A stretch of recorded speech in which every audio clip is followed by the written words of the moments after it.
Do you want to be a part of the CoCo community? Sure, we all do. So join this free weekly live talk show to find out how easy it is to watch at home and learn about your color computer. At the CoCo Nation, more than 9 million men and women have participated in the community without setting foot outside their homes. And now at home in your spare time, you can see what's happening, or even join the discussion. Choose from any one of these segments: panel intros, project updates, acquisitions, CoCo thoughts, featured interviews and events, the Game On Challenge, news, Ron's Garage, CoCo commercials, show coverage, panel goodbyes, or you can join one of our extra shows. You can choose from the Game On Challenge Live or CoCo Tech.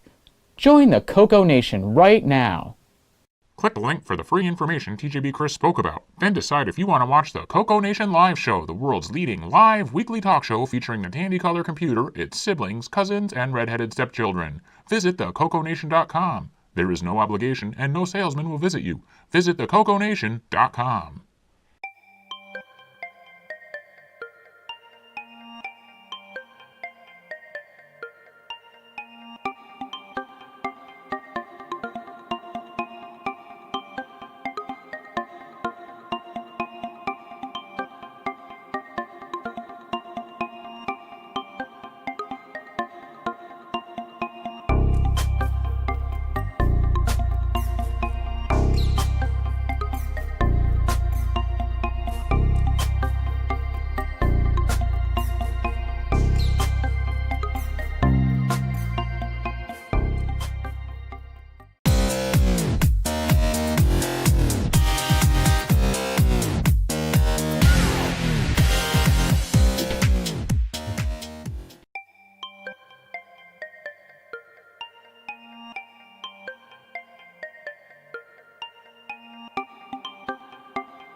The CoCo Nation Show is an unscripted, live, and interactive broadcast.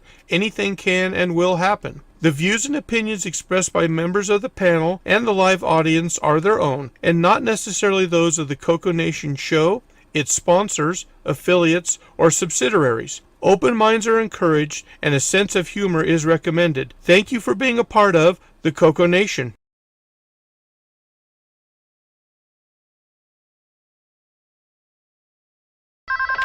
Radio Shack? Okay. What? The 80s called.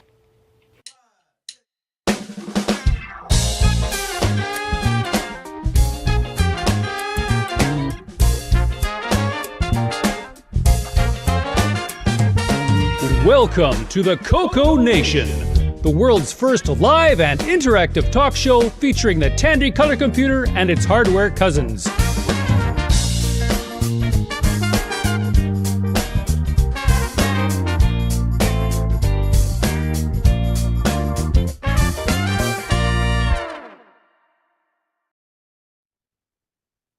Hello, everybody. Welcome to the CoCo Nation Show, episode 346.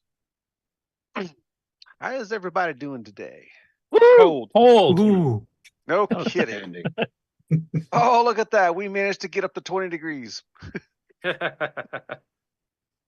at Minus 6. 25 Fahrenheit here, so. Yeah. Negative 11. You're so So- negative. That reminds me, I better go close that freezer door. All right, let's see. Oh, I needed to hit one more button over here. Okay, how about that one? Does that button make the show any better? No, it puts a screen, all your screen, your I think somebody permanently disabled that button. It says Yeah. brightness, but we don't know. that one makes all of the Hollywood squares all match on everyone's screen. So you Looks like the guys big follow boys are along. on top. Yeah. Let's see, upper left. Yeah, that's left-hand corner. Yours truly, the monkey button, monkey, whatever. The monkey Button. button. That's right, the monkey button. Is that the Monkey. button that you had to press earlier? The monkey button. That's right. I've never seen you mess up your own name. That's, Right, that's new. I'm on a roll today, that's for sure. All right, it's because it's frozen. Getting cold. Let's see. Next over, Terry Stiggy Hello, CoCo Nation. and MarkO Hey there, glad to be here. and Ron Delvo. They're one of the countries in the nation. All right, and we got Henry Gernhart Hi, folks. Welcome to the CoCo Nation. and Rick that worked, yep. Euland. Howdy, folks. I can stop shoveling now. Woohoo! That's right. You guys can come in and stop shoveling. To come in and And let's shovel. see, Alan, you're up next. Howdy, howdy. And no, we're about to start shoveling. It's just not snow. That's right. Ah, I ooh. agree. Virtual shovel. All right, Ken Waters. Howdy from sunny Vancouver. Okay. Oh, it's and sunny then- here. Oh, yeah, it's sunny here. It's freezing, but it's sunny. Just It should ran out call of the clouds degrees, down to right? me. Let's see. Next over, we got Jason. Howdy, howdy. It's cold here, but not as cold where Curtis is, and we're still in positive numbers if you're in Fahrenheit, but negative if you're in Celsius. But either way, I've got Diet Dr. Pepper. Isn't and I'm that ready frozen? to go. It's not frozen. I kept it inside. Put so it it's- outside and see how long it takes to freeze. I don't want the can to burst. So it's 30 it's- seconds here. You can just toss the can open. It'll turn into, frozen Right. droplets of Dr. Pepper. have a Slushy, Diet yeah. Dr. Pepper sickle. And it doesn't really matter if it's Fahrenheit or Celsius. It's still damn cold. Yeah, you reach a certain point and it's just like Fahrenheit or Celsius, it doesn't matter. That point is negative 40 degrees. Kelvin. Let's see. All right, where were we? Okay, Bob Emery. Howdy, folks. Welcome to the CoCo Nation. Bob, you got And- Zoom on your Coco? Bob's trapped in Sure. a monitor. Right? But doesn't have a door. It does. It It does, does. Ooh. but it's A also fancy monitor. labeled. That's why He he's staying in there to starts- guard it. And he starts glitching like Max. Looks said like that. commie equipment. Yeah, this was gonna say it doesn't look like a CM8. Okay, let's see. Next over, we got Frederick Sagard. Hello, Cigar, it's a cool 0 degrees Celsius. All right, and L Curtis Boyle. Welcome from frigid Saskatchewan, where it's minus 32 Celsius, minus 25 Fahrenheit, but we're not doing as bad as Edmonton. I hear they're supposed to hit minus 51 without the wind chill tomorrow or tonight, and minus Indeed. 64 with the wind chill. Ooh. And at that point, Ouch. it doesn't matter if it's C or F. I don't care. Well, they're if having it's problems land. even It getting doesn't planes to matter. land and come in because they Exactly. can't get them going again. So they're having a lot of canceled Right. flights right now. It's pretty So bad. what do you do if Okay. you have an electric car and it's that cold? It still wait- charges. It reduces the amount of battery life. You get And- like a Tesla might get 500 kilometers in a normal summer charge. It only gets 300 on minus 40. And the electric goes out. Well, if the electric goes out, well, then you're in trouble no matter what, right? Yeah. Have fun operating the till. I think you burned the car. Yeah, there you go. Well, actually, the Tesla battery kind of does that on its own, doesn't it? Oh, sorry. There's Everything Everything is raise warm. the temperature of the area.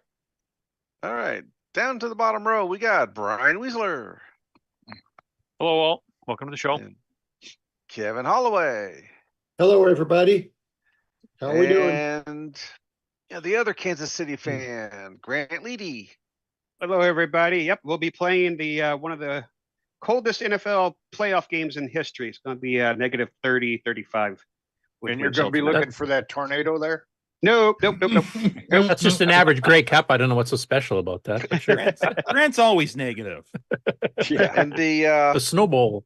And the Wisconsin team is going, you guys. Right, We're was way colder. We're playing Miami is what we're playing, so they're in trouble. Yeah, Miami might have a problem. Yeah. We need to stop Kyrie. They're used to a whole different kind of snow there. It's they'll just light a bunch of fires in the parking lot and stuff, and they'll figure it out. You've never been in a Miami riot, you're good.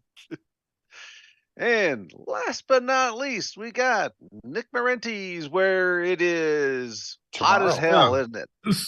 Well, being on the bottom of the globe, we're closer to the flame. It's a little bit warmer. We're expecting 32 degrees Celsius here. So it's a bit 32, so that's about 90 degrees Fahrenheit for those who. Yeah, so being closer to the plus, flame, I should say. Being closer to the flame, we get warmed up a bit more. Well, it could be worse. You could be in Florida summers. Those get to 40 degrees.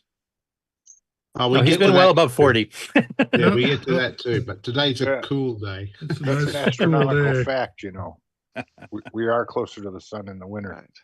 Yeah, now let's it's the see. angle. Let me scroll back into chat here and see who has joined us there. We got Exile in Paradise, MarkO, Tim Franklin, some mystery user on Facebook, Sixy, Jim Rye, Julian Brown, 8-Bits in the Basement, TJB Chris, and I love that intro of yours. The Break Key, Tom Eric Gunderson, Kevin Holloway, I said him again, Michael Ziffel, Cookerman, Scott Cooper, Frank Linhartz is in. Chris Juries. Is that the right way to spell that? Pronounce that? Let's see. Dave and Sharon Veery, Tom Eric Anderson. And the list goes on and on and on. All right, first up today, Brian. Let's see, we'll do project updates, but no, actually, first up we'll do. Let's see, what name did I come up with this? Weezer's Wizarding Warehouse of Wonders. I believe it's called an intervention. Yeah, so far, it's not working. It's come to this. Yes, it is. Yes. So do you have a graphic, Mark, or are you just looking for a title for the if I can hit Ron the right made number one. of buttons here. There we go. There we Try go. the monkey button. Now we got the right ones. Brian, you're up. What do you got? A few things here. The first thing that I wanted to share with the folks is just a little update. The last time I shared some things, we were talking about the NumberJack. And the fact that I had got a cable, the ribbon cable from a guy, and we were trying it out live on the show. And I feel a little silly now after I figured out the problem, because we were having some weird issues there where we were trying the cable in different orientations and stuff. And so I just wanted to follow up and say that I did figure out the problem. And it didn't really dawn on me until I don't know, I just happened to be looking at it and then I slapped myself on the forehead. The shift key on the NumberJack was sticky. And so when I was trying to type in 1, 2, 3, 4, 5, because of the shift, I was getting the symbol that was above the respective key. And so it wasn't even dawn on me. So some keys it was getting it, some keys, it's like the shift key was like bouncing, because sometimes I would get a number and sometimes I wasn't. And so I kind of took my finger and kind of rapped on the shift key a little bit, and then it was working consistently. So we had it hooked up right the first time. The shift key was just acting a little weird, so I wanted to kind of follow up with folks there. And just for people who may not have seen that episode, the NumberJack was a HDL product, which was a numeric keypad you could plug into your CoCo along with their HDL keyboard as well. And it always had an external cable and stuck off to the side. So if you were an accountant or you ran Spectaculator all the time, you were set. Right. Yeah, it had, as Curtis said, it had a ribbon cable, and then it went to a little card that had the keyboard connector on it, and you would take out the keyboard, plug this little card into where the keyboard would plug in, and then you'd plug your keyboard into it, and it was kind of wired in parallel with the keyboard. So, no, so I just wanted to kind of follow up with that one there. So, no technical troubleshooting there, just a little something like that one. So anyway, so then the next thing I'd like to do here is to kind of get into the reason why I wanted to come onto the show today. And let me switch cameras here. And are there 12 steps to this presentation? No, I don't think so. No, but we'll find out here. Okay. On meeting, Jason. So the first thing I want to show you guys is Quasar Commander. We've all seen that one before. I'd also like to show you Skiing. And I'd also like to show you Music. That one looks like it's still wrapped. It is. It's actually in the wrap. I'd also like to show you Dino Wars. Okay. And let's see. I'd also like to show you Color Cubes. Okay. And lastly, I'd like to show you Color Scriptset. Does anybody know what? Yep. Does anybody know what all of those have in common? I do. They're for Radio Shack. All cartridges. They are for Radio Shack. By computer? Kilgus. Keyboard overlays. Yep. I said it first. Yep. Nick, or who said it first? I did. Okay. And what was that again? Robert Kilgus. Robert Kilgus. He was a programmer back in the early days there with Tandy and Radio Shack there, and doing a lot of the games and everything. And what I want to show you guys today is something that Robert had, and there's more of a story to it, and I'll share that here after we get a little bit further down the road. But let me back up the camera here. So Color Scripted is a game. Color Scripted is a game, yes. So under the blanket here is what I want to show you guys here, and we'll take a look at it there, and we'll go from there. It's white. It's white. It's a white CoCo 1. It's a white with a red sticker. No. It's got the CoCo 3 keyboard on it. No, not quite. It's got the black background, not the gray one. So it's look at the layout though. Look at your layout. That's a CoCo 3 layout. Same layout. Well, yeah, but it's the deluxe keyboard. It's not. Yeah. Oh, okay, gotcha. Yeah, because it has the black. That may be the background. deluxe Yep. computer. Let's take the cover off here. You guys want to see? What? Oh, is it a prototype? That's pretty. Power Extra supply ROMs. right by the What's keyboard. wrong? Why does Is this there- look familiar, Boise? It's almost an F board, but not quite. Yep. it's a bit more populated than an F board. Yeah, how many chips are on there? If Boise's watching, he'll know exactly what this is. And hopefully we will too before we all die from suspense. So it's got a serial port on it. I'll give you a hint. Take a look at the back. There's this here. It's got a real serial port. There's this here. There's a real serial port. Yes, there is. Is there a sound chip? It has to be a deluxe CoCo. Was the prototype of that? Is it in? Do we So have a is consensus? that stereo jacks over there? Well, Next there's, to the a, modulator? there's a composite and a video, or a composite and an audio jack on the back of this thing here. Like a 3. Also got a little bit of bodge wires going on in here too, and then an interesting set of ROMs along the top here. Aha. So a couple people have already blurted out the answer. Yeah, Yes, this is an actual CoCo Deluxe, and Nice. Boise is fortunate to have 2 of them in his collection. Oh wow. And Nice. Boise, he has 2 as well. His has a little bit different. I think he has a daughter board, but his has a little bit different board on it, and I think he just has a different ROM on it. This one happens to be populated here. So, what's the boot up screen look like? Are you going to dump it? We're working on this machine here. It's kind of a slow, steppy process here because we want to make sure that we understand what we're doing and we don't cause any other damage to this machine. So, but we wanted to at least show the machine here and kind of talk about it a little bit. So somebody said a sound chip, and right there, this is an AY3 sound chip right there, and this here would be your serial chip there. This is the 6551 serial. So trying not to lose the keyboard here. See if I can tip this up just a little bit. So if you've seen any of Boise's pictures, you've seen this before here. So you still got your two joystick ports. So they do support 2 buttons. Yep. And you have your serial and your cassette. The traditional serial port that the CoCo had, and then you have the 9-pin serial. Nice. This little dinky switch right there, that is the channel selector. It's much smaller. You got the RF, and then you got what looks a lot like the ones that we see on the CoCo 3. And it's still red and white. Still the colors are still wrong, right? Well, that's because it's cheap. Exactly. Yes.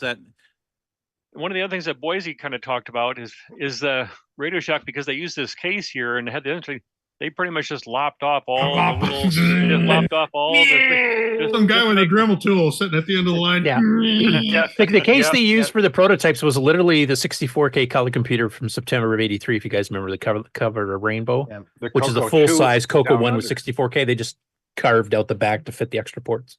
They probably had extras of those left over. I always find this interesting too. A lot of times when you send a machine in to be serviced, they'll write something on the back here. But this says looks like CA2 and then 520 of 83.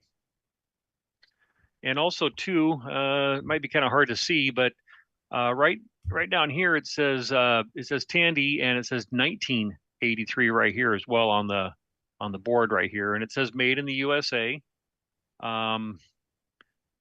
Got the processor, the 783, and it has two PALs in it. So there's a 6822 and a 6821, and we already talked. And then here's your the 6874P is in this one here. It has some other chips that are kind of interesting too that we haven't fully understood yet what they're doing. But one's a buffer chip, like a read, not really a buffer. It's kind of a read. What's a programmable read memory? I think is what it was. It was like what was it? Is it a PAL? It might be like a PAL type chip, yes. And then there's also this one here that I'm not sure. 64K of memory. Under that number on the chip, tan board is the gimme chip. No, there's no gimme chip under it. No. But there is. If this had come out, we probably wouldn't have had a gimme chip. There is a lopped off post on this thing right here. So right here would be that center screw that the CoCo ones would have. That's been lopped off right there. So, because it's like they took the white CoCo ones and they just just used this case to. Is that plugged into Tim Linder wants to see the bottom. Yep. The bottom looks just like any other CoCo, no stickers at all. I don't. The keyboard's not screwed down, so I don't want to try to flip things and have something tear. But yeah, the bottom looks just like it's just plain white, no stickers or anything like that. Top was that way too, so I assumed. Yep, and the top was that way. And there is this little sticker right here which says 852. Probably a control. And in in Boise's blogs, he talks about the fact that his has a sticker, but it's a little different and a little different numbers. So I don't know if that was a serial number that they had for tracking, or unit number. Right, the infamous asset control tag, right? Yep. Does that board on top plug into a header on the motherboard? Well, this is where the ROM would be. So if we had a single ROM, like a single 32K ROM, it would be right there. These are 8 by 8 ROMs. Right. So it's supposed to have like a 64K ROM or a 32K ROM, and they just doubled up with little. With these are easy to burn, and this is a prototype. Yeah. Are those socketed? Yeah, everything is socketed. Yeah. Is there a diagram online for that? No, this was never released, so nope. Oh. So they never released the schematic. So those are we going to get mystery somebody chips to reproduce it? This would be cool to reverse engineer. That would be a lot of fun to reverse engineer. Did that have an MMU in it? I was kind of not paying attention. I want to make sure I didn't miss that. No. So it was just a straight 64K with the SAM. It's a CoCo 2 with extra hardware. There is a little bit extra, which is on a bit of paperwork that we got from Robert too. We'll show shortly. But does it have a real-time clock? No. I was so disappointed. But does it say Deluxe CoCo on there anywhere? Does it? No. Not even on the bottom of the motherboard. Nope. It hadn't been named yet at that time, I'm sure. This is just the thing. What's the Project bottom of the Z. case look A like? Deluxe CoCo would have been Blank. a marketing name anyway. Exactly, but at this point, it doesn't have a name. It's just the thing we're working on. Yep. Did they Next remove evolution? Did they remove stickers off of a CoCo 2 or whatever? No, it's CoCo 1. This is the CoCo 1 case, and so this would have been one that they would have. So like the CoCo 1s that we see, which was the transition to the CoCo 2. That's all they did is that Tandy was just using surplus parts. I think at this point here they had the cases. So they had the cases before they put stickers on them. Well, more importantly, they had the mold for that case. So if you're going to make a bigger board, make a board that fits in a mold you already own, and they own that mold. The Deluxe would have been big enough. It would have been like the old CoCo 1 size case, not a CoCo 2 size case, because of the extra chips, extra hardware. Yep. So is this be the same size as the CoCo 4 that there's pictures of with the CoCo 1 box on the top? No, CoCo 1, the 64K color computer, as Tandy officially called it, the white case 1983 one. Yes, it would have been the same size. Is it CoCo 4? No. The CoCo 4 was like wasn't the CoCo 4? No, the CoCo 4 was like a CoCo 1 case with the raised top there. Right. So. Right. Oh, with the drives, a bigger top, but then again, the top on this prototype was just cut out with the dribble tool. So they were going to make a new top anyway. So have to for this bottom, Mark Siegel says that it was going to be called the Deluxe Color Computer, and it does have lowercase. Yeah, it does have a T1 VDG. Mm-hmm. So was this to come out after the CoCo 2? Yes. Okay. So what's the estimated worth of this baby? Priceless. Keep it. Yeah, both are correct. There are museums that will kill for it.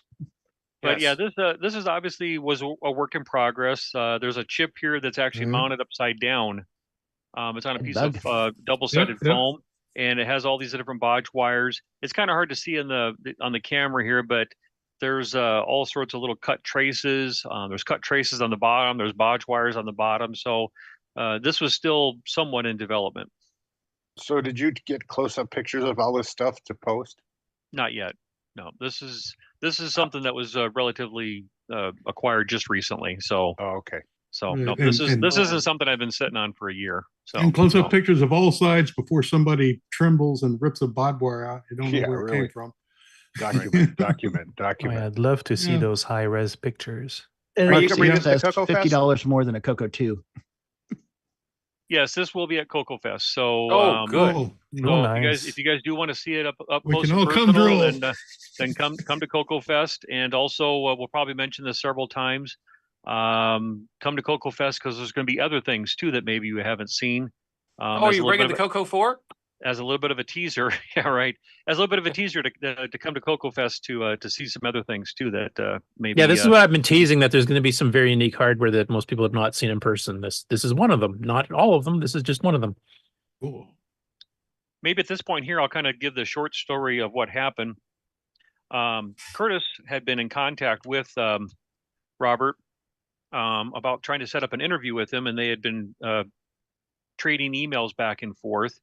And in those discussions, Robert indicated that he had some items that he had stored away and really didn't have the time or the energy to want to do any sort of listing. And he wanted this stuff to go into the community and to be shared. And so this is Robert Kilgus, right? Yes. Yep, Robert Kilgus. Okay. Yep. And so and he lives in Flint, Michigan. Which is about a 12-hour drive for me.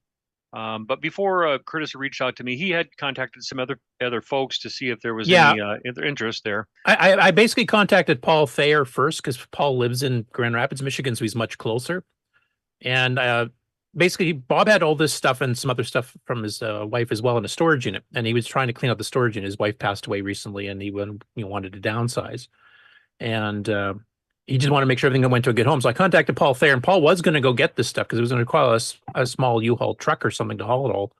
And unfortunately, when he went to his parents' place, because that's where he was going to be storing all the stuff because he doesn't have enough room at his place, he found out that all of his siblings were already storing stuff. He had no room either. So that's when Curtis, you're breaking up. Yeah, I was wondering if it was me. Sorry. I have to move it over here. I keep bumping the cable. Did you guys catch that? No. No, say it again. Nope. Okay. About the last 10 seconds. Well, basically, Paul found out that his siblings were storing stuff at his mom's place already, and she had no room to hold a truckload worth of stuff. So basically, I then called Brian up, and it took a little bit of negotiating because Brian was quite busy at the time, but we did manage to get everything set up. And Brian actually managed to go down there and actually meet Robert and visit with him for a while too, as well as getting all this stuff. So yeah, he's a very generous, very proud man. He was very, very close to his wife. I mean, pretty much the two of them were joined at the hip. They were each other's lives, and so he enjoyed sharing the stories about him and his wife and things that they've done. So he's a very interesting man. He's done a lot of interesting things over his life, and hopefully, when Curtis gets the opportunity to interview him, maybe some of those things can be documented. And yeah, I'll mention a couple of things there. Ken and I are going to go try to visit Robert for an interview on Thursday before CoCoFEST, and then come straight to CoCoFEST from Robert's place with the interview. We can talk about that at the time. And also from interviewing Robert over email, as it was before Brian picked all this stuff up, he gave me a bit of the background story on Dino Wars and how the digitized roars and stuff were done. If you go to the Dino Wars page on my games webpage, I've got the full story as well as a memorial to his wife on there as well, which just came straight from Robert. I'll give you a little bit of the background about how close they were. Yeah, and so with that,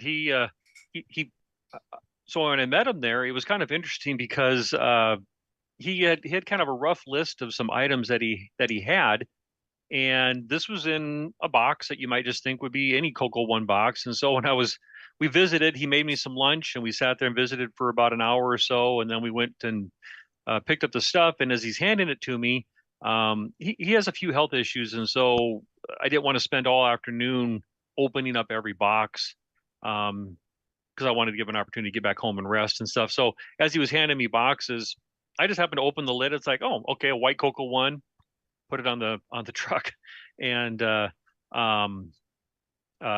then proceeded to load up some other stuff. And it wasn't until later, after I had left and we were looking at this here, that I opened the box up again, and then I lift the cover up, and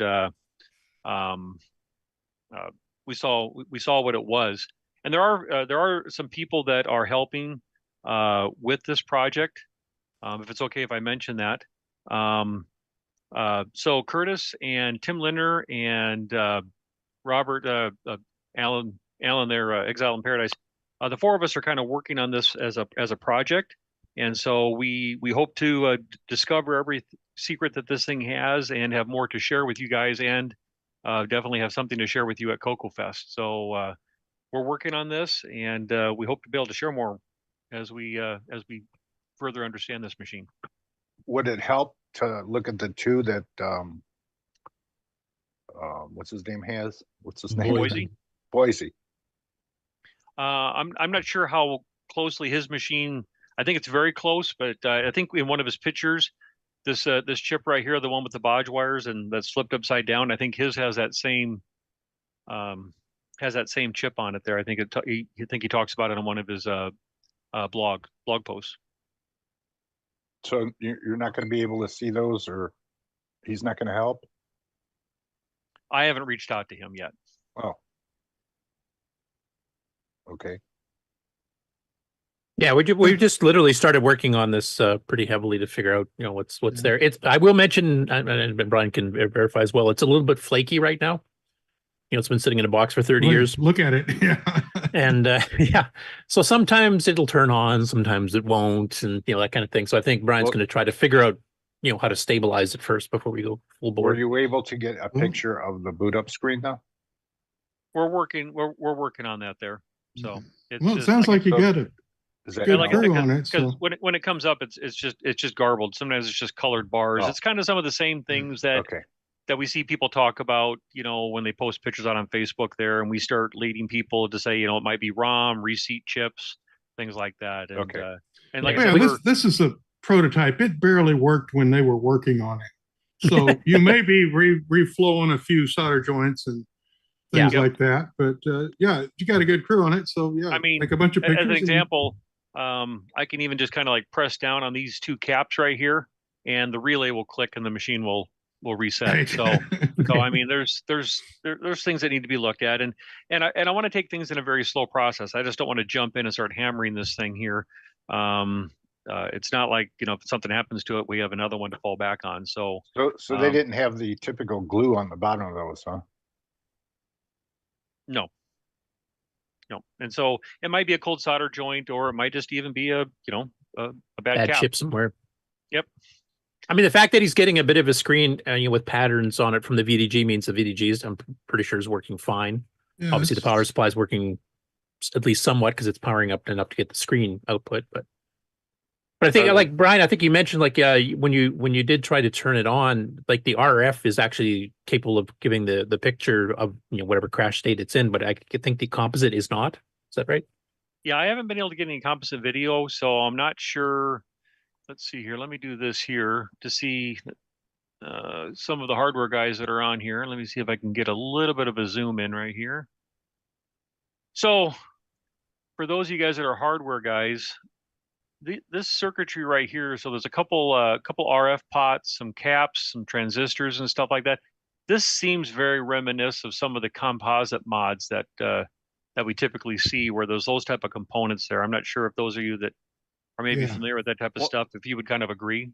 I wonder if they used because for the CoCo 1, they did have a composite mod available for the education market.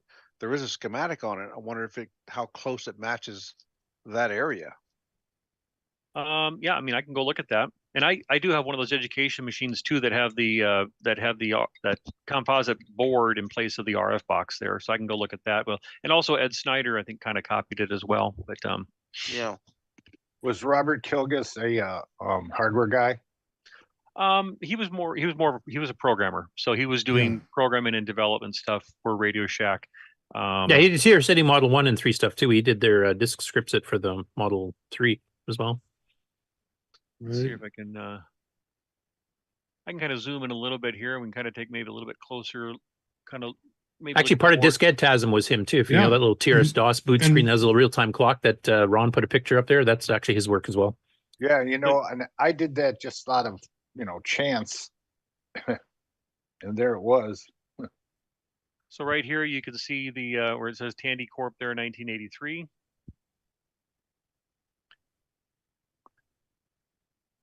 Are all the chip dates right in line with 83? Well, of course, this thing was hand built.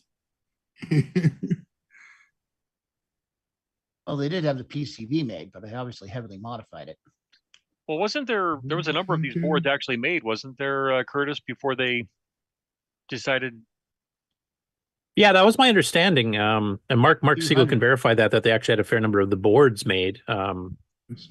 These would have been pre-release. These would have been development boards when they were still, tweaking the hardware and setting up a couple choice developers to start writing on software for it. Yeah, the mystery chips. What are they? I know MicroWare had some, for example, because they actually did Deluxe drivers, and those are actually available on the Nitrostine archive. I got another question. Did the molded case have a little square in the back like CoCo 2s and 3s had, where the power supply would sit? And is that one removed or ground off? Or well, this is literally the 64K color computer case. Like if you have the white 64K color computer, the full size one, right? That's the exact case you got here, except this is hand cut out to fit the extra ports. Power supply's in a different spot, right? No, it should be the same as the 64K CoCo. It's the same as like it's an F board case. Yeah, exactly. Yeah, all the chip dates look like 83s. Now, for those of you that may have a good eagle eyes here, you're probably going to notice that these are newer chips. I was starting to do some troubleshooting, and I had swapped out all the RAM chips. So these are not the original ones that are in there. The original ones were the ones that have the little Tandy logo on them and stuff like that. Yeah, Korean garbage in there. How dare you?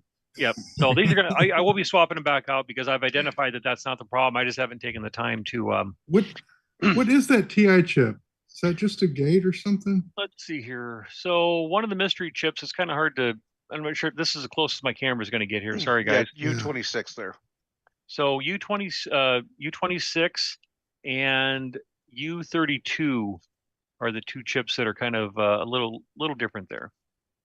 So what's the number on it? One is 82S153. Yep, that's that one. And it's then a Signetics. And then this one here, it's kind of hard to read there, but it's TBP 28. Let me just move it so I can see a little bit here closer. 2884. Let's hear. I actually have a picture of it. Let me just look on my phone so I can read a little bit easier. I took a closer picture of it. Oops, sorry. Let me keep my hand off the table here, guys. So you guys don't get dizzy cam going. It's a TBP. So Tango Bravo Paul 28S42N. It was a Texas Instrument chip. And I had a where was it at there? Let me see if I can find it real quick here. Hold on, stand by. I had a thing up on the. Was this the one here? No. Programmable ROM. Where is it at there? Oh, I lost my sheet that I had the. All right. Somebody hit Google. It's a programmable ROM from Texas Instruments back in the day. So I had a document probably somewhere. They probably have it set up as a decoder of some sort. Exactly, some kind of data table kind of ROM decoder thing. Yeah, like an address, some sort of an address decoder. How about the 153? Similar kind of thing. I should know that one. That's just a gate, isn't it? No, it's an 82S 153 from Signetics.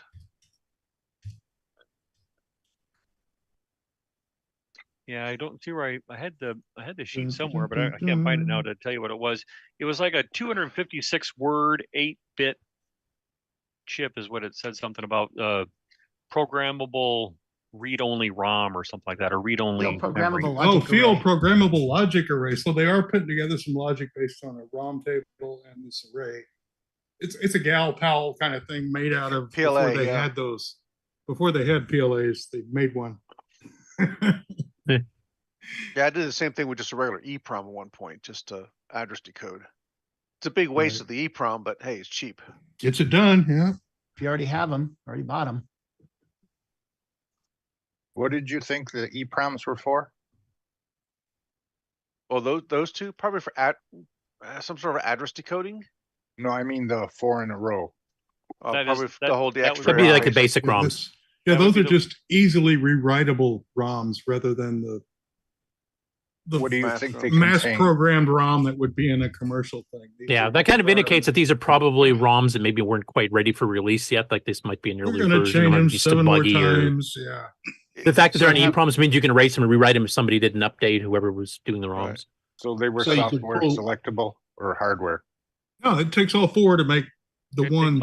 It takes all really? to make. Yep. Probably Yeah. added some extra basic to cover the serial port, the sound chip, Oh, okay. extra play commands. The extra keys on the keyboard, you know, that kind of thing.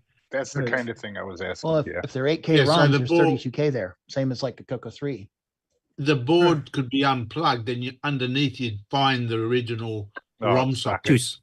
One or two sockets, depending. Yeah. Okay. So in other words, the final one will be a proper ROM. Might be 1 or 2 ROMs like the normal Right. thing.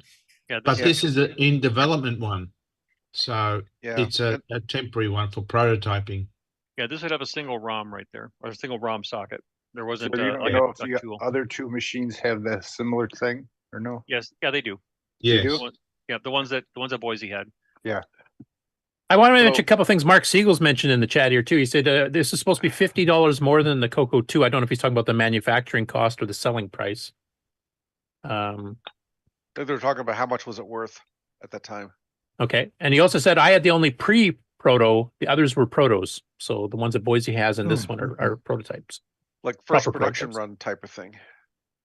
Did Mark say he the only ones he had or he had at the time? He said I had the only pre-pro, others were protos. Okay. Okay, so he has this one that hasn't been all hacked up and tried to make running. I assume that means They're free probably was the prototype. first guess. Than this one. Yeah, the Now, first on- guess. This board, if it hadn't been messed up, would be the one that Mark has. It has been cut / Well, and on the bottom of this board, though, because I have had the board out to look at the on the bottom of this board, there is a number dash PP. Pre-production. Could pre-production there. So this may be a pre-production board here, where it wasn't one of the final boards that they were working on. Yeah, because they got Yeah, and pre-production boards would have had to go to developers, otherwise they wouldn't have time to make software before the computer went on sale. Right. Right. Yeah, as Pedro can probably attest to, it takes a couple of runs to get it down right. So did I wonder if Robert said that actively worked when he had it? I got to believe that it would have worked because they would have sent him a machine that he could turn on and start. Yeah, he wasn't a hardware guy, so they would have sent him something right. to develop software on. So it would had to have worked at least somewhat. It might have been a bit buggy, like depending on how far the ROMs were. Right. Well, Or did not he the have final any hardware idea either. what the boot up screen looked like? There, Yeah. we've talked to him a little bit, and he's His memory's fading a bit. right, and he really didn't even remember this machine. So Okay. It was just another work meal to him. It wasn't. I just wondered. He if had it- quite a few machines in his stash there, so I'll Right, let Brian right. talk about that when he's ready for all the different pieces he got. But Cool. This extended color basic 1.54. Wow. well, To we be- don't know yet because we're like I said we're Right. They- we're literally talking like less than a month worth of work at looking at this thing here. So Okay. So Um, Boise doesn't know on his either. his had color basic ROMs in it. and extended So- basic, I think, if I remember, yeah. Right. Just So the stuff- standard ones that you normally get in a CoCo 1 or Okay. 2. So Right. no. Right. Yeah, and I think that's what was used to make the MAME emulation for the Deluxe is there's a mapping for the regular CoCo ROMs so that you can, boot up a Deluxe and it will tell you it's not a Right. working machine yet and things like that. And I think that setup came from the ROMs that were on Boise's board. Because at one point, I Okay. do remember him, you can probably find it somewhere back in the Discord. I do remember him dumping those ROMs and, checking them out. And they were checksum the same as production CoCo ROMs. So when he boots his up, if it boots, I don't know, then it would just come up like color basic 1. I think it was color basic 1.3. Yeah, probably extended basic 1.1 if you had that too. Yeah. So And hopefully, Mr. Kilgus's ROMs here have all of the good stuff in them, and if we can put that in Maine, that would be a party. Yeah, we do have some information. Like the Boise did manage to rescue the OS9 driver discs, which included Dragons and CoCos and stuff like that. And we do have drivers that were made for the Deluxe. So Microware had some of these as well. And that actually tells you like where the AY chip is mapped and where the RS-232 is mapped and all that kind of stuff. So we have that's some a name and it works. Yeah. So I have some CoCo PSG AY3 code and some speech sound pack AY3 code, and I went through a while back and put in the addresses that were in MAME's Deluxe CoCo emulation, and it made it made noise. So what I'm hoping for is that we can do that same thing on this one and have that assembly code go along with there's supposed to be basic commands or something for this. So well, I see possibly two differences on the case. The embossing for the name is bigger, isn't it? And the vents on the left side are all open. Well, remember, Ron, the Deluxe mock-ups we've seen had a different top with the drive built in. Yeah. So this top would just be because they have this top. We'll put it on. Now you can work with it. But, it's not going any further than that. You don't think they opened up the vents on the left side there? Oh, didn't the 64K CoCo have the vents open there? I thought it did. I think a CoCo 1 has white CoCo 1 has those vents right there. Yeah, they just dug these out of the back and said these are big Because, enough. I just saw a picture of two model. Well, but remember there would be a cardboard shelf underneath those vents so that you couldn't drop things into the power supply on a production. You're thinking of a small case, CoCo, Ron, No, which has that left side blocked. You know the one, the picture of the one where it's off color, it's kind of cocoa colored, model one. It was recently posted that somebody had, maybe Lacari. That was a repainted CoCo 1, wasn't it? Right, but it turned on the side was two model one CoCos, and their vents aren't fully open. They're just. I think those are the regular CoCo 1s, though. I think it was just a gray one repainted, wasn't it? Because this was the one that Tandy made a separate brand new case for, the white one for the 64K color computers, they called it. That's what the label actually said, 64K color computer on it. So on both of my CoCo 1s, gray case, the left-hand vents are open on both styles, where the F board style as well as the D board style. Okay. And I know this is open because the CoCo cooler that I had shown here also that's where it attached to cool off. It attached right here. Well, how about the other side? Is that open too? Yes. Yeah, these are all open. Oh. Terry Steggy, is he still around? He's muted at the moment, so I don't know if he's. Here he comes. There he is. Terry, do you have a 64K color computer? I do, yes. Would you mind holding it up? We can just do a quick compare, because I'm pretty sure it's the exact same case, but or is it handy? Find it. Yeah, I technically have one. Mine are handy. I got to go out to the other building. It looks like the badge saying is bigger. What, Brian doesn't have one right there, or does he have to go out to the warehouse? Yeah. Which warehouse? Get on the forklift. I'll be back. Well, he has to look that up in the database to see what work has. Yep. So Mark's holding up, like, I don't know if anybody else can see it because it's a tiny little picture in the corner, but he's holding up a gray case F board. No, that's an older one. That's got to be a D or an E board, right? Yeah, I've got both handy here, so. But yeah, she's. Want to zoom yourself up, Mark, so we can see? Yeah. No one can see you.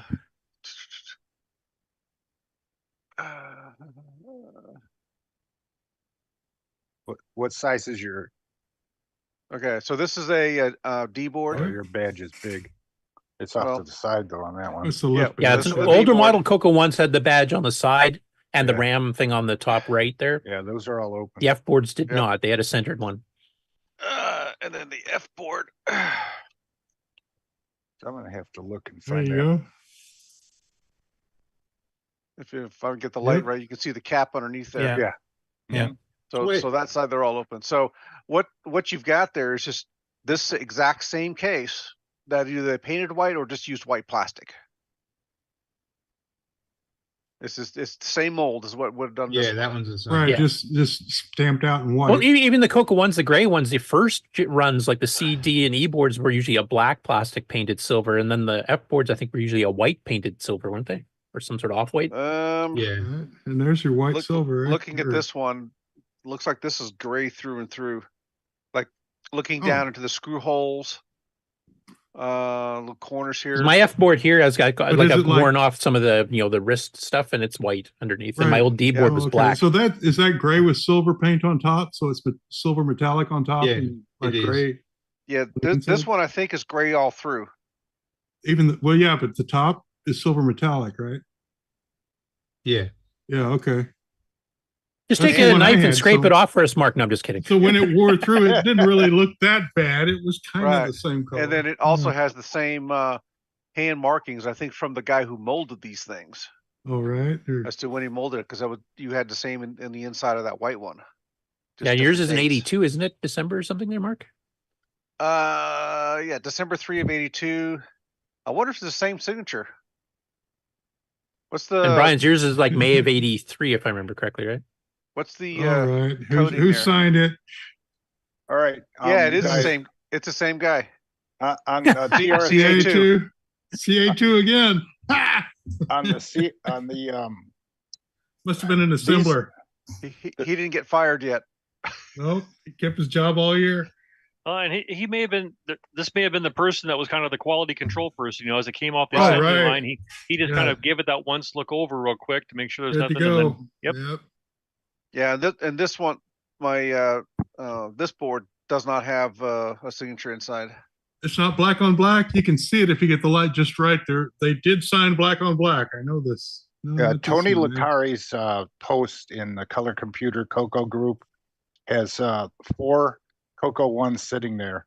And the one that's CoCo colored and the other gray one, both have all the vents plugged except 2 on the bottom and 2 on the top on both a gray one.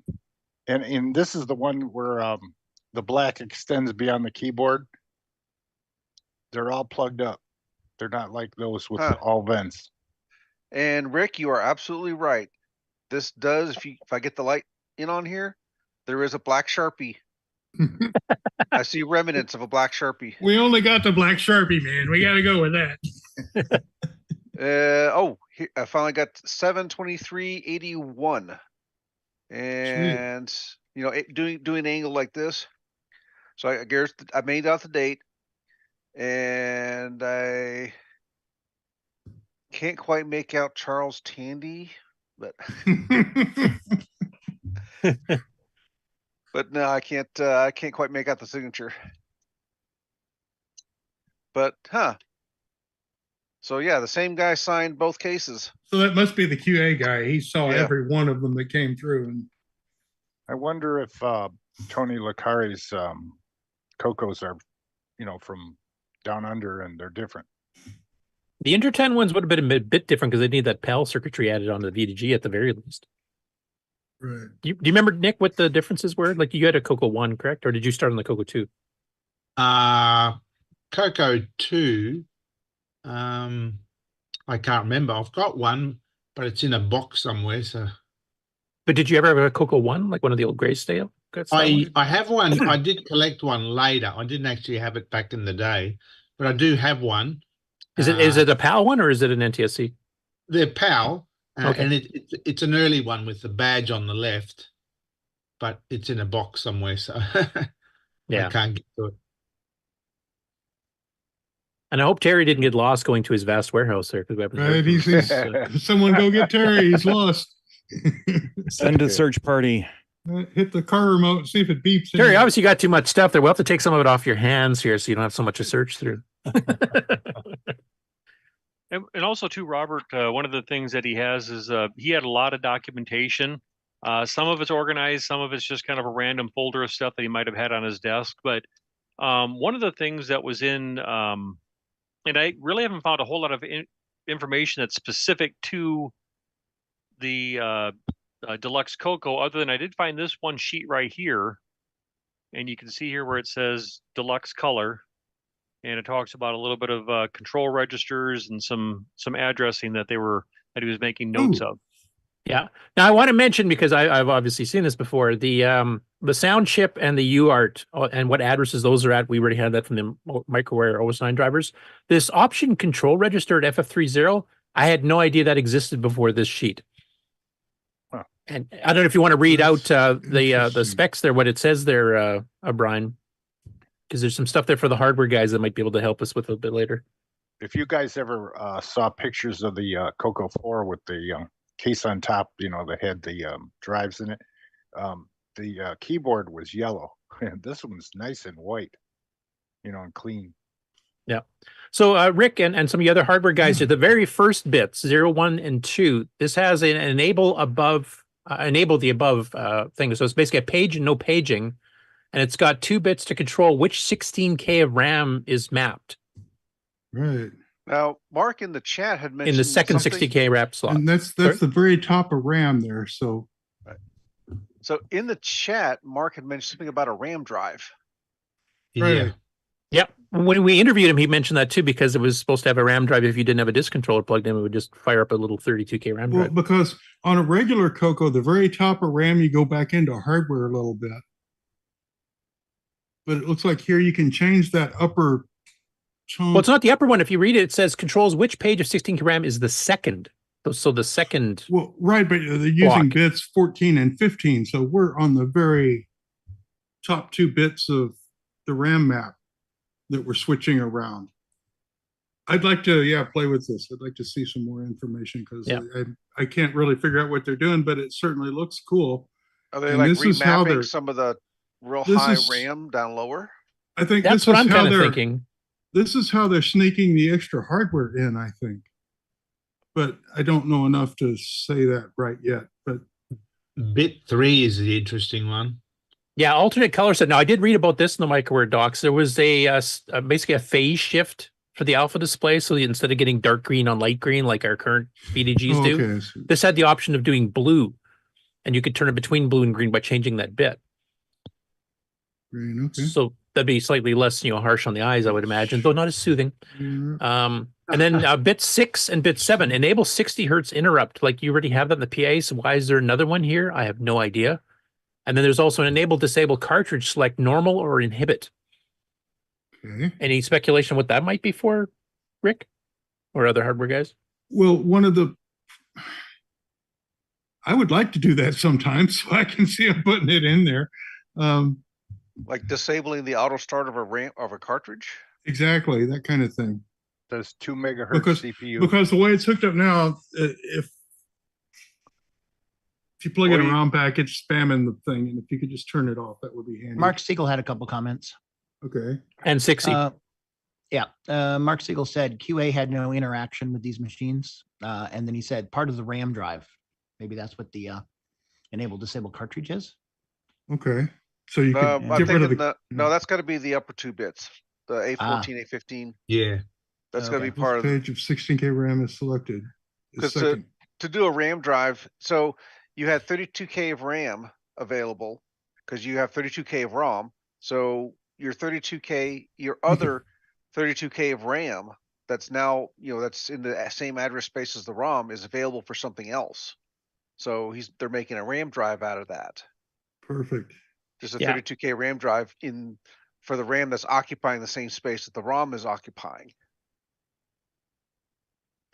That'd be my guess. And then So with the there's- 16K RAM page, would that be Okay. so that you can map in, you can still keep some like a basic program or something like the actual RAM part of it in bottom 16K or the second 16K, but still have the 32K ROM available for disk routines and whatever else? Or Yeah, like maybe keeping the lower 16K stationary and then switching in and out 3 banks of 16K, the 2 upper, and then so you get your lower 32K that's just normally RAM. So they're splitting that in half and then paging. yeah, in because the and out SAM does either the 32K upper- banks, you can swap 32K banks in and out. Right, but I think this is cutting it down even in that in half so that you can bank in and out 16K chunks. Okay, so it's kind of like a mini MMU, I guess. Yeah. Sort of. Yes. That's Yeah. kind of how the banker worked. Is you had to have a very minimal MMU to be able to switch in and out the RAM into the address space that the CPU could access. And I think with the ROM occupying 32K, they're splitting the RAM into 2 16K banks, one to stay stationary, and then one that could be switched in and out with the other 2. So you have 3 banks you can switch in and out into one address space. Yeah, and access the RAM drive that way. 60 basically saying the same thing. He says, "Oh, that's probably pretty useful. You're still within the lower 32K of RAM, and you can mess with what's happening to half of that as one of the bare minimum approaches to paging RAM. That sounds like it could be a nice user-friendly one." Yeah, and Mark's right. Could it play the- Sailor Man? Well, Mark's right with working the RAM disk like that. You had to disable the ROMs out on the cartridge, so it wouldn't interfere. Okay, yeah, that makes sense. So this. Oh, and that's probably what bit 7 was doing. Cat, you got to get. Hey, Curtis, Ow. sorry. I still haven't found them. I think I've left them in my other house yet. So I've got 3 of them, and I don't think they're in this town yet. So sorry. Oh, they're in your summer home. Yes. Yes, order Buffy to get one for me, please. Yeah, should I take the Beamer or the Volvo? I think today it's snowmobiles. So that's interesting. They've But- got the sound chip and the UART at FF3 at the top of that, which is normally PIA mirrors. And I know that Color Basic, to save some bytes during the start, it looks at writing to both PIAs by writing at FF 20 or so, and then so they had to do something about the PIA mirrors. Well, there. probably to get additional address spaces they could work with, they had to fully decode it. Yeah, decode it a lot better. Right, clean up a little more. Not take so many shortcuts. Yeah, That's probably some of those bodge wires. Yeah, Right. or the some of those like that PAL, those two PLA chips we see down there probably are assisting with that. To more fully decode the Right, all they the need other to. stuff. They needed to put some more smarts on the hardware, Yeah, so that's how they did it. to eliminate some of I'm those wondering. ghosts. I'm wondering the UART. They put it at 3C, but on the Dragon they put it. If I recall, hold on, I mapped it in my. Yeah, because Dragon 64 to 6551 built in as well. So Yeah, they put it at exactly. Where did they put it? Oh yeah, they put it at the. This could be a whole CoCo talk show. Right? Yeah, we should be a whole CoCo tech. Yes. MarkO, CoCo write Tech it show. in. Here's the events I was talking to you about. Let me find you. can't see. Let me find you. Ron. You're in the list somewhere. Look for the orange or brown colored cocoa. That'll find him. Oh, there he is. I have a little window to look too. That's one that Tony posted, a repainted. Excuse me, repainted one. Yeah, the one behind it isn't. Yeah. But see, not all events are open. Well, but remember, some of these power supplies had a cardboard they cover on them, and you might be seeing that. It doesn't got look blocked off. I've got a Looks CoCo like that it looks to that me. way. Anyway, that's No, this too is low res. from down Australia. Under, so Yeah. Oh, that one looks just like Ron. Oh. Yeah. Just in case. My I didn't know they had a bearded model. So this was pretty interesting to me because, like I said, from looking at the microware code that they had pretty well ready to go for the Deluxe, I knew about all of this stuff. I didn't know there was an alternate color set, though I had no idea how to set it because of the defs file were missing and stuff. But some of this other stuff in the option control register, I didn't have a clue, never heard of. So what's the name of the Discord channel, and how do you get invited to it? The Deluxe CoCo Discord channel is what I'm I believe Ron has already We've got created one, a right? Facebook group. Yeah. We don't have Right. one. Should we make one? Ron's been busy making it in the back, a Facebook group in the background while we're That's talking. slacker. I don't even know how I come up with the, that post that I did. Now, Mark is saying that the final plan for the Deluxe was going to be in a CoCo 2 case, so it must have had a much smaller version of the motherboard because that board will not fit in a CoCo 2 case. Squishy, yeah. Well, Add lots which of gallons CoCo and 2 pounds. case? Because CoCo 2s did come in that big white case. In Australia, they did. They did not up here. They were all Right. smaller. Here it was all little. Well, maybe Plus, that there's also thing- Australian CoCo 2 was not the CoCo 2 we had in the States. Yeah. There's also room Well- under the keyboard for an extended motherboard too. Yeah, And, that's true. when they went to production, they could have probably put some of those glue logics into another Right, logic one array. thing, yeah. Just so why did Tandy do that episode? Well, No? if they It's a had those prototype. large white cases, why would they need to Well, redesign probably the cost board? reduction, I'd imagine, because you'd be using a lot less plastic on a CoCo 2 size case. So if you can fit it, Right. would cut the cost. But they That's why they created the CoCo 2 in the recreate- first place, I think, because basically the CoCo 2 is not anything hardware different than the CoCo 1 as far as what it does.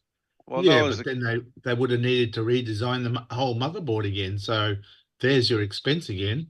If you already Yeah, but they had- already did. Well, I think actually the motherboard, I guess, because they were just making a new motherboard anyway. This is not the same as a CoCo 1 motherboard, obviously, or a CoCo Right. 2 motherboard. So you would have to design one no matter what. And they Wouldn't matter. obviously aren't shipping that one, so they're going to make another one without the bodge wires and all the stuff. Well, so this that one- cost is just coming, no matter what. This one seemed like it was really on its way. Like it's a proper board. It's not a home wire up job. It's probably It's, they're just making it work, getting the bugs worked out Right, of it, it was- and then redesign it to a smaller footprint. I would guess they made it from a CoCo 1 because that design was more broken out already and made it easier to prototype from. The CoCo 2 has already been kind of combined and congealed, and that makes it harder to expand it back out and do more things with it. And they might have been, they might have started on this, like early development may have been, say just before the CoCo 2 came out or something. And they were Actually, still... since Mark's in the chat, Mark, do you remember when the Deluxe project started? I mean, I have some dates on the microware discs, like the drivers, the final ones for the Deluxe were written around May to June 1984, I think was the final ones. I'm imagining it probably was going before that. So in America, the large white case is It's called the 64K color computer. It's not a 2. Oh, right. They called it a 64. Yeah, okay. And it was only sold for about a year or two, and then the CoCo 2s kind of took over. Because initially the CoCo 2 launched at 16K, color basic or 16K, extended basic, expandable 64. But the 64K I don't think was sold on its own until they basically were phasing out the 64K color computer. So end of 82, he says, when that project started. And he's also saying he had the only real one, which means he must have had the only CoCo 2 reduced size. I would love to see that if you still have it, Mark. Even a picture. Right.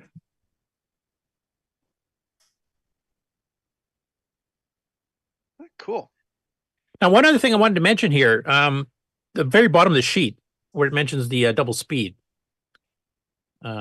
mixed speed mode, as it's called. That's the famous, of course, speed up hook 65495, which doubles the ROMs, leaves the RAM speed alone. That was not, as far as I know, officially supported by Radio Shack originally, because some of the older CoCo 1s did not work if you did that. And this looks like they were guaranteeing that they would work for sure on the Deluxe. Of course, it's guaranteed to work on the CoCo 3. Well, Mark's saying, sorry, he doesn't have one. What did you do with it, Mark? Who'd you give it to? We'll go get it. Yeah, he probably had to leave it behind when he moved on. Oh, he did say that. I had the only one. Yeah.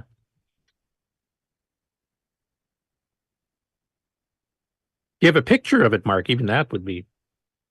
So it sounds like CoCoFEST is going to be very, very interesting this year. Yes, like Brian mentioned, this is just the start. How much for the 2 security guards? That must cost you a bunch. Oh, Mark said it was destroyed. Yeah. Now the That real was dumb. expense was was Brian had to hire Pinkertons to sit outside There you go. Curtis's house and my house, and Oh no, we just freeze them out here. We just tell them to go outside without a jacket on, and they're gone within 30 seconds. So. Shove them out the door there. Dead soon enough.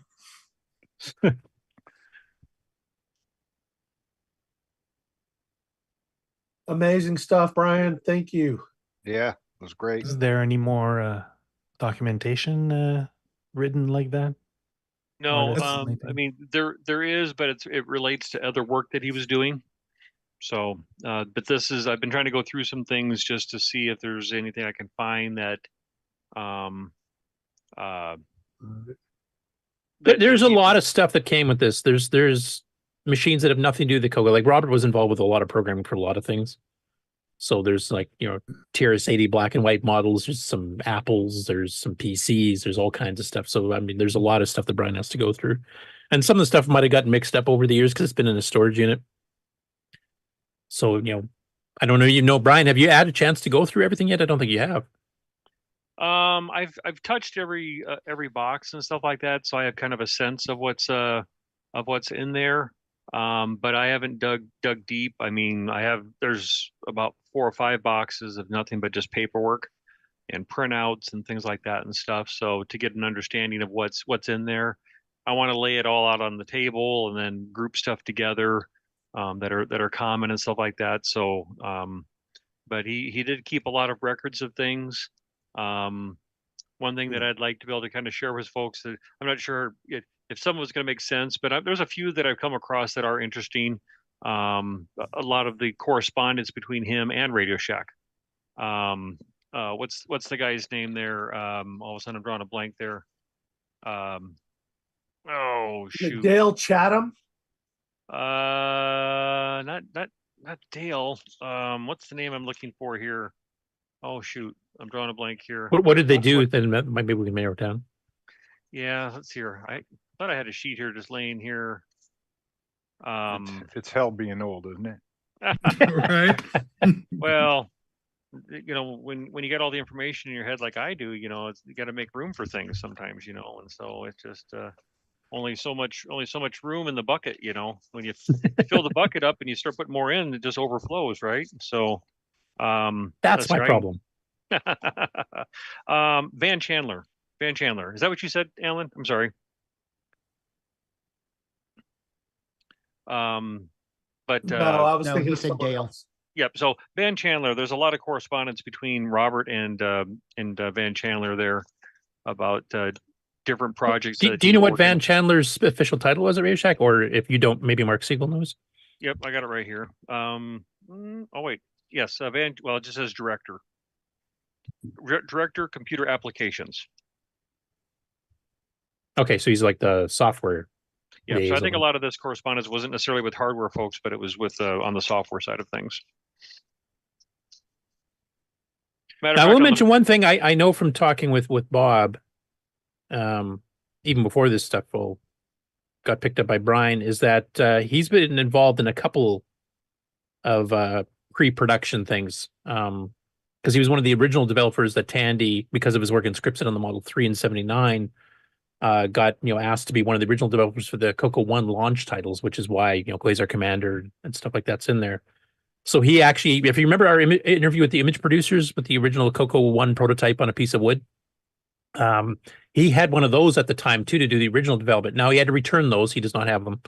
Did not have them. So and he unfortunately doesn't have any pictures of it either. I'm sure there's NDAs strictly against that. But so he's had a couple of the prototypes. He's had the deluxe one you're seeing here, and he had the original wooden board in February of 1980 before the CoCo 1 became a thing too. So he has a lot of early history with the CoCo, I must say. Could we look at the motherboard one more time? Sure. Let's see here. Yeah, we'll have to wrap up here pretty soon. I do got to take my son to work here in a little bit. He's not a big fan of the snow driving, so. Now the Model 1 CoCo's power supply is back where those large capacitors are. There's a couple different versions of that. I think depending on what board you have, whether it was the D or the E or the F boards, okay, where this was located, because some of them the board was located right in the middle. The circuit board actually had like a hole cut in. The transformer was in a recess right there, and I've seen some other ones where it's right here as well. Okay. Yep. Yeah, the F board has it low like you've got there. And it's yeah, I also have to very go dig similar. mine out, but There's a lot of things that are very much like a CoCo 1 board. It has the same type of transformer with the 5 wires, plugged in on the side right here. It has the big 5-volt regulator with the little heatsink cage around it. Got an update from Mark Siegel on Van Chandler. He says Van was moved to merchandising, and after that happened, that's when Mark became in charge of that same set. So Okay. Mark kind of replaced Van, it sounds like. Okay. Very interesting.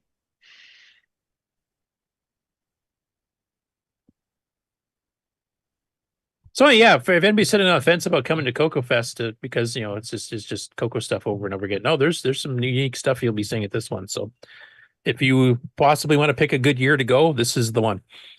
Can you show the bottom real quick if you hold onto it tight? Yeah, there's nothing there. Just, yeah, no stickers, no nothing. That's not a common occurrence to see unless naked one sold to the public. Yeah. Well, like those CoCo 2 kits that they sold, were I showed one of those on the show here where it was a kit that was assembled. It's the same thing. It's just a plain molded case as if it came right off the production line and no stickers on it. I mean, this is a prototype. The only label it ever had was asset tag C00812 or whatever that says there. Right. Sticker, yeah. That was it. Now, I have a question for Mark in the chat. Do you remember how many of these development prototypes went out to other developers? We know Microware had at least one or two. We know obviously now that Robert Kilgus had one. I'm just wondering if you remember, Mark, how many or even who they might have been. I do know you'd mentioned Steve Bjork was not one of them. He got one of the prototype CoCo 3s, I think, like one of the early pre-production runs, but I don't think he had a deluxe. But I'm kind of curious if you remember. Also, too, if these were supposed to be returned back to Radio Shack and I'm in possession of something illegal, I'm going to be getting a ticket to Mexico. So just so you guys know. Watch out for the Well, Radio Shack helicopters. doesn't exist anymore, so I don't think they can come after you. You're so. right. You're right. I think you're good.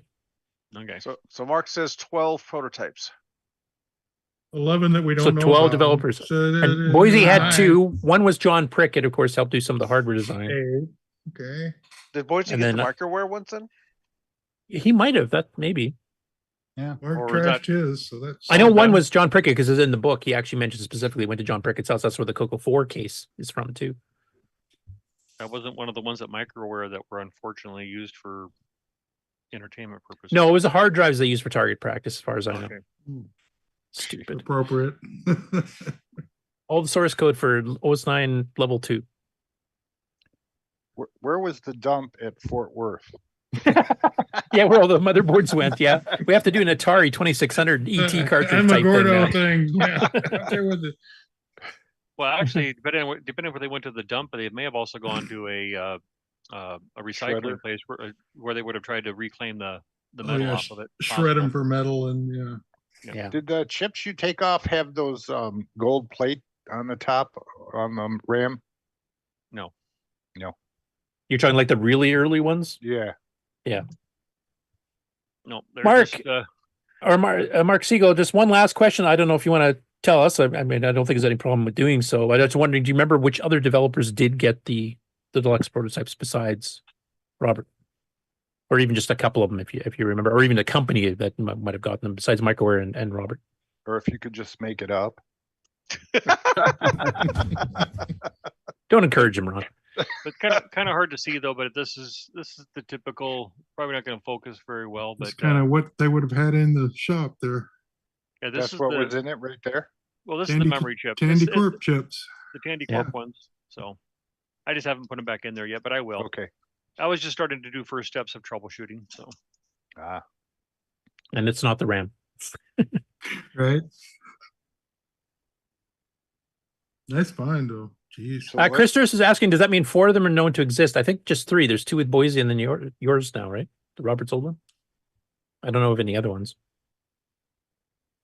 I think Boise got 1 from John and 1 from Microware is my guess.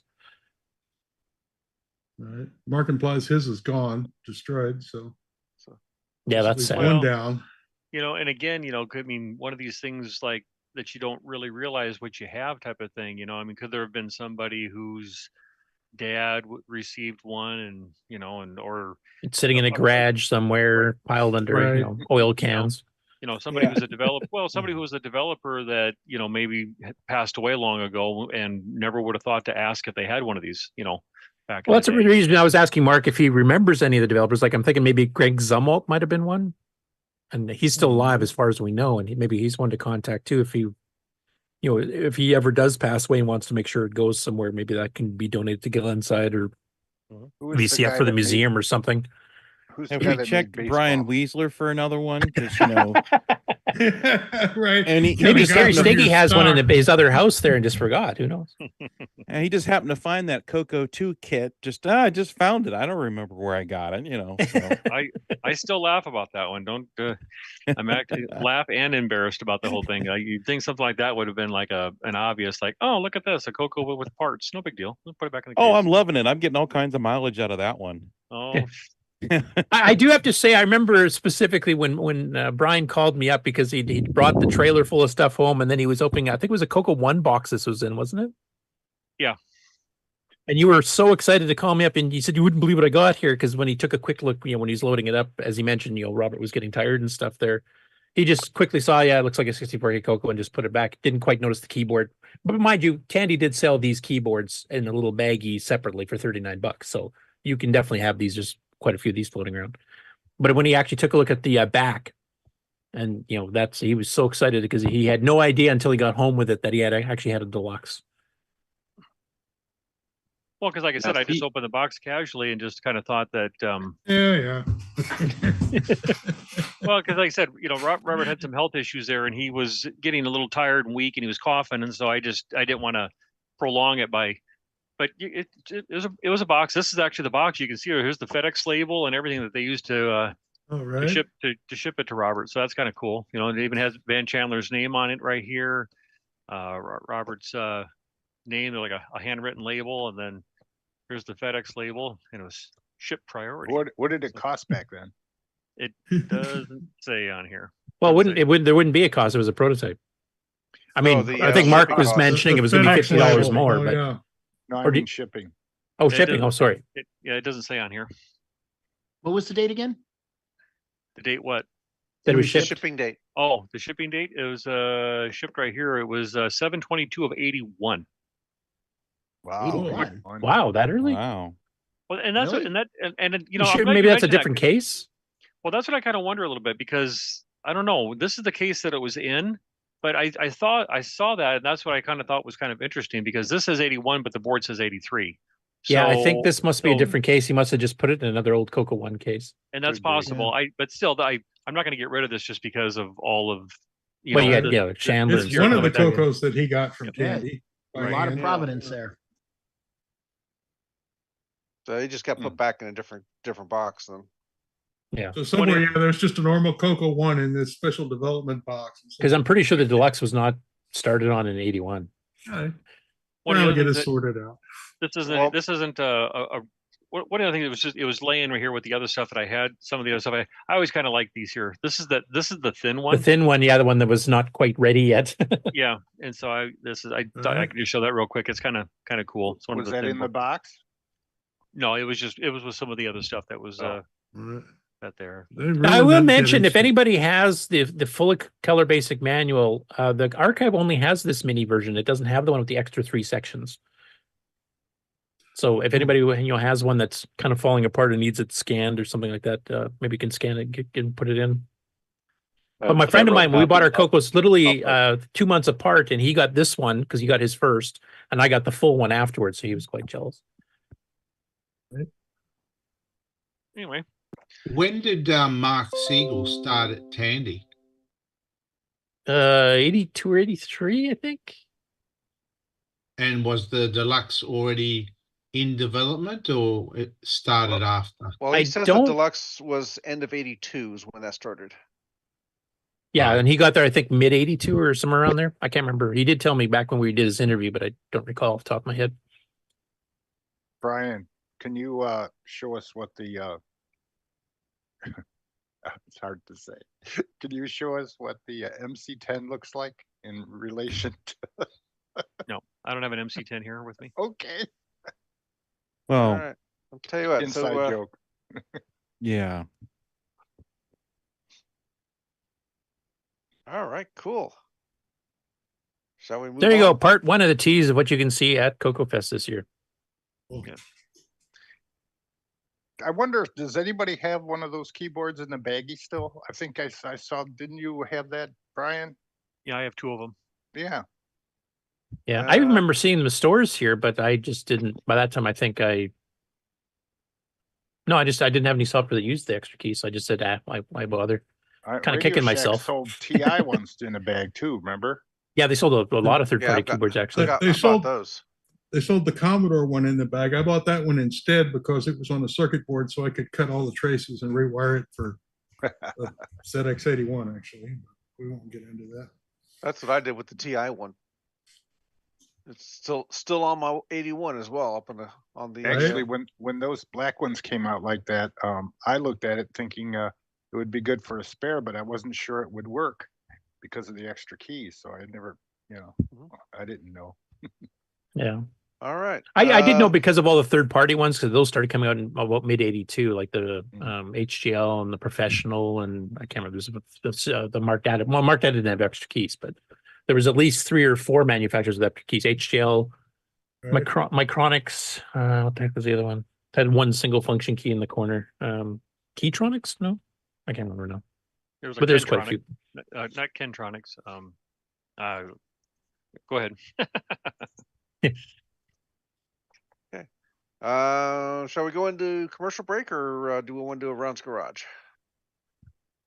Was there anybody else had any projects, updates, or acquisitions they wanted to do? That's kind of hard to follow up that one, but Oh, okay. Rick, I think you had something. Yeah, I'll clean up a guess segment. I can do a quick one here. Let me make this work. Because believe it or not, that took an hour and a half. Time flies. I could do that. Look at that one for another few hours. So this network card that I've been working on, Henry's managed to get his boot software working on it. So you'll notice here a CoCo 2 booting from its network card and nothing else. And I see you have a protection device.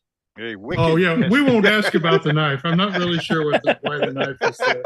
But what is that once you all get about? past the knife, this menu comes up. Just he's connecting to a server out on the World Wide Web at the 10.23 address you can see there, and pull up NanCat as your demo. So this is the CoCo 2. They just pulled this off the web.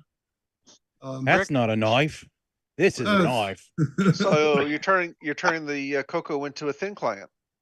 Pretty much. So here's a CoCo 3 booting level 1. He broke his level 2 boot, so it's not working here. But there's a CoCo 3 with nothing but the network card plugged in the side of it, booting off of the Ethernet. And when you say you're using the word boot from, is that cartridge set up in such a way that when you power it on, it's looking out to the internet or network or something? Yes, there's a boot ROM in the card. If you enable it, it will hit this Axiom 4, which is a menu. It's like a hypercard stack. You can pick what it does. And what he's done for the demo here is he's got this NanCat demo that he pulled up and then booted OS 9. Unfortunately, he has a level 2 boot for the CoCo 3, EOU for the CoCo 3, but he broke it. So this boot can only do level 1. But it just shows it works on a CoCo 1, CoCo 2, CoCo 3. You don't need a multi-pack, you can have one. Anyway, I'm just really excited all this stuff is working because I've been working on it for 2 years now. Yeah, it's finally come together. And so anyway, Wonder what the thing is next to this Tandy sticker. What? Don't know. Looks like an odometer or something. Oh, hard to say. Just another sticker. Yeah, that's Henry's computer, Rick. I'm It judging by could be a the set of strict on it. small switches. That's a good. Could be switches. Okay. Good So clue. in any case, yeah. And then of course, folks. Oh, come on, do what I ask you. Get your table because CoCoFEST is running out. Yeah, that's out of date already. There's only 5 left right now, I think, Grant. If Grant's still on the That's call, we fine. can verify that. Yeah, 1, 2, 3, 4, Yeah, 5. Hopefully I think It's we kind of a hopefully we get blue a report shape from right Grant here in a there. little while. That's all you get, but it's all going to change. People move around and stuff. I just wanted to point out that it's almost full, and so if you don't do it now, Yeah, and they've only been up for grabs for what, 2 weeks or less? right? Not now. even 2 weeks yet. All right. Well, since with that, Grant, do you want to give us a report or have one? There's nothing really much more to report other than get your tables now. We're only down to 5. We're probably going to be setting up some tables in the hallway as well. So we might be opening that up, but we don't want to do that until we sell out of these 5 tables first, because we want more people inside the main room than we can have out there in the hallway. So, Right. and we might, if it gets even crazier, we might even get that small room across the hall to set up some tables in there. But we'll wait and see. Grant, if it gets really bad, we can have people set up tables next door at the truck stop. Or Yeah, just that's right true in the too. parking lot. Yeah, Just parking set lot as people- well too. Yeah, they did it. I think at that's where VCF. Brian Weisler is going to be parking at the truck stop. Yep. The other thing too, if you want to give a presentation at CoCoFEST, just shoot me an email or reach out to me on Discord. Ken, are you guys, you and L Curtis Boyle, going to be doing one this year? Talk to I that don't know Curtis yet. guy. I haven't actually had a chance to really think about it, but I would imagine we'll probably do something. Okay. So What do you think, Ken? I haven't really asked you either. I don't know. Ken's going to be demonstrating games. That's what he's going to be doing. Yes. That sounds like He'll a come up possible with the whole maybe. thing during the drive. Yeah, Right. exactly. Right. I'll be playing Yeah. games. There you go. Yeah. Yep. There And you that's go. the other thing too. I'm going to ask Ken to set up a high score challenge too at CoCoFEST. So Sure. I can probably do that. I think I might have some games in mind. yeah, so we can maybe set up a table there with 2 or 3 CoCos, and then maybe a whiteboard or something we can write the scores on or something. And Yeah. maybe Just make give a sure little- it's not Rampage because we're all going to lose that one to Yeah, that's true. Make sure Mr. it's Moore not Jr. Neutroid. That just depends on how much they pay me. Yeah, and we don't want any Nick Morantis games either. So we want to. Oh, no Neutroid. Well, I'm okay with Nick Moranti's games. Just one of his can't be there.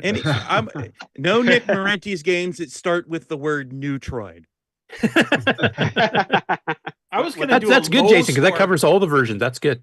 Yeah, I was going to do a low score version of Neutroid. Whoever gets the lowest score is the true winner. Now, am Yeah, I an I outcast think the because only- I actually enjoyed Neutroid Reloaded? There you go. You left a. How much did you pay loophole. him? He's going to release a game called Now More Neutroid, and now it won't say Neutroid is the first word. So then that would be allowed. Okay, The no winner, games that have Neutroid in the title. The winner of the Game On Challenge could get a gift card to Trader A Joe's. free copy of Neutroid. Gift So- card to the truck stop next door. And one other thing too, I'll probably mention here is that we are looking on ways to increase the bandwidth for the internet there at the hotel, mainly upload speeds. Download speeds, nobody had any problems with downloading at the hotel. And so we're kind of looking at maybe if somebody has access to a satellite dish, maybe they can, with an RB, we can maybe use that temporarily, or one of those fancy 5G internet connections that AT&T, Verizon, and some of the Yeah. other telcos Henry offer. brought one of those to the fest last year, and it worked really well from that venue. Oh, really? Cool. With the antennas coming out of it, all different directions. Yeah, that Yeah, thing worked good. because I know we don't want to. I mean, the club will pay, to use it, of course. It's just not feasible for us to get a subscription to AT&T or Verizon for one weekend out of the whole year. I mean, that's going to cost several hundred, if not And- thousands of dollars. So if we can just borrow one from somebody, that'd be awesome. Unless the club wants to buy a Starlink, then I'll just hold on to it until next year. Oh, there you go. The goodness of your heart. Yes. I Take think care if of you yourself. get some kind of like 5G hotspot, you may be able to find something in the prepaid range or something that you could use once a year. Yeah, but- we have been Yeah. looking at that, but the problem is they will cap you at a certain amount, and then they drop your speeds. So, Right. Yeah, that would be something to consider. But There we can't is- get there any is type no of such upgraded. thing. There's no such upgraded service from the hotel for like a No, The business hotel connection? has such an abomination of a portal that you have to use to get network access from them. It's horrible. We beat our heads against that portal 12 different ways last year. It's Right. horrible. Besides the and also speed, keep in it's mind just- too, hotels are geared more for downloading because most people are downloading and not uploading. So that's They going. have That's no, yeah. yeah. So that's the kicker. So we could get a private internet, through through the company who rents the tables. They do that, but it's over $1,000 for them to do that. We don't want to pay that. Yeah, that's Well, our coffee how- budget. How close is the closest person from the Chicago area that to the hotel? We could just run a cable from their place. Right. Yeah. So who'd you say who did the 5G hotspot last year? Oh, Henry Henry had one Strickland. Henry because Strickland. we were running all of our CoCoIO stuff. Do you on have it. access? Can you have him email me and see if we can work out something, or do you have his I email think address? it was actually a buddy of his, so I'll see if there's anything Tommy. he can do for us. Yeah. Okay, that'd be awesome. And actually, There is- Grant, you brought me. You guys just had a Glenside meeting, which I think was covering a lot of fest related material recently, like past week or something, wasn't it? Yeah, it was on Thursday. Was there anything else you wanted to mention? Because I didn't get a chance to watch the whole video. And I don't know if there's anything no. more for the general public or. No, that was pretty much it. Just mainly people need to get tables and so forth like that. So the main thing at the Glenside meeting, the big thing I would say, correct me if I'm wrong, MarkO, is probably that they want to start a $1,000 fund to purchase things off of eBay that are kind of rare, like the Steve York stuff, stuff like that. So therefore they can actually get the stuff, archive it, and then maybe put into the auction at a later time, that type of thing. So that was a big discussion this week. And Henry, yeah, actually, the newest release of Neutroid is actually pretty good, but we just like sliming Nick because it took him 40 years to get it right. So Yeah, he started with the Model 1. What can you say? it's this year and last year's running joke. Yeah, the problem is that the Model 1 one was good, and then he went backwards. yeah, into the and now he reload. caught it back up and actually finally surpassed it again. So Well, he had to get used to how to program in color. And right side up. And the other thing too, I don't know. How much did he pay you?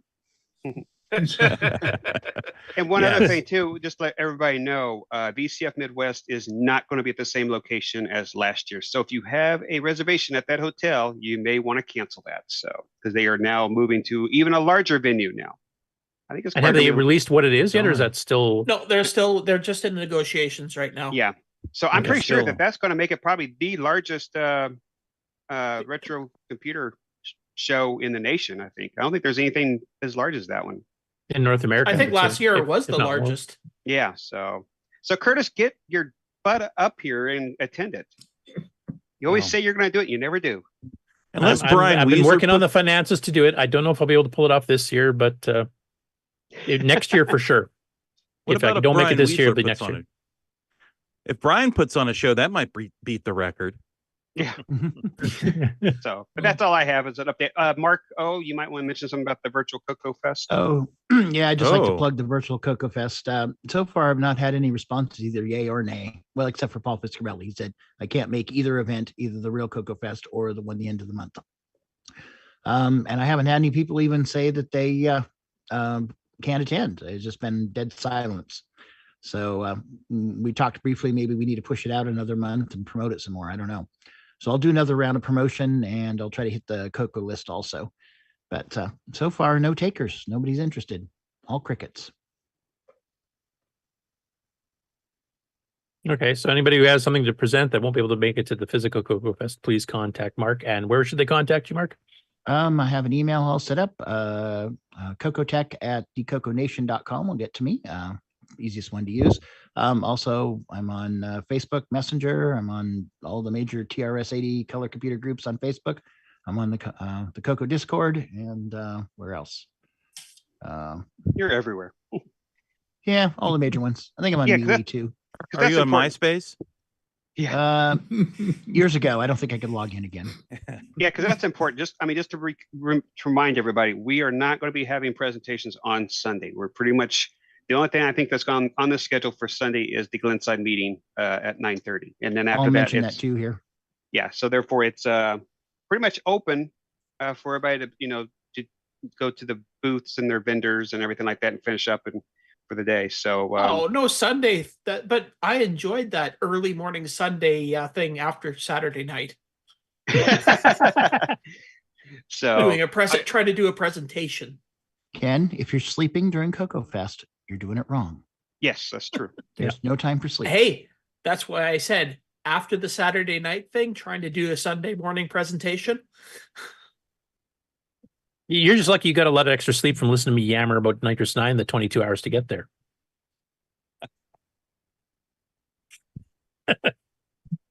Okay. We do have airplanes. What's that? It's rather expensive to haul a whole bunch of CoCo related hardware that way, though. Well, you can always use UPS. Oh yeah, that worked so well for chocolate bars, didn't it? It's cheaper to rent a U-Haul than it is to use UPS. More accurate too. Is it time for a commercial break? Yep, that's all I More have. than time. Okay, here we go.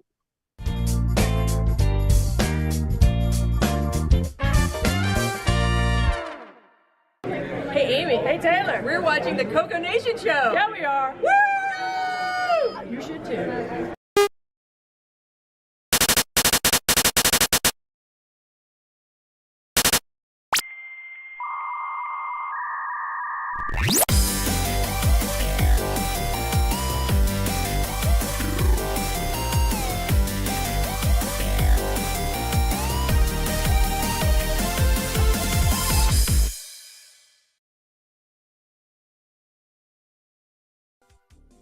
everyone, it's your good buddy, your good pal Amigo Aaron, joined by that dastardly The Brent from ARG Presents. You're watching CoCo Nation. I feel like that should have been longer.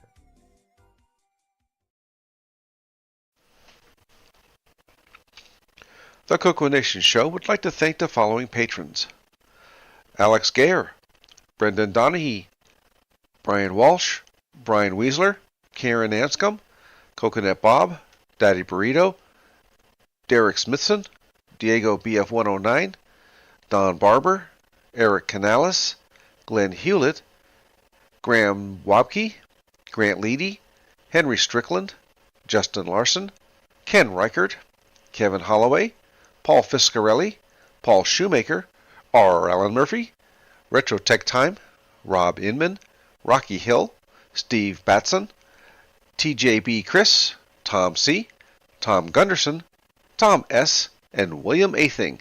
Thank you so much, patrons.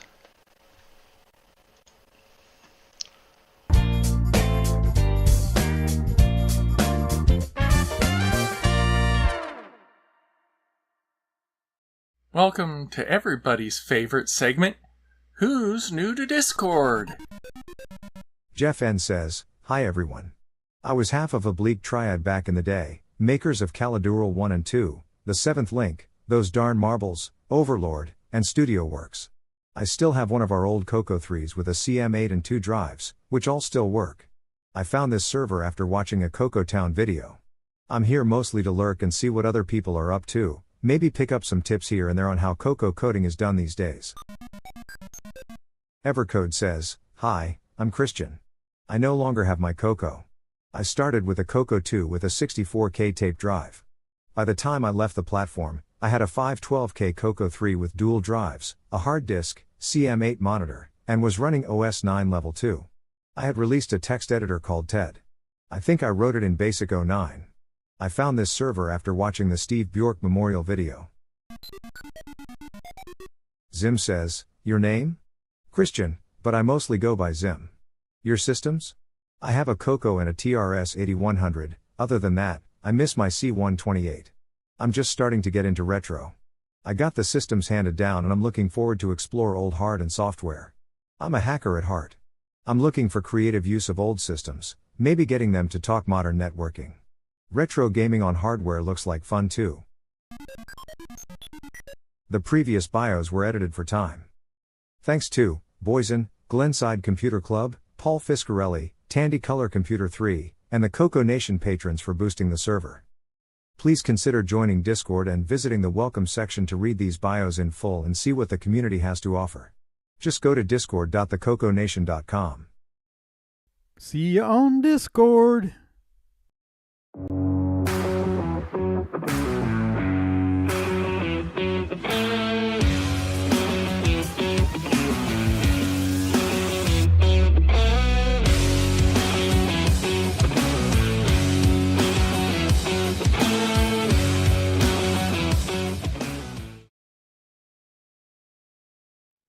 Oh, I guess I gotta push the button.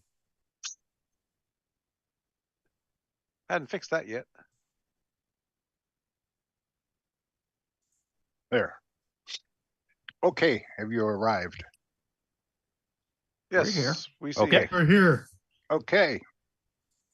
This is a 16 color image from Paul Fiscarelli's CoCo SC image software, or well, it's his sprite software that he Compiler. developed.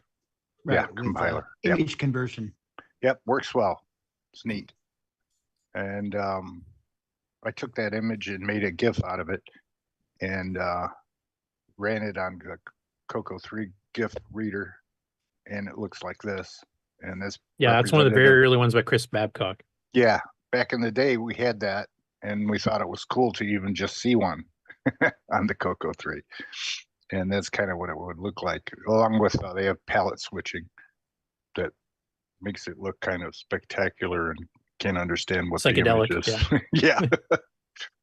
There And are then, better GIF viewers on the CoCo. I should mention and there's Color Max six is one, and this was done by Color Max, evidently, or Roger Taylor did it. and that's back in 2014. Looks great. And this is a high color image of the same thing, and CoCo VGA for CoCo 1 and 2. If you have one installed, you can see this image. This is in the format of making the image to be used on the drive. And then as we go down, evidently kids these days are watching this show called Raymond. What's it called? Everybody Loves Raymond. No, it's Rayman, Raymond. And evidently it's a character that doesn't have any body connected to the arms. It's a cartoon, I guess. And there's also a game on the Wii I've played before too. Yeah, it is. It's okay. Rayman, yeah. Yeah, I'm not familiar with it at all, but I figured I'd do this for somebody mentioned that if it was on the CoCo, that their Guess kid he's missing his noodles. Might be interested in it, so I threw it on there. It doesn't actually, it's not a program, it's just an image. But, look what I did, son. One of those things. And it looks a whole lot better on a monitor, the CM8. And I thought Mickey's adventure here has a similar look to it, with his hands out and stuff. And I thought that was cool. So I put that on there. I've done some other images, that you guys can go and download if you want to put them on your computer, the Beatles. And I took a look at Mickey's Adventure, which is kind of neat. At the time, it was $4.95, must have been marked down. So I don't know what they were at the beginning. Yeah. And that worked on a CoCo 2. And back then, there was only, well, I should say, not only, there was 9 planets then. Now there's only 8.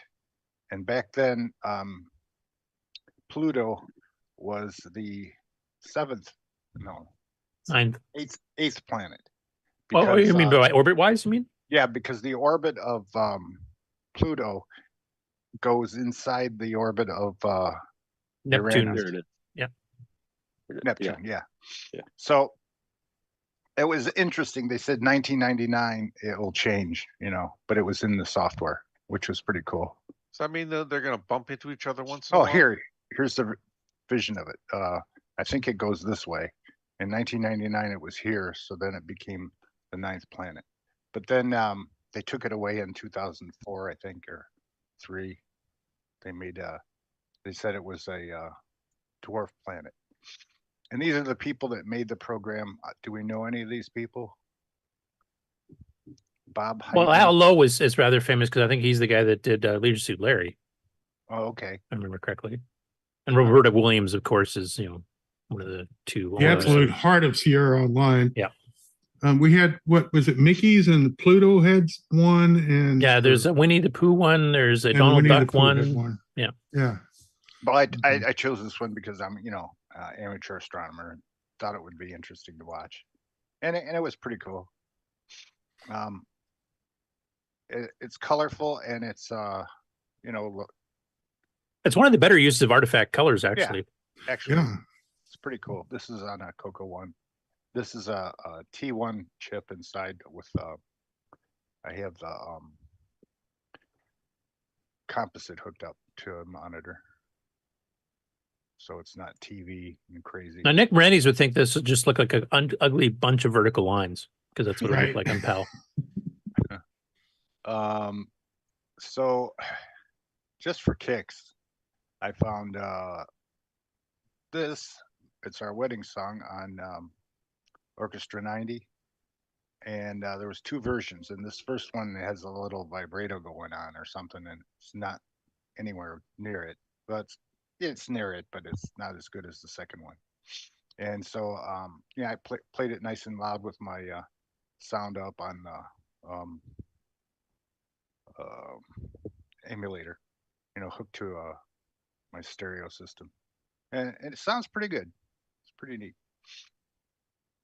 I designed the Color Computer Group's alternate group logo thing, and put that up And then I also designed the next CoCoFEST artwork. Hopefully other people might, contribute and want to, show what they can do, and they'll pick one for the event. It's 5 months away. And I did want to show though that I have a little TC on here as like a, just a little gag thing. What else do I got? There's the original picture, and I named this after Simon because it kind of looks like Simon. And Simon said it kind of looked like him if he grew his beard long.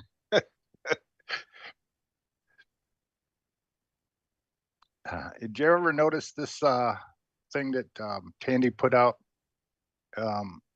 It's like a flyer. They used to have them when the color computer came out, and they left it, around it was like an ad. But Yeah, I do remember those being in the store. They used to have them beside the CoCo on display, and you could just pick them up and take them They home. spelled palette wrong on it. They had 2 L's on it, and I fixed it and made this one from the original, and did the artwork to it to make it correct. Unless they meant pallets of Cocos, because I think that is spelled with 2 L's, isn't it? No, it's wrong. Because palette with 1 L is for color, and then palette with 2 L's, I think, is like the wooden thing you stock. Right. Yeah, the palette with 2 L's only has 1 T. Oh, right. That's true. Jeez. So it's still wrong. Yeah. Is it the English spelling, maybe? I don't know. Could be. Who knows? No, it's just no copyright.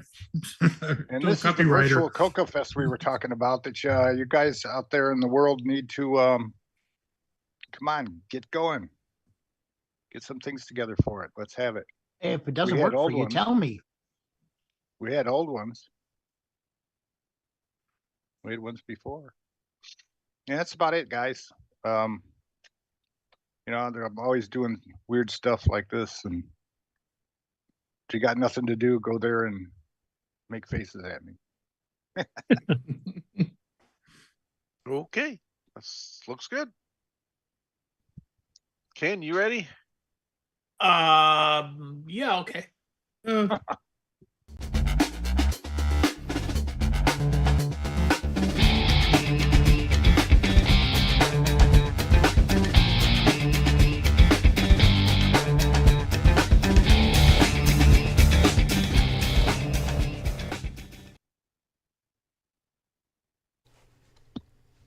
Welcome everybody to the CoCo Nation Game On Challenge of the Week results video. This week we played Super Pitfall. We had a total of 11 players. We had Coconut Bob with 53,500, Jim Rye 106,000. Tied for 8th place, we had Shenley and L Curtis Boyle with 168,500. Tied for 6th place, we had TJB Chris and Tasman with 171,500. Micro Hobbyist 184,500. Mr. Dave 6309 195,500. Sloopy Malibu 203,500. Canadian Retro Things 205,000. And this week's number 1 score belongs to Ed Rhodes with 213,000. Thanks everybody that played. We'll see you again next week. That wasn't the worst.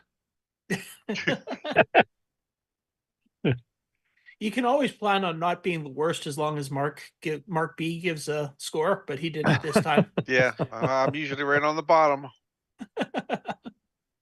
Okay, so that was Super Pitfall, and I did find a couple of reviews of this. One from the February 89 edition of Dynamic Color News. And basically they gave a little blurb about how to play the game, and then mentioned that a couple of things they had trouble with the game was trying to figure out how to fire the gun. I guess they must have been using a single button joystick. Oh, probably. Because and the other thing they couldn't figure out is how to get into the Explorer mode of play, neither of which are explained in that's not explained in the instructions. So the gun they use the space bar for. So apparently, if you're using a single button joystick, you can fire with the space bar. And Explorer mode is you access that from the how many players line, which I didn't actually know either. So, and basically they just said they're impressed with how much territory you can cover and still be in new uncharted areas. So it's a very big game. Yeah. Other than that, everything that they talked about was basically just things that are in the game and how to play it. So the other review is, let me just find it here. Where is it? Where is it? Where is it? Oh, actually, I got to go back to that one and change it. There we go. Rainbow in December of 88, I believe. So basically, their review is mostly just talking about how to play the game. Basically, just spitting out the instructions again. A couple of times they did actually add a little bit. They said that the graphics were great. That there didn't run into any problems with the game. The only times they got into trouble was their own fault, and it's a fun and challenging game. Other than that, it was just basically a rehash of the instructions. At least they did have a screenshot of it in the review this time. Yeah, Yep. but it's black and white, isn't it? Yeah, but it's better this than time. I just think text. that most of the magazine was black and white by the 80 or late 80s, wasn't it? Most of No, was it's a bit always later black than and that. white. You only had color pages here and there. Yeah, it's So- expensive to do 4-color process versus one Yeah. color. So, yeah, it was a very massive game. I mean, I don't think I got very far in it. I don't think any of us did. Yeah, I think Steve, if I remember, mentioned that the amount of graphics, like it's all tile based, so it's compressed based on the tiles, but basically it's 5 megabytes worth of graphics if you do the full map. So, and there's what, 4 different levels, kind of, or 4 different areas that you can get to. Yeah, like there's stuff you can only get to with the balloon and Yeah. So, yeah, definitely the type of game that when I was a kid I would have really enjoyed. I never did have this one, but I enjoyed the other Pitfall games when I was younger, so I definitely would have enjoyed this one. I just want to give a big shout out to Buck Owens because I didn't have time to do it, and he beat me to it. Getting the 609 patched version by Sockmaster fixed up, so you only got 3 players instead of 255 or whatever the heck the default was in the other one. Yes, sir. Because it makes a big difference. The 609 version of this game literally plays about twice as fast. Is that roughly right, Ken? I wouldn't say quite twice as fast, but quite a bit faster. Yeah, it's a lot smoother. This was a CoCo 3 game only? Yeah. Is that Yeah. correct? Yeah.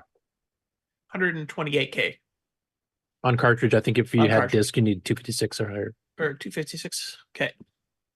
Well, did it come out on disc or was it just a cartridge? game? Only cartridge. Cartridge. Yeah, so it would have been if you had a burned copy of it, you needed 256K. Right. A backup copy. A backup copy. Your A archive backup of- copy requires more RAM. Yes. A backup copy of your cartridge. Correct Which language. I'm sure that Steve loved if people did that. Oh yeah, he loved archivists. By the way, Frederick Pravancha in the chat is saying, back in the day, I ruled Super Pitfall. Got scores up in the millions, but I tried last night and struggled. I've lost all my skills. I think most of us can sympathize with that. We pretty much all have.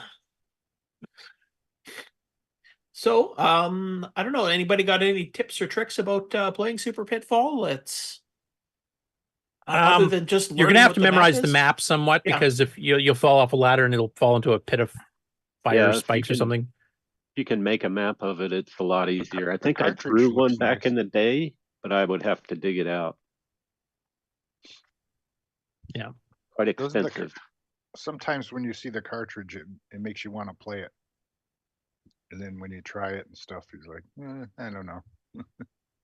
I don't know. I find it a fun game. I've forgotten all the maps too, so I didn't get that far either. Yeah, it's just like playing a new game then. I thought the game Pretty was much. great, but the music just sounded off. Like a flattened fifth out of tone or something. Actually, I'm trying, turn did the the music 639 on. version play the music? I can't remember. I didn't have my. Yes, it does. I think. It does. If you're It's playing the repetitive, 6309, that's probably the reason, is that it's Yeah, if he's running native mode, if he didn't adjust the timing, it would be off. Talking back in the day, it sounded off. Oh, okay.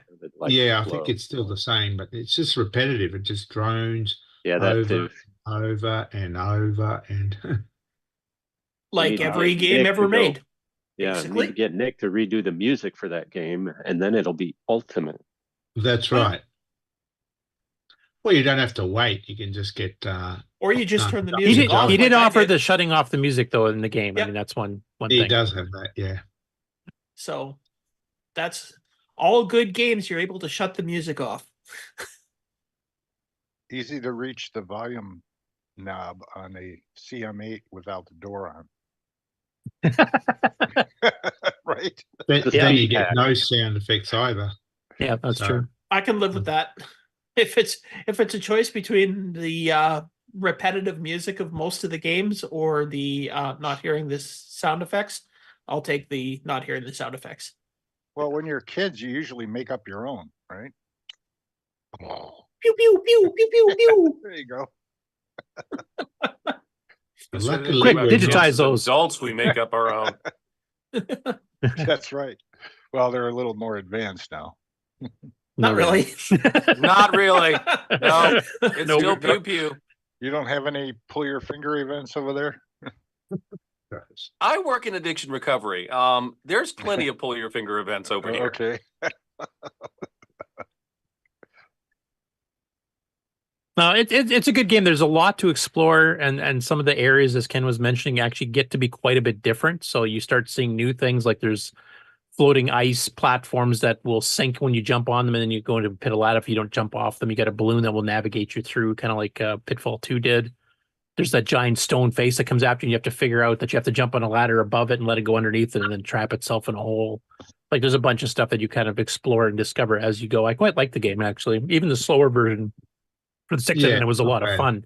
It was just slow, but it was smooth. The graphics are really well done. I think Monique did those, if I remember correctly. And she was a good graphic artist, so that was probably one of his visually more impressive Think of games the as far as insight of making these games slow so that we can play them when we get older. Yeah, that's exactly what he was thinking when he made the game. Yeah. In 45 years, when people are revisiting this game, and Yeah. they're old, And they're so used to the 609 that we've never heard of version running too fast, then they The can slow it graphics- back down. the graphics are big and chunky, so they can see them with their bad eyesight, and the gameplay is slow, so you can react with your slow reaction time. Why don't we have turbo buttons on our computers now? Same reason. I know a few people back in the day that did, actually. It would be your high-speed poke, flick on off thing. Also had a pause button. You had a halt switch on the CPU that actually would stop the machine and pause it, and then you can go off and have lunch and come back and pick up, even if the game itself didn't support that. Now, as far as tips or tricks on Super Pitfall, aside from memorizing the maps, timing, shooting, say, the frogs, so that when you shoot them, that the bullet doesn't just whiz by. The one annoying thing is, and I wish they had done it differently. Now, unfortunately, I think this is on the other versions, like the NEC PC 6001 and the Nintendo, is those card suits that you're supposed to pick up, those coins or whatever they are. Yeah. They're invisible unless you jump up near them or something like that. And I think the guns are like that too. So that's annoying. Like, why did you do that? Just Well, that's on the expert level. If you play the novice level, then they flash, so you can see them. okay. I must default to expert then because I didn't have that. It does. I think it does. Yeah. Yeah. So. Well, then my score should be worth more then because I played on expert. The 6309 version is about the right speed. The 6809 one is a bit too slow. The other Nintendo one is too fast. So the 6309 version is about the right speed. That's one thing. Like I did try the Nintendo one at one point, and It was fast. annoyingly fast because you would zip down a ladder, and before you could react to stop, you would be down too low and get hit by a creature that's just coming up from the bottom of the screen. So Something I learned in the late 80s was that a expert is has been drip. An expert is a has-been drip. Former drip under pressure. Oh, okay. An expert. Yeah, I got it after Mark. Ah, mentioned. now I get it. Jeez. Anyways, 60 saying, hey, not to be a stuck record, you see what I did there, but Blockdown cart with the GMC, it's a GMC cartridge, does vary the music as you go, and I think it's better not to disable it. Yeah, that's true. If you have an actual sound chip that's not going to take a lot of resources, then you can actually have some. Mind you, you can also have some pretty decent soundtracks in CoCo games, depending on how they were done. Like Photon has different music playing for each level up to a certain point. And then Stuart Orchard's Return of the Beast has an excellent, Sid-style musical soundtrack at the beginning, too, that lasts a couple minutes before it repeats. So, And I didn't say that all games have repetitive bad music. I said most games of that era have the repetitive bad music, even arcade games. Right. The random notes that they just kind of played to try to make a soundtrack out of it. Oh my God. Or they take a thing that's like 2 bars of 4 notes each, and that's just what it repeats over and over until you want to scream. We've got lots of games like that on the CoCo. Yep. RoboCop, Super Pitfall. Does Frogger do that? Repeat. Many versions of it do. It's just rivet. At least with Jumping Joey, you can go one whole screen before you're like, turn it off. Right. Yeah, you can go through like each of the 3 levels and jump into you can go through each of has different all 3 levels, song. and then you're like, okay, off. That sounds like when I was playing music on my CoCo when I was younger. My wife would come in and go, "Can you just turn that down a little bit? Just turn it down." No. I want to hear the bass. I think MarkO fell asleep. No, he's playing on his phone. Oh. Fred says, anyone get to the Easter Island head? That's a stone statue head I was talking about earlier. Thought it was really cool when I first saw it way back then. And actually, same thing. I remember finding that. It was like, holy cow, there's this huge head, following you in this corridor, and you can't stop it, you can't jump it. So you have to jump up to a ladder and kind of dodge, or was it jump over the hole that it has to fall into to pin it down? I did not get that far. I didn't this time, but I do remember that. It's one of the better Vaguely visuals. recall from back in the day. Anyways, a really good game on the CoCo 3. Even better if you're playing the 6809 version. 6309 version. It's 6309 version. No, I like the 6809 version better because it's the slower geriatric version.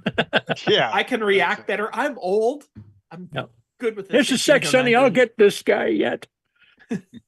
Of all the cartridges that Tandy released, it's one of the better ones. Yeah, I think visually, like just the graphics, the tiles, the sprites, etc. I think it's one of the best ones Tandy put out, to be honest. Yeah, I mean, gameplay is a little slow, like we mentioned, but visually, it's a pretty striking, good-looking game. Yeah. All right, and the other game that we were playing this week was Buried Buxx. And we discovered a few things about that game, playing it the other night on the live broadcast. Like, for instance, don't make your hole too deep, because if the $sign hits the bottom of the screen, it disappears. And I think then you get stuck in a loop that your level won't end if the $sign disappears. Yeah, it has a few bugs from what I saw. Yeah. I guess tips and tricks for that game are if you run out of ammo, obviously you have to go back to your base and land and refill. You can only carry $1 at a time. And when you're digging a hole with your shots, it's best to actually drop into the hole as you're firing, because you can only fire once at a time, so you can rapid fire a lot better. But don't keep doing it, because you keep pushing the $sign down to the bottom, like you said. Yeah. I found that the diagonal shooting would help a little bit, because it would give a wide range where it would try to drop the bombs, and then you could try to, navigate to get to some of the deeper buried bucks. Yeah. I also found that if you do the diagonally shooting, it creates some holes that sometimes the plane will try to drop bombs on that to fill it, rather than right on top of you. So make other holes. Yeah, definitely a fairly unique game. I don't know if I've ever played anything like it. Mark Bosley, we're getting a report both from Henry here in our internal chat plus Scott Cooper that we've lost half the crew. Basically, only half of us is showing up on the stream. Well, I've got the people that have video actually enlarged. Yeah, so anybody that's just showing a photo isn't.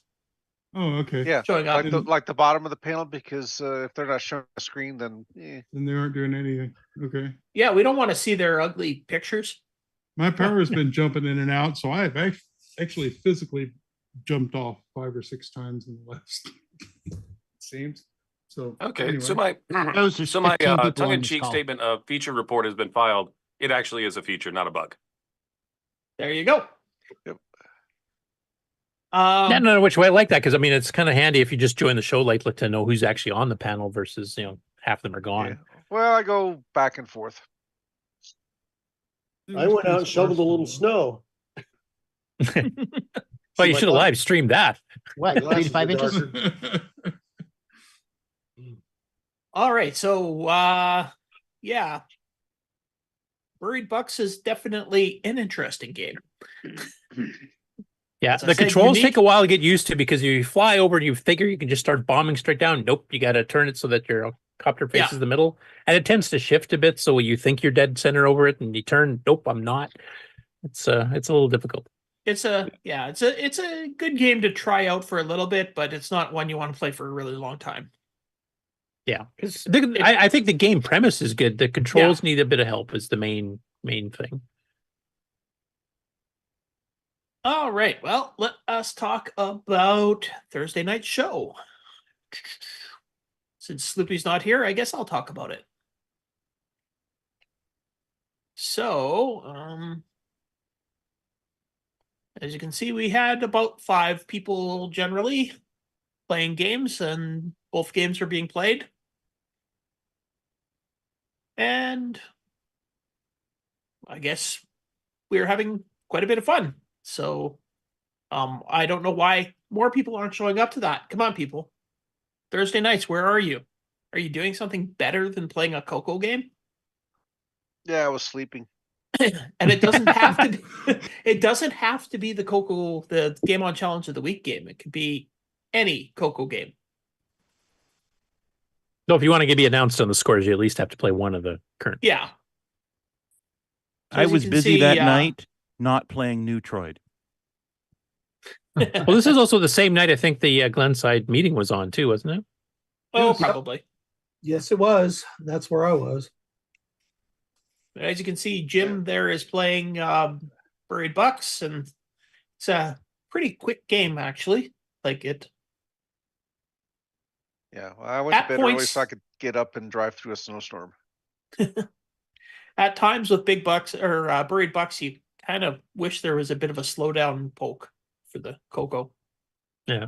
Actually, watching the video reminded me of one other thing on Super Pitfall. I forgot.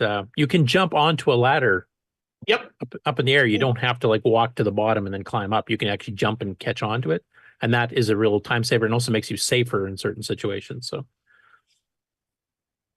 Now, Steve Bjork took this Super Pitfall game and did another game called Mine Rescue. Mine Rescue, yeah. Was it much different of a game, or? yeah, that one you have The to take premise is air a bit canisters and rescue miners. So you have to find the miners, and then you Ah. drop an air canister in their lap to rescue them, and That's you have right. to just do that. So it's not shooting and stuff per se. It's kind of a more- cross between Pitfall and Hero. Yeah, kind of. That jump did save a heck of a lot of time. Top left. Wow.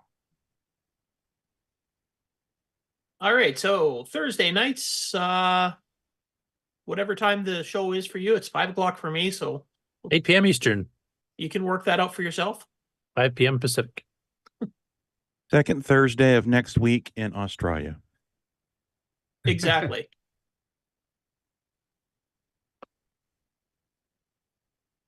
And for the next week, we'll be playing Buried Buxx again, which you can see in the upper right corner there. And Absolutely. We're What gonna be is playing the new game, Ken? Now, this is one to keep in our theme of digging games. Mine rescue. Just a little, a little teaser there. Dig dug. Is it a Kilgis game? Oh, this is a Cuthbert game. Why, yes, it is.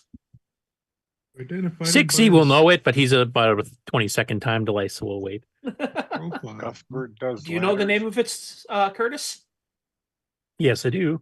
Okay. Cuthbert goes up a ladder. Rye says as long as there are no frogs. Nope. It's a clone of an arcade game, and we've got several clones in the CoCo. This is one of at least 3 or 4 that I know of. 60 said Cuthbert goes digging. Why, absolutely. That is exactly what it is. So there are no frogs because that would be Cuthbert goes gigging. Yeah, that's right. Or Cuthbert goes ribbit or something. So That's a good one. Cuthbert Goes Digging is a clone of Panic, which I think Space Panic, is Space yes. Panic. Yeah. Now, Space Panic, the arcade, and then we've got Color Panic by Spectral. We've got Cuthbert Goes Digging by Microdeal, and what the heck was the third one? so you can play any Can't remember who version did of the digging game, can you? Is that Absolutely not.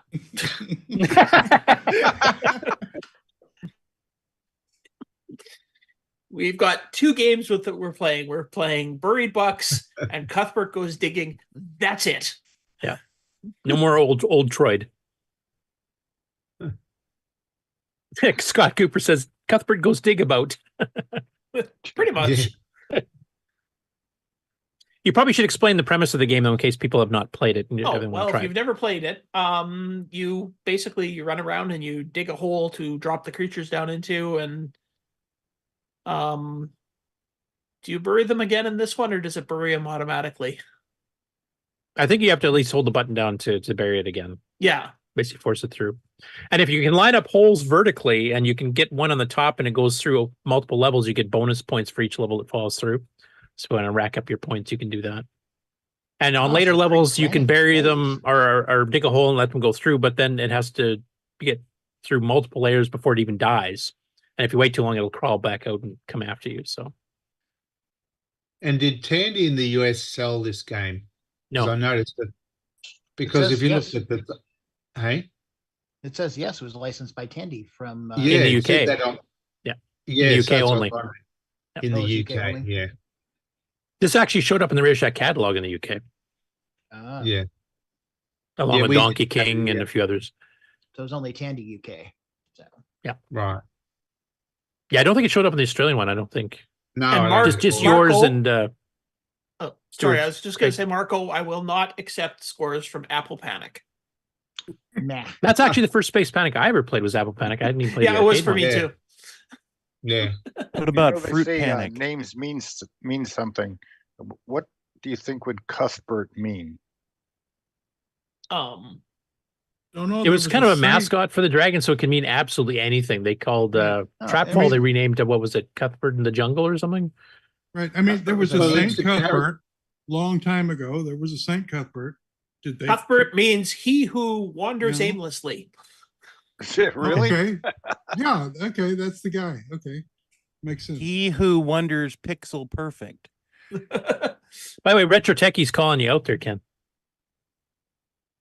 What? Said, is the GOAT Canadian retro things here the greatest of all time? No, I ain't here. We didn't know you had a Patreon. Oh, by Chris Duris is saying Cuthbert Goes Digging did not run as GIMEX. I thought I ran it on mine, but maybe I was playing on my other CoCo 3. I might have to try that. I don't see why it wouldn't. It's I don't just have a Gimme X, Mode so I don't 1 game. care. I find this amusing that on the Color Computer Archive, the picture of the case for Cuthbert Goes Digging for the Tandy TRS-80, it says on the screenshot there, actual picture of screen on Dragon 32. Oh, really? I suppose so. They're right? different? You're going to notice? Anyway, 16K joystick required, I think. I don't think it plays keyboard. Not that I remember. I know. I'll look it up. There's this guy that has this website that. Yeah, but I wouldn't lists all trust him. this stuff. Usually he's fairly close. see. And I agree with 60. That would be a weird thing for it not to work in a GIMEX. It's not a complex game. It's just a P mode 1 16K graphic game. It should not affect the GIMEX at all. I'll have to try that. Computer, 1, 2, or 3, 16K RAM cassette or 32K disc. Also, if you have a Dragon, you can play because it was also available on the Dragon. So.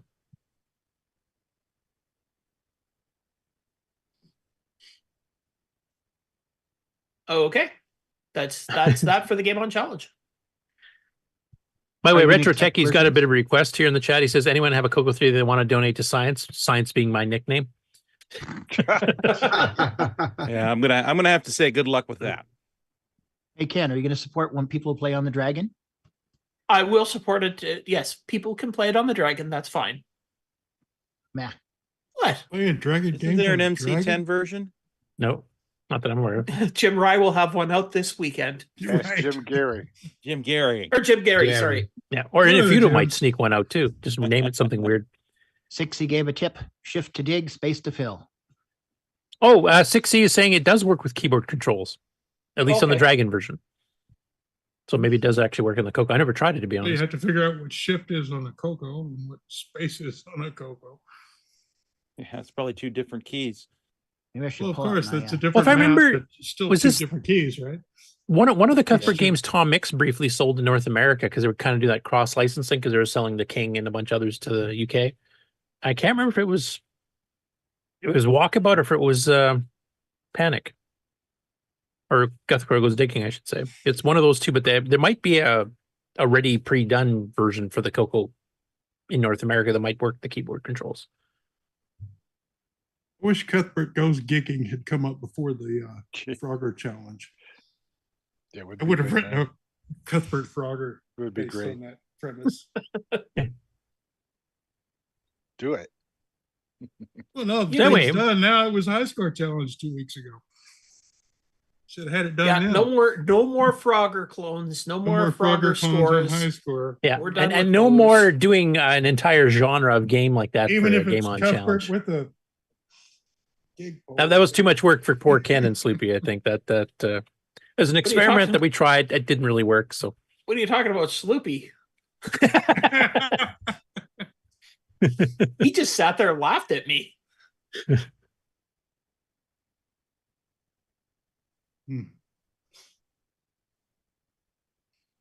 Yeah, so shall we move on to the news?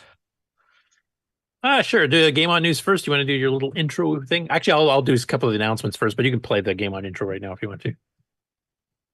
Okay.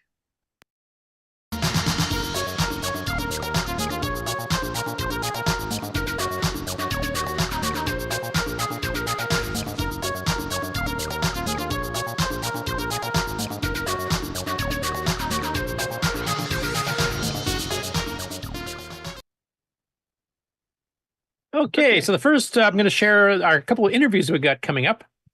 And one of them actually is here as a guest on the panel today, and he's our interview next week. And I will show his homepage on YouTube. And Henry, if you want to kind of mention what your page is about and the fact that we're bringing you in for a proper interview next week. There we go. That's better. Oh yeah, I just basically I'm looking at going back down to the hardware level on playing the games, playing with the CoCo the way that I never played with as a kid, and just building stuff, seeing what kind of stuff works, doing weird experiments, screwing up, fixing it, and hopefully somebody gets a good laugh out of it in the process. Okay, we'll be covering your latest video because actually you've got it. You have these sweeping projects that take multiple episodes to get through.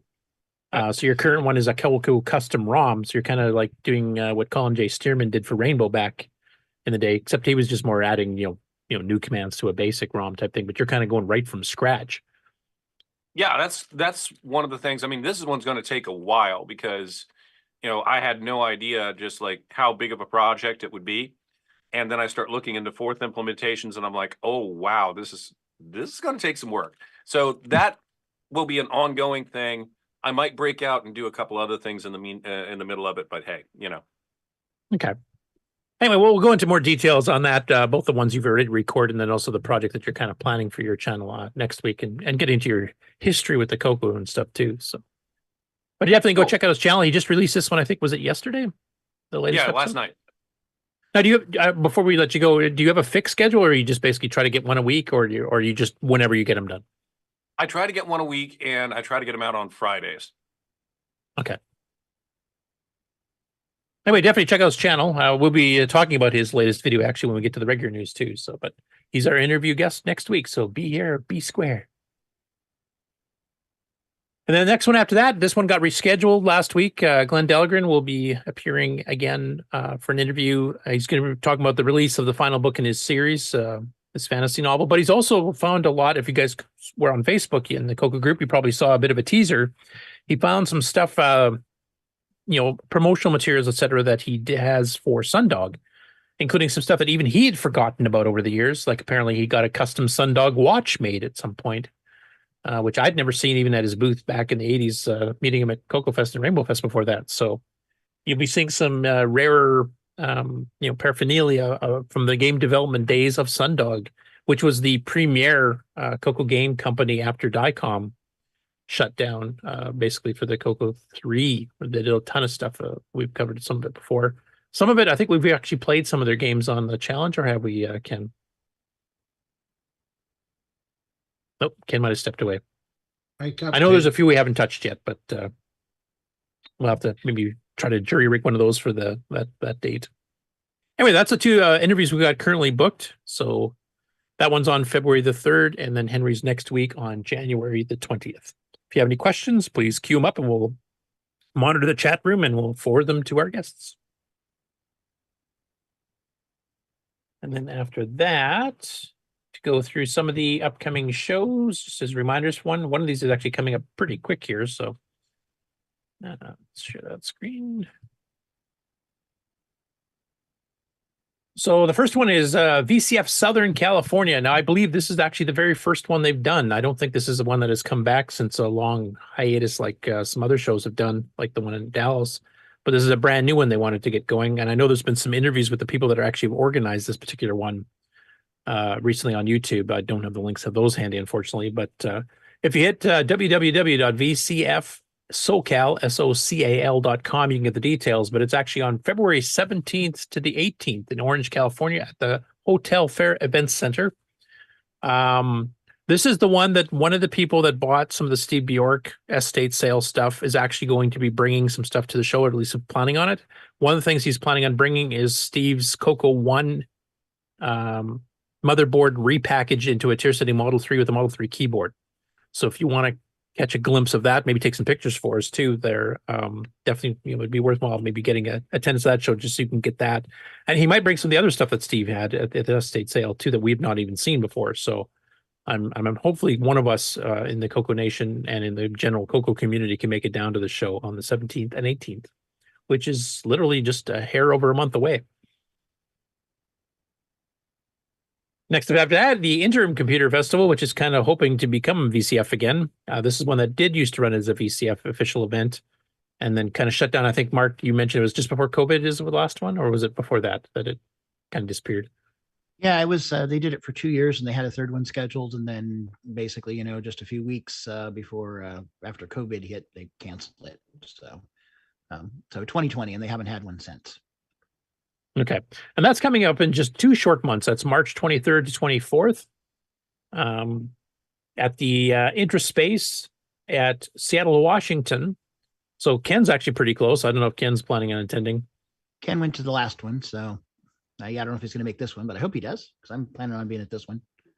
Yeah, I'm hoping you can both make it. I'm going to actually get a good CoCo presence there. So it'd be great. Plus, the more attendees that get, the better chance it becomes an official VCF event too, as well. Exactly. And of course, the big show for us CoCo people is the 32nd annual Last Chicago CoCoFEST, which is happening on May the 4th. May the 4th be with you. And 5th of 2024 at the same hotel as it was last year, which is in Carroll Stream. It's the Holiday Inn and Suites. As we mentioned, we're kind of filling up with tables. So if you want to be a vendor for this, it's $30 per table, I believe. But there's only 5 tables left, and they've only been up, available for grabs for less than 2 weeks. So they went rather quick. I think, record-setting quick compared to previous years. So if you want to have a table for either selling stuff or doing repairs or just to show off some things. I will mention that Brian Weisler has rented 3 tables because he's going to need it for all the stuff he's bringing down. So there's another little teaser for you guys. You've seen one of the things that he's going to be showing off there, the Deluxe CoCo, but there's more. So this will definitely be a special one this year. Long tables. And speaking of, I refreshed this morning, and these are the only 5 tables left, the ones that do not have red X's through them. And those are the $30 tables. The longer ones are 40. Yeah. And Brian is taking this whole corner here because he's bringing a lot of stuff. You popped me up. There's a kind of a nicer map that's current as of today. And that pink thing by the lobby door, that is not a tape. That is where the beverages are. Oh, this here? Yeah, that's beverages. That's not a table that you can buy. We can clear that off. Anyway, so what were you saying, Rick, about what? Rick has Oh, his my own map. highlight What's has on? the map as of today with all the people, with all the names of where people are instead of just X's. You'll have to stop. Oh, yeah. sharing, Curtis. Yeah, they're down here. But yeah, there's a list at the bottom. Well, right, but yeah, Rick has a map that has the name on top of the table. Yeah. So you don't have to translate. But we caught Mark away from his post, so No, there you go. Curtis has to stop sharing. Oh, okay. There you go. Okay, so anyway, all See, that's that one's left, turns differently though. all that's left is here. Otherwise, and so you can see who you would be near. We don't see your cursor, but especially the right-hand side lower, pink tables. Yep, Right, bottom there's right like corner. a victory V down there for the last. The few. right-hand side, the other left. In any case. yeah, this is definitely one show you want to make. It's going to be. I mean, if the table selling out this fast is any indication, we're probably going to break an attendance record compared to last year, and it's been gradually going up the last decade. Kind of like VCF did. We're kind of following their footsteps, or even following them between hotels as we go here. And if we fill up these 5 tables and then some, we'll be out in the hallways and not quite out in the parking lot like VCF was, but we're both expanding, which is good. Well, that's And the we same hope to see place as many Brian as you was can. last year. Where was that? That's the same place Brian was last year. Yeah, except he only had 2 tables, if I remember, because didn't him and Jason kind of have that corner? expanding. Yeah. Yeah, I was right next to Brian, and I opted for a different spot this year, so that made it real easy for Brian to be able to expand. He's close to the loadout door, so it's all good. That's it. He set up close to the coffee. Hopefully, the there's coffee's some way CoCo. across the room. Yeah. Jason's next to the coffee. Coco, Yeah. Jason's got the coffee. What's that pink there by the lobby? That's the coffee, Coffee? and Yeah, and that's what I I'm thought. hoping hot cocoa. Coffee and tea cart. That's the one I got in trouble for because I drank all the coffee the first day. So, and then yeah. Grant told me how much that cost. So how many gallons a day are we allowed? Yeah, exactly. As many as you want to pay for. I'll just bring my French press. Yeah.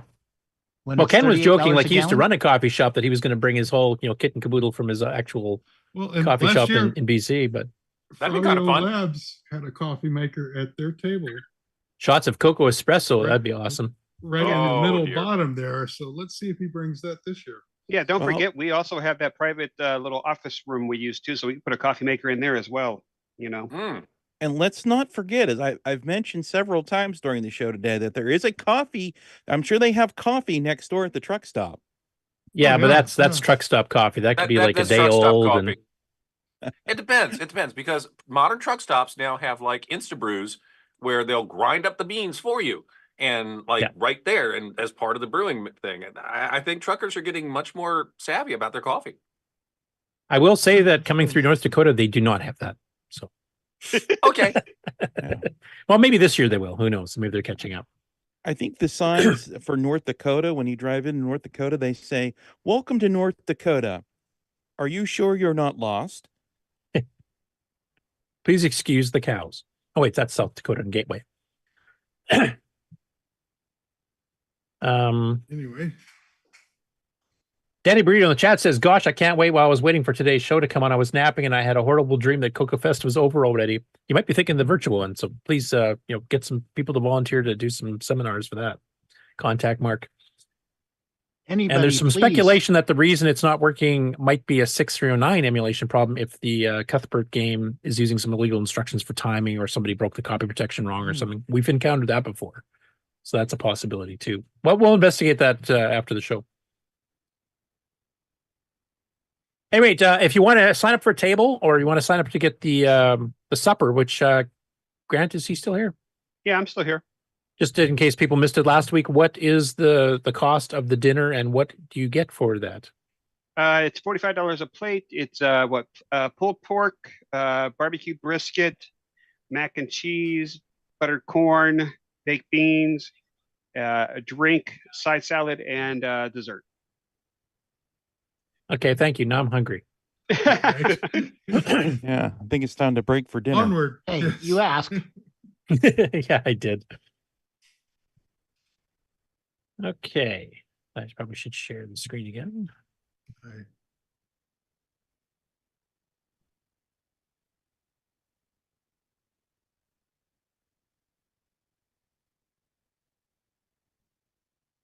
I think, is that the right one?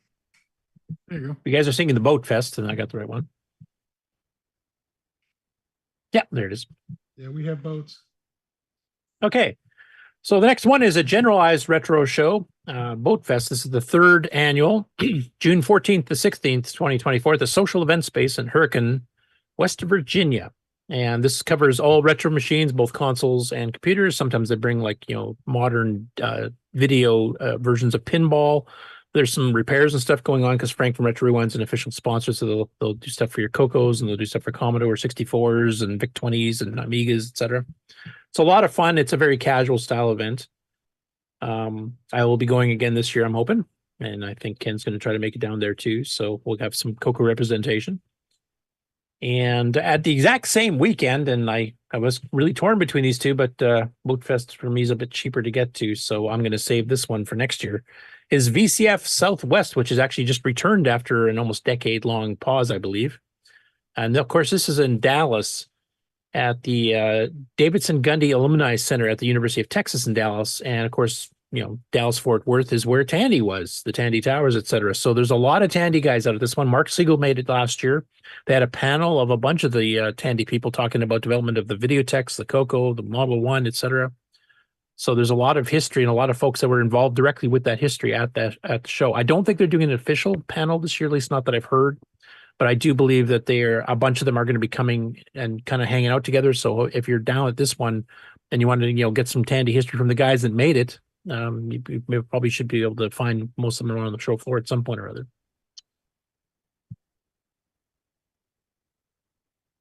And that's all for the shows for now. I will wait on mentioning anything about VCF Midwest once they officially announce the new venue. Which is basically bigger to handle a larger size crowd, because they had 3,000 to 4,000 people, I think, last year, and they were out in the parking lot and filling the hallways and everything else already at a bigger venue that we're at already. So I will hold off and giving you details on that until we get the official venue, so people can actually start booking hotels.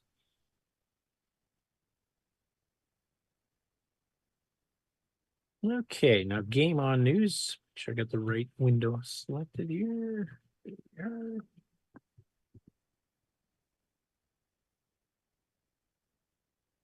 Okie dokie. So the first one up here, Jim Jewett, not a name I'm familiar with, but he, on the CoCo group on Facebook, he's actually posted some videos of a multitude of basic games that he's done. And my understanding is I think some of these were actually written back in the day. So he's kind of found them again and put videos up. Now, being basic, they're a bit slow, but they're actually quite well presented. And, if he learned a bit of machine language subroutines, or maybe, figure out one of the compilers or something, I think he probably can make some pretty decent games out of some of these. So the first one here is an attempted Star Wars death battle, which I'll play just a little clip of it here.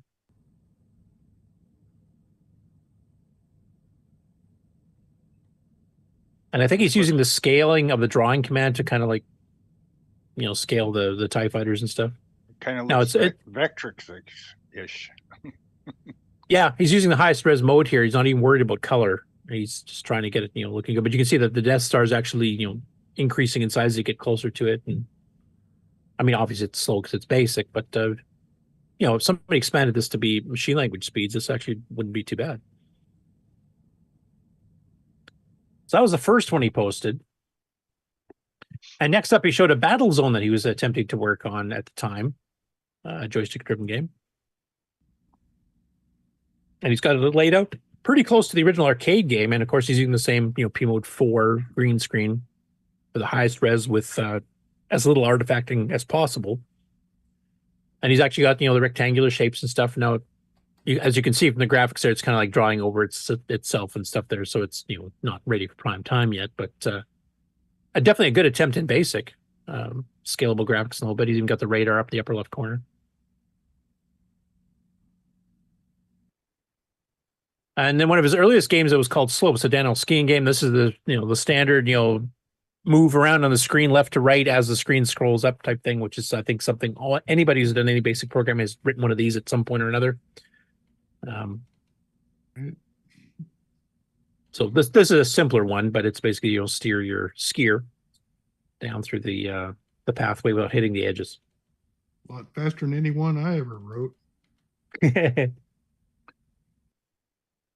And then another one he did here is called, what does he call it here? Space War.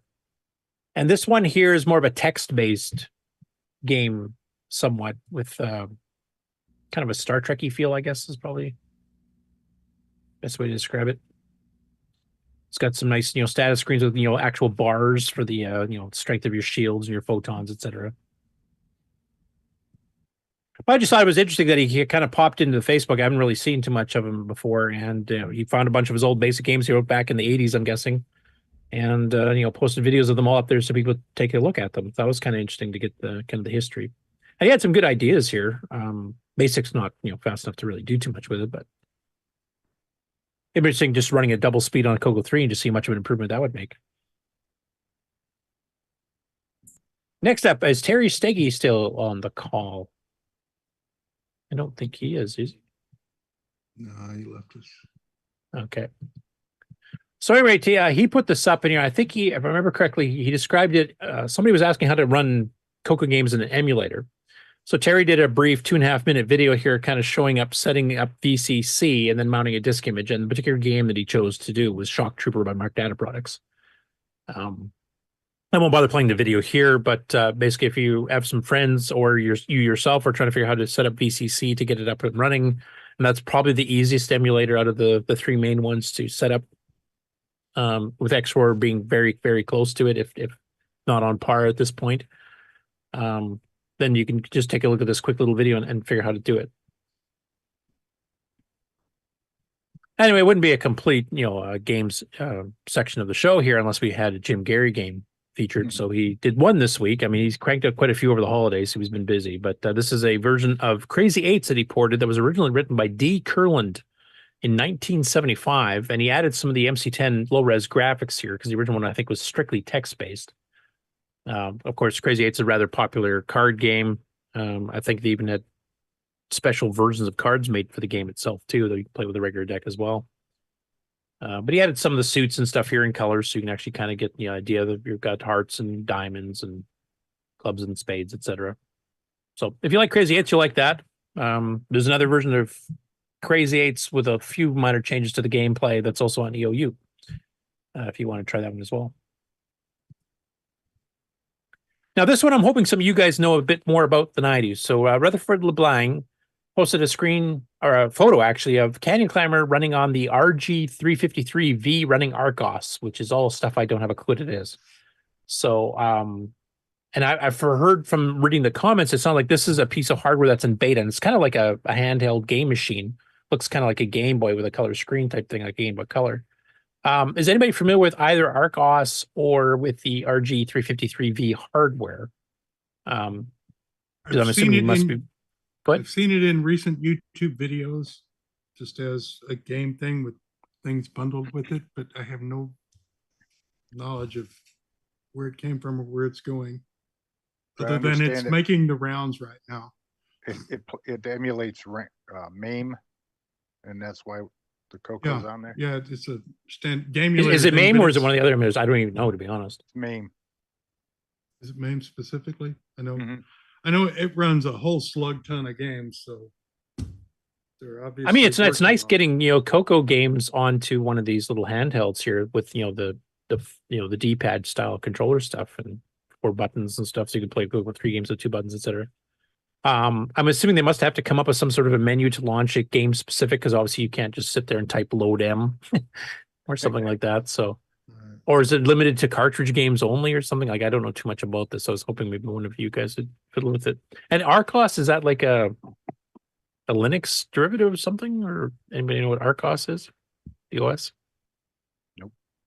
No, but it's got to be a Linux derivative. It just sounds like it, doesn't it? Hopefully the battery time on it is a little longer than a couple of hours, because you have to kind of figure out how to use it. And by that time, and you get a game loaded, it's like apparently the hardware is really hot. It's good stuff. Now the software, who knows yet? So RCOS appears to be based on Ubuntu 19.10. Has both a 64 and a 32-bit user space. So we aren't no wimpy little mobile thing here. Well, wimpy little mobile things ain't so wimpy no more. That's what I'm saying. This could be a desktop as far as you know. Yeah. I also I don't know what the cost of this thing is, availability. Like I said, I saw some hints that it might still be in beta and it's only available to certain people and not What was the name of the product sold. again? RG 353V. Someone mentioned in the looks chat a like- popular name that scrolled off now. Yeah, it looks like I can get it for about $80 on AliExpress. I can get it for about 140 on Amazon. This is a Oh, so it actually is a fully available thing then now. yeah. $80 for a color screen portable that can play CoCo games. That's not a bad thing to have, I don't think. Android 11 and Linux System RK 3566 64-bit game player. Yeah. Go buy. Cool. Well, if anybody on the panel here ever gets one of these things, bring it on the show. I'd love to see this thing in action, or bring it to the fest. We could add more stuff that people have to come see. Right. Hook it to an external monitor. Virtual fest. What was that, Bob? Wonder if you can hook it to an external monitor. I have no idea. Henry, did you see anything mention of that when you were looking it up? I'm looking at it and I don't see anything. Okay. Oh, wait, no. Supports Moonlight streaming. Whatever So you can that stream means. it to a TV or device then, sounds like. casting. Oh yeah, screen share thing makes sense. Cool. We'll have to kind of follow up on that one there, I think, just to get some more details on. But if it's between $80 to $140 and plays a wide variety of games of multiple, game consoles and old home computers, and the CoCo's included in that, that's actually not a bad deal, I don't think. And I remember a big rave up about it. The problem is I watch so much YouTube that I don't remember the specifics of this product. So I don't want to say anything, and then I'm thinking about something very similar. So, but yeah, this is hot. I'm sure it is. Okay. Well, we'll table that for now, and we'll kind of come back to it in the following weeks here as we find out a bit more information from it. Next up, Matt Dar kind of did the same thing that Jim Jewett did earlier. He actually posted a quick little video of a game he wrote when he's learning Color Basic and Extend Color Basic. And we covered a couple of the things he did last week, because he's literally just going through it now. So he's just learning Color Basic, Extend Basic now. And he mentioned this was the first game he wrote when he started getting into the book. And the ones we covered last week were just kind of like he went through so many chapters and he decided to take what he'd learned and write something then and there. So this would be a much simpler one, of course, but nicely they'll present it. It's a little card game.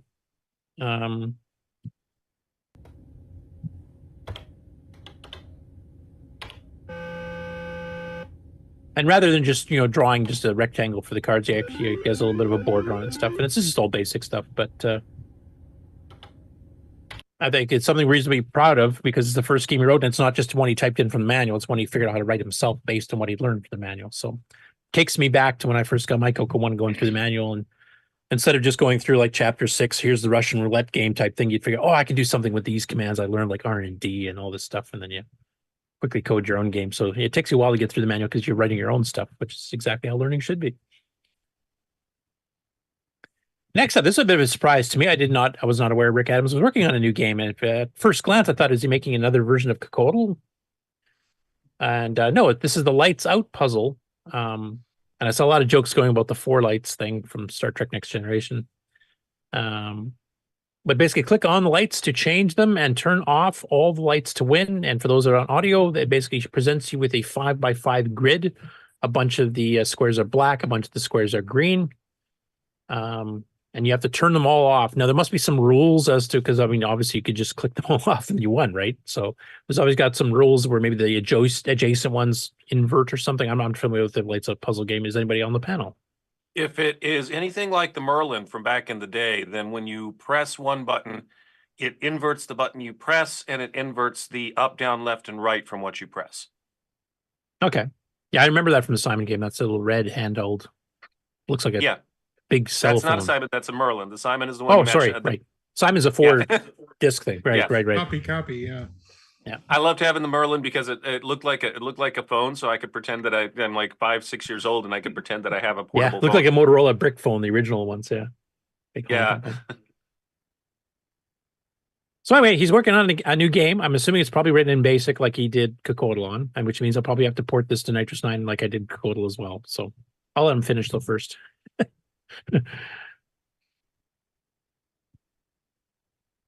Next up, Chronological Gaming had a couple of episodes, or a couple of parts of a single episode, actually, that covered a couple of Dragon games this time.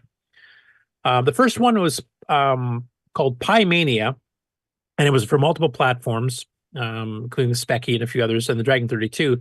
But this is one of the first ones that actually had a contest for the players, and it's an adventure game. And basically, if you won the adventure game and you figured out the secret thing, you could actually win something worth £6,000 UK, which at the time, I think the pound was like $2.20 or 30 cents US. So like we were talking a prize up in the $14,000 range, which is pretty good. And cross-platform, so all the platforms could compete against each other. I do remember a later one that used to have some sort of jewelry that I remember. There was even multiple games to it. You had to get clues from each of the games, and then you could win it. I don't know if anybody won that one. I'll just play a little quick clip here just to kind of get an idea what I'm talking about. This is just talking about the Dragon version, but Dragon 32 in the United Kingdom. That's right, we're doing Pie Mania on everything. Just really brief stints of it. Can you get enough Pie Mania? I think we're going to have too much. It's the same box, looks pretty much exactly the same. The golden sundial in time and space. Free appalling hypnotic disco theme music is on the cassette, apparently, with fully animated cartoon graphics, which we haven't even got to because we couldn't figure out the first part of the puzzle. There's the cassette. We're going to pop in our Dragon 32. Here you go. Some more Pie Mania. Again, in the beginning of September 1982. now for the people in the chat or have had experience with the Dragon, has any of you actually played this game? I know the other one, unfortunately I can't remember the name of it, that actually had the little jewelry that you could win. But was this a popular one back in 82 when this came out? Because this was in September of 82 that these games came out for the various platforms in the UK. I do know he mentioned that somebody did win. He did find reference to the person that actually won the prize and where it was found, because you had to figure out a physical, real-life location to go to get the prize type thing. But while I'm going on to the next one here, I'm kind of curious as to whether 60 or anybody else. Well, 60 is answering here. I think Pie Mania was legit. The Hair Raiser one was a scam. Yeah, Hair Raiser. The Hair Raiser was. Yeah. Both are crap. I won't use the word to use. Yes, they're both awful. Very, very awful.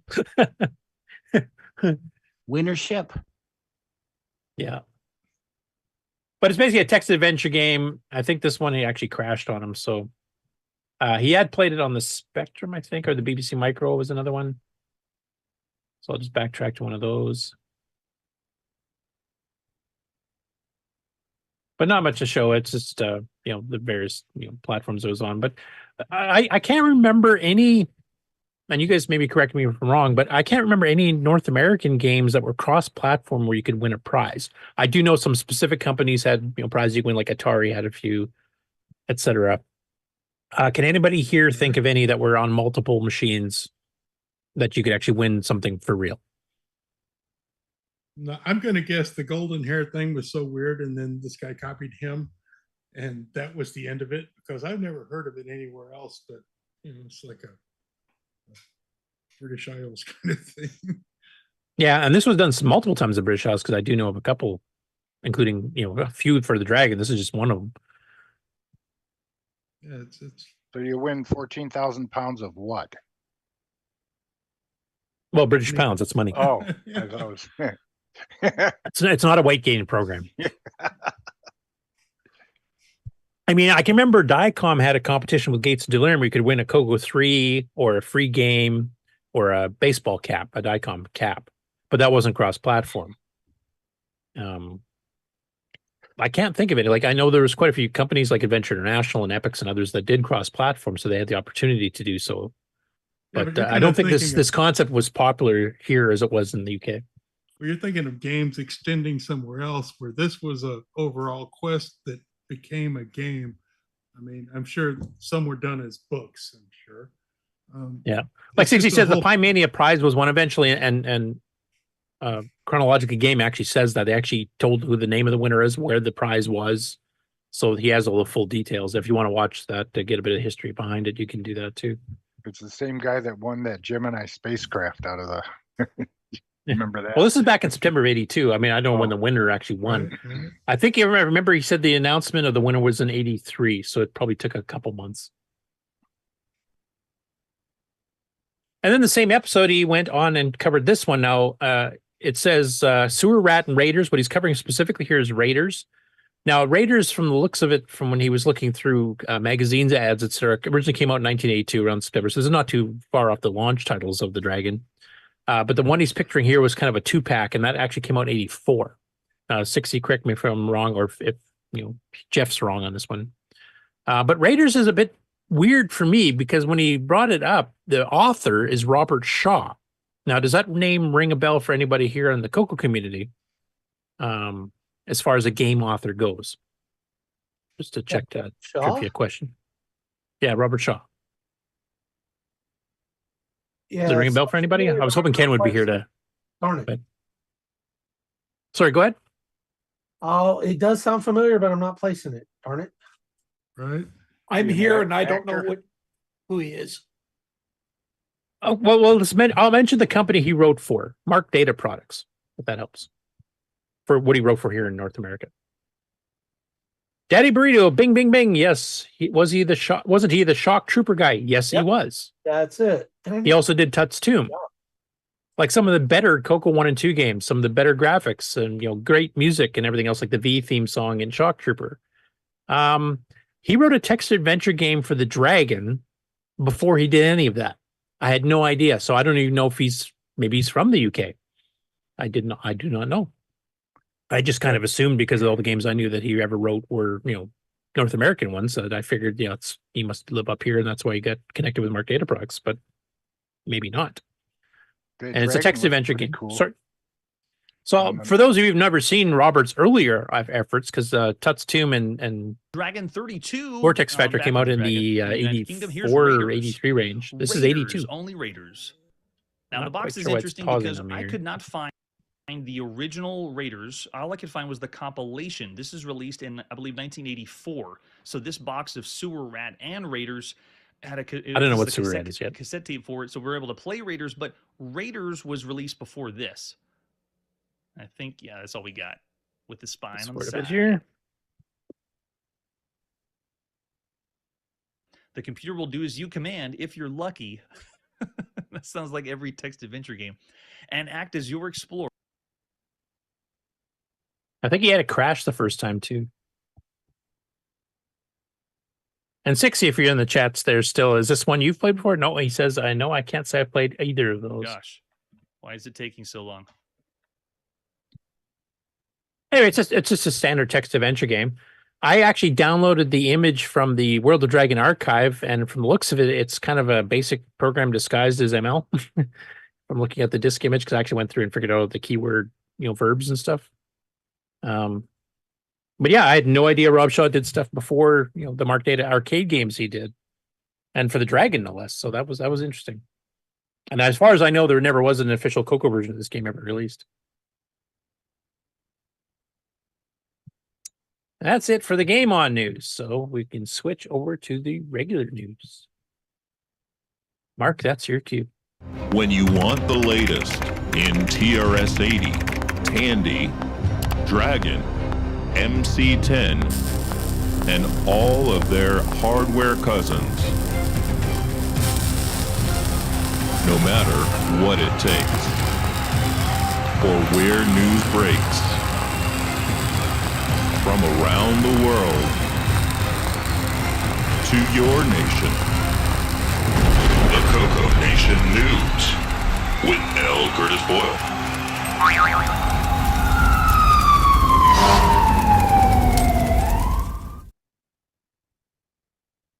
Okay, so on to the regular news.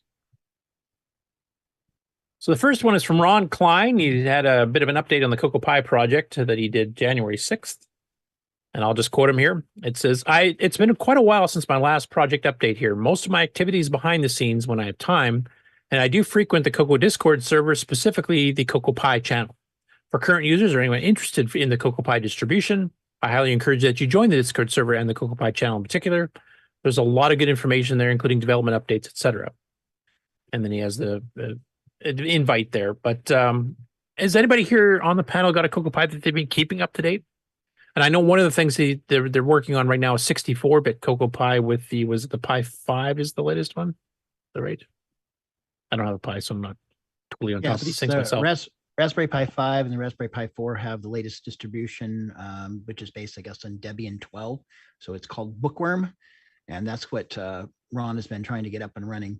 He says it kind of works on the Pi 3, but it takes a really, really long time to build all the stuff, because he basically takes the base distribution and then adds all the stuff that makes Cocoa Pie and all the development stuff.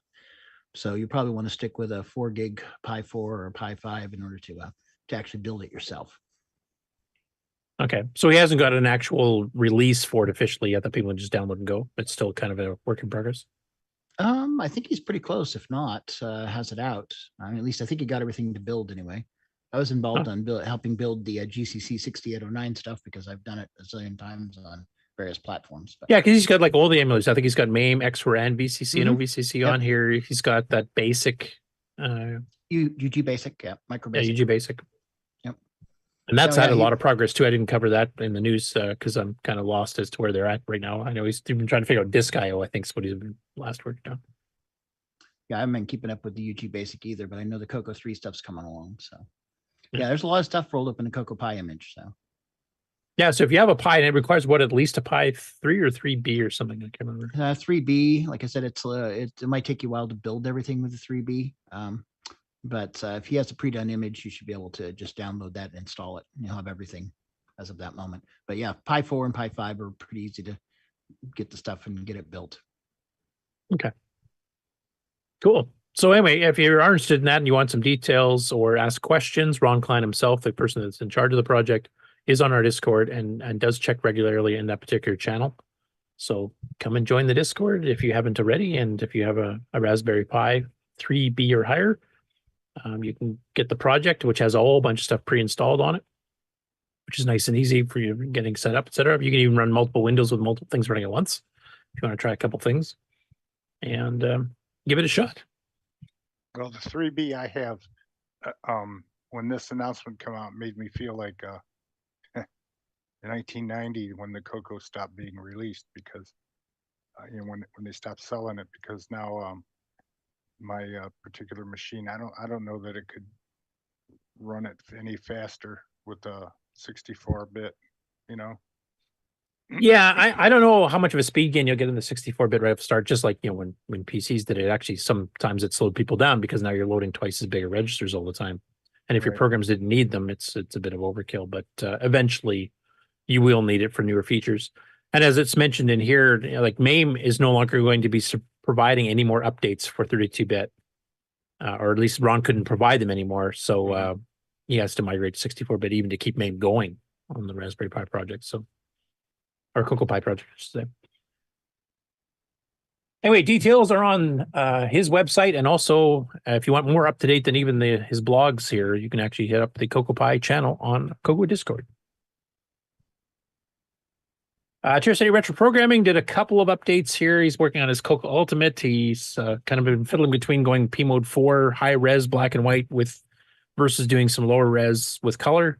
I think he's pretty well settled on lower res with color. So this is where he's been experimenting with just using draw statements rather than get put. where you draw make a draw string with different colors and drawing the animation stuff, and then you just tell it to redraw it in the background color and then immediately redraw it in the new position. So I won't play too much of it here. This is very much a work in progress. That's the goal here, and there'll be some kind of a goal. So you can actually watch it a bit.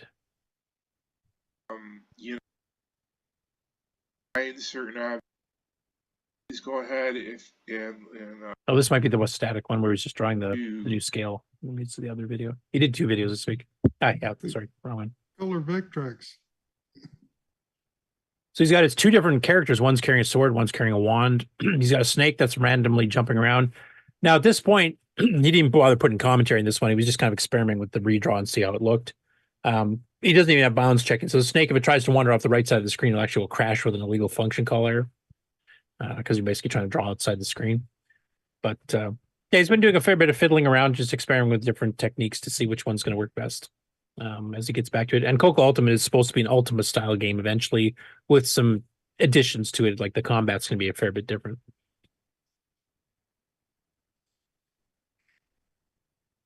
Next up, CoCo Town, which I know Henry has quoted before, and he's been an interview guest of ours before as well. This one is kind of a funny one where he kind of goes into his favorite bug so far he's found. Well, I'll let him explain the little beginning here. Hello and welcome. While I was working on my Moon Patrol game, I ran into a bug that was so earth-shattering, it has been kept secret. It has been kept hidden from you until now, when we will blow the lid off of the whole thing.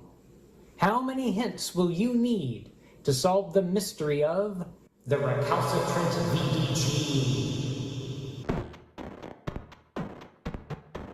So there's your teaser for it. And yeah, it was a rather interesting journey trying to track down a bug where it looks like the code's running but it's not doing anything it's supposed to be doing. And it was a rather interesting one. I didn't figure it out right off the bat, though. I figured it out before he announced what the problem was. I know some of the comments, like William Astle, creator of LWASM, of course, piped in too. And it was also it reminded me of a technique I use, and I'm not going to tell you what we're talking about because I don't want to give away the video. You should go watch it there. But there's some reasons I do things that some people think's a bit archaic and stupid, but it actually helps you catch these types of bugs much faster by forcing things and rather than assuming what the assembler is going to guess at. So anyway, watch it if you want it. But if you want to learn machine language, I have 2 very good channels to do that. Actually, are CoCo Town and Henry's channel, The Break Keep. So if you're missing what happened after Steve Bjork finished the assembly series that he did for us back in the day, well, follow those 2 people's channels and you can kind of get caught up on it. And also on George Jansen's, who's concentrating on the CoCo 3 specifically. I think, Henry, yours is more meant for CoCo 1 and 2. I know CoCo Town's is. Yeah, mine's 1 and 2. I don't own a 3, so I don't write for it yet. Okay. So anyway, there's 3 simultaneous ongoing machine language tutorial series for the CoCo right now going on YouTube. And one's for the CoCo 3, 2 for the CoCo 1 and 2.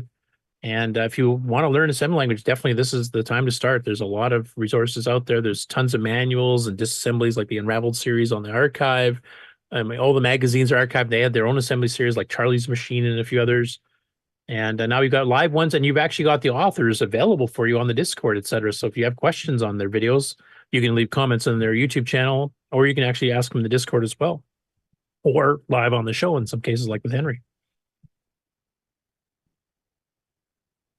Next up after that, this is actually became a 2-parter. Michael Pitsley has an Orchestra 90, which of course is a stereo 8-bit DAC card that Tandy sold and is based on the original Orchestra 85, which is for the TRS-80 Model 1 and 3 that basically did the same thing. And it has its own little language for creating up to 4-voice music. Or is it 5-voice? Can't remember. But anyway, with better quality sound than the DAC on the CoCo that's built in. And there's a ton of Orchestra 90 songs. CompuServe used to have an entire forum library devoted to nothing but. And there's hundreds and hundreds of songs. Now, the problem is that they're all saved in the old CoCo, kind of like MS-DOS 8.3 format. And the 0.3 is to tell you it's an Orchestra 90 file. So you got 8 characters to describe a song. And because there's so many different songs that have been done here, a lot of them have become kind of nonsensical and you have no idea what the song is that you're doing. So you have to play it to actually hear what it's supposed to be. Michael took the time to actually go through the SDC image of all the Orchestra 90 songs and created a PDF. And this is the second version. So you actually did some updates to it here recently that lists every single song available on the SDC archive for Orchestra 90 and exactly what the song is, the artist, etc.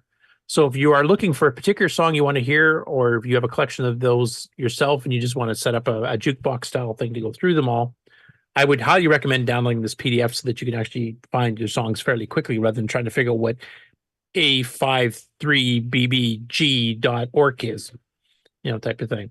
Which is what I did. And you saw you saw what I did. I downloaded his list. I found my wedding song and played it, worked good. And you found two versions of it. That's one other thing. Like there's so many people wrote Orchestra 90 transcriptions that they've done it with different effects, or they've done it with a different key change, or maybe added their own spin on some of the songs. Like there's lots. So if you're into that kind of thing, you have an Orchestra 90 card, and order the doesn't Jim Brain have a duplicate of the Orchestra 90? He's got a different name for. I'm trying to remember the name of it. It's Retro on the Innovations. VCC. Yeah, it's emulated. Yeah. Yeah. MAME So has you a can set it version up. of it too. You put the MPI in and add the card in. I think you're thinking of Zipster's CoCo DAC. Oh, is that maybe it's Zipsters I'm thinking of? Yeah, you're right. Because it's basically the same thing. It's an 8-bit dual DAC, right? I think Jim Brain has put Orc 90 type DACs on several different project cards at this point. Yeah, I think maybe I'm mixing up with his MIDI Maestro. That's the one he's doing, where he's duplicating the old MIDI cards. And was he the one working on the Symphony 12 clone, which is basically 4? And yeah, it's chips. done. It works. Yeah. So yeah, Zipster's owns one that has the Orc 90 clone. Anyway, there's lots of stuff available in the SDC. One of these days, I've got discs and stuff I downloaded from CompuServe back in the day. I'll have to go through and see if there's any missing on the archive that I've got, and this will definitely help me, speed that process up. And if there's any that I have that aren't on there, I'll have to upload. And if that PDF could get uploaded to the CoCo archive or transcribed to CoCopedia, that would be cool. Yeah. So Michael, if you're listening, if you haven't already, because I know there's a bit of a delay, as has to have some time to go through all the submissions, etc. Sometimes up to a week or two before he puts it up. Maybe you already have uploaded the archive and it just hasn't come on yet. But if you haven't, please do so. Michael's a good guy. Yeah. And the Orchestra 90, for those of you who don't have it, I mean, there's a ton of stuff in the CoCo 1 and 2 that play just fine. And it's, like I said, better quality sound than the built-in DAC. But Sockmaster also has a special 639 version of his mod player that supports the Orchestra 90 in full stereo. So if you have some of the old 4-voice Amiga mods, etc., with full stereo effects and digitized, instruments, they play quite well actually on the Orc 90. Well, that makes sense because I believe the Amiga sound system was just a couple of 8-bit DACs. Yeah. Yes. Next up, maybe Nick, you can comment on this one. It was posted by Carlos Camacho, and he says, is with Nick Marentes. And it's an old magazine called Electronics Australia. And the cover date on this one is February 1982. So this is a good year and a quarter since the CoCo 1 was released, but it says Tandy's new color computer, and it's a CoCo 1. Did they not go on sale in Australia until like late 81, 82 versus the late 80 we had here? Well, it might have been late 80, but I can't remember the exact date. It probably took a while for the magazine to actually pick up on it and do a review. They wouldn't have done this article, But like a full year? There was a lot of computers going out at that time. And it's an electronics magazine. They didn't just talk about computers. Oh, that's true. That's true. So, yeah, there's a lot of other things. So I think I do have this issue somewhere in my magazine place. Oh, it'd be interesting to see what the review was like then. Nick? I'll see if I can dig it up. Yeah, I do have it. I'm pretty sure I do have it. Because I used to buy this magazine. It was a good mag. But it was an electronics one that did delve into computers as well. So, but yeah, I just assume that they probably, by the time this review came out, it might have been 83, yeah. What's on the screen of that computer? Do you know the software? Bingo Math. I recognize it Bingo instantly. Math. Yeah, the wrong And card. you know they did pretty well reproducing that on the screen. Yeah, because those weren't real photos. They kind of like back then usually they just overlaid it. Yeah. Proper magazine. Nothing. And they've got the expanded version of the color basic manual, not the shrunk one we were showing earlier. They shove the manual in. They shove people in. And I think that's Bust Out over here, which was written by Glen Soggy, who we interviewed way back when. And I'm No, wondering if Alan, were that's- you saying something? Oh, sorry, go ahead. I'm just wondering if that's Nick working on the first CoCo. That's me. Now, you can see me. I'm thinking that gee, I could write a really good game on this thing. I know. I'll call it Neutroid. And look, Yeah, because Neutroid's about as much fun as math. Neutroid Reloaded, I will give you credit. That's actually a good game. What's the year on that? 82 or 83? February of 82. Now, I'm assuming they have a Yeah. couple month lead time on the cover date, just like we did. So it's probably late 81, like November, December. Yeah, I on would those say dates. that's about right. It's So got the black beauty with the silver handle. Yep, the aluminum handle, the one you can unscrew and then use it as a thumb stick. and that which should is what I be did. the first grey case CoCo with the logo on the left. Yep, and the RAM badge on the right, It's which got the the RAM F board badge, didn't yeah. even have. So yeah. It's nice that they found a gray TV to go with it. Yeah, that's right. Well, I mean, Tandy had their official one, but that was more of a wood grain with Yeah. some gray in it, wasn't it? Yeah. I kind of want to get that issue because I'm curious about that expansion board for Or for the Dreamweight 6800. Yeah, I saw that too. Oh, yeah. I wonder if it runs Flex. Yeah, the Dream 6800. Yeah, that was a 6800 CPU. Yep. It was a kit one, a kit computer. I just remember Dream was the name of the best assembler for the Dragon, or at least one of the more popular ones too. That was the name of the assembler. Yeah. Is this before the bread box computer came out? What Oh, the yeah. box computer? The Commodore 64. Yeah, I can't even say the name. Oh, Yeah. Is the VIC 20 considered a bread box? It's pretty well the same case. And Well, keyboard. it is the same case, but It yeah, is. The bread wasn't done. It's a light. Yeah, that's right. Oh, it's due the color we call it a bread box. Bread dough. Well, perfect. No, well, the VIC 20 was the white bread, and then by 83 they burnt it, and it became brown. I thought it was a bread bin.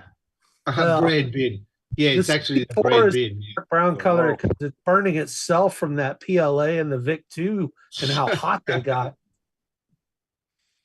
But yeah, this was a good magazine. Back then in the late 70s and very early 80s, there was this magazine and another one called Electronics Today International, and a lot of the magazines there they did a lot of electronic projects, and that was back in the days when electronics and hobbies and all that was cool. Well, it still You know is. that- That's why we're Yeah, here. they still are. Yeah, that's right. And now, of course, all these magazines have all disappeared because why build it when you can just go out and order it off? I has a magazine today, Magpie. Oh, have you? Okay. Yeah. And every month, Magpie magazine has projects for the Pi, including electronics and Python coding and stuff like that. No, we're still going. Oh, yeah, but the Pi. Well, back then you didn't have things like the Pi. You wanted a microprocessor. It was built from the ground up. It wasn't a pre-done little computer module that you just slap on a few little boards and code in some high-level language. It was more raw. Your LCD digital thermometer was not written in Python. Yeah, that's right. Yeah, you had to write an assembly language, baby. In 1982, a Cray was larger than a refrigerator and had a heated couch around it. And now you can have them in the size of a credit card, and it's 80 Crays. Pi's awesome, man. It's progress. Yeah, I would agree with both sets of points there. Right, but it's You not were much more electronics. raw and closer to the hardware back in these days. Like you basically had to build your own board to attach an TRS-232 or something like that. It was all kit kind of stuff. Whereas now it's okay. Here's the module that is the actual computer. You can add some extra hardware for USB or whatever. No, there's There's had to still a roll lot our own. Hackaday stuff. There's 6809 board computers and 6502 board computers. Z80 ones are out. I mean, there's people making new projects all the time. Still, Yeah, that's right. I mean, even the RCA, what 1820? I mean, the 1802, yeah, 1802, yeah. Well, Fred's building one. Yep. Actually, he's one of two people that are currently building a 609 based computer. For some dark days where stuff that was fun went away for a while, but I think that it's been fixed. I mean, look at the CoCo 3 now.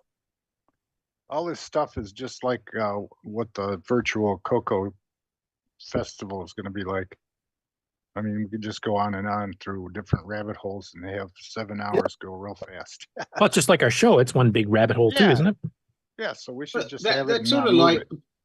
that's sort of like going back in the days of the early Radio Shack, where you go into the Radio Shack and you bought electronic parts and the kits and built things. Right. Whereas nowadays it's electronic stores have just changed and become just a retail for imported Chinese electronics. Yeah, and Well, you yeah, draw the thing about and it goes off to a board house and comes back in a pack of 10, and then he's Well, put the it thing on. about Radio Shack was Heat you it up. didn't have to know what you wanted to do when you went into a Radio Shack. You would find something you wanted to do. You find a P-Box kit or something.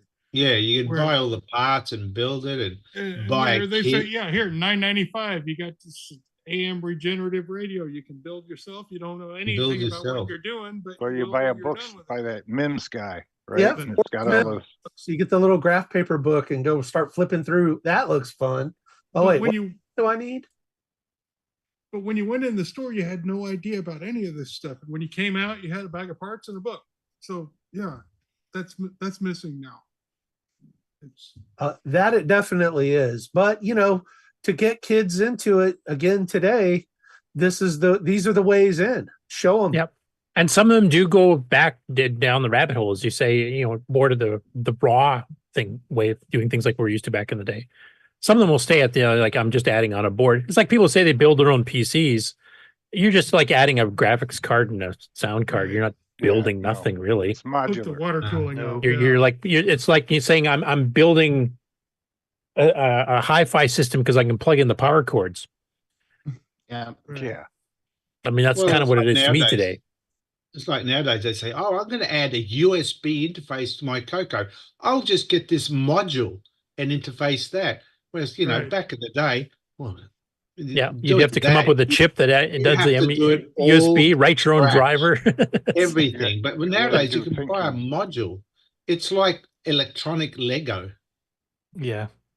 Well, in high school, I made a super heterodyne radio, with the tubes.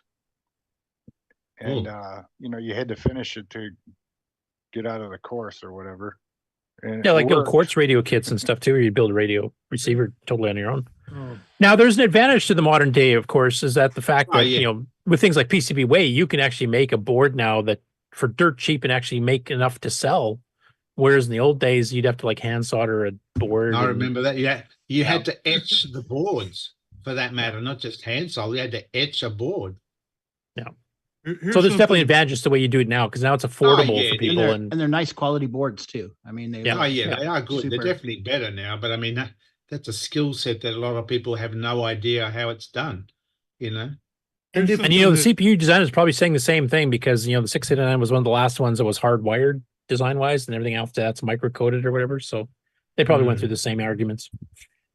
Here's something tying into what Ron said. When you had to build your multi-tester, your VOM, before you could graduate, because Yeah, then you you needed did it that. to finish the rest of your kits. This one's a few years old. I tell you what, though, I think the thing that got me interested, in like the guts of electronic devices, was our television that my father had built. I don't remember watching him build it, but I do know that it was one of those Bell and Howell units that had the sub chassis that you pulled out to go to program the channels and whatnot. And I found that fascinating, in much the same way I found the engine of our VW van fascinating at the age of 5. Yeah, I remember the days when we had a TV rotator, and you had to put the antenna up on the roof.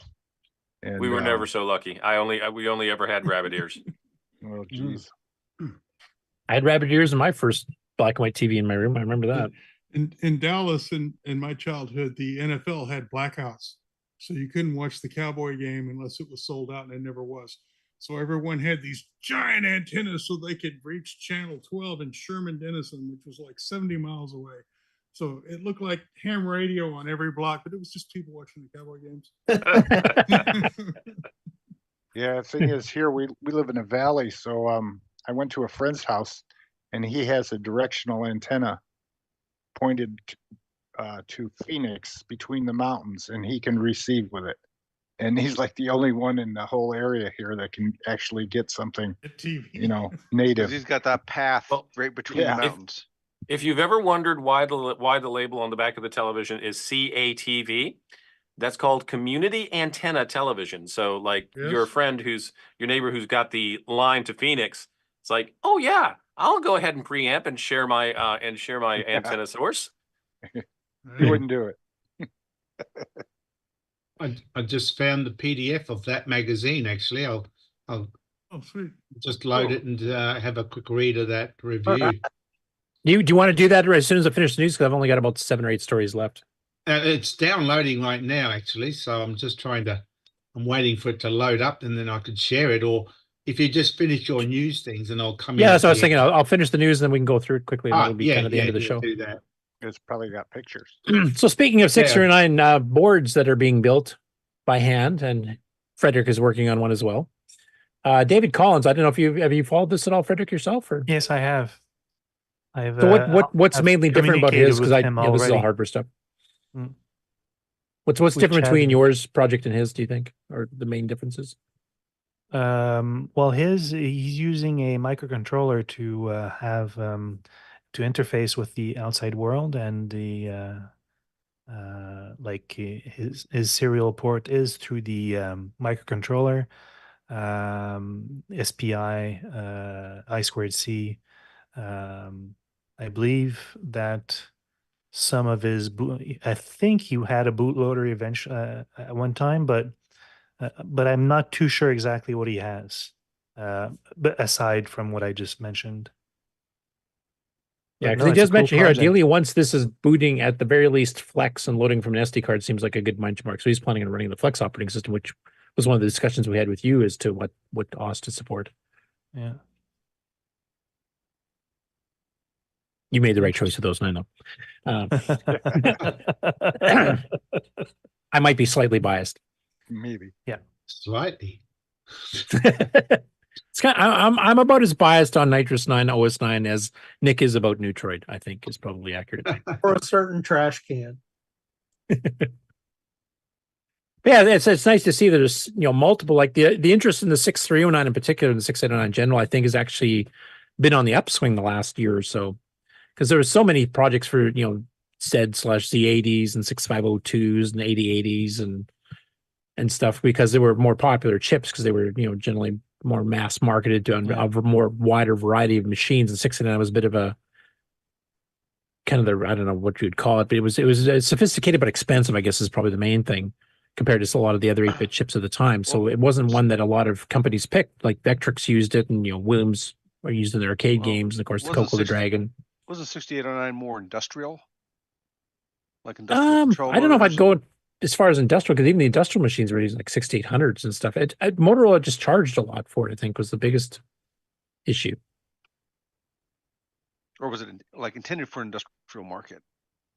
Like you're talking like gimmicks and smoke signal chieftains, that kind of thing? Like the guts of a printer, or more controllers.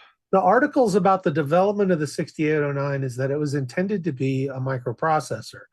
The problem with it was the process technology that Motorola used at the time, and the same with the 6800, was too low a yield.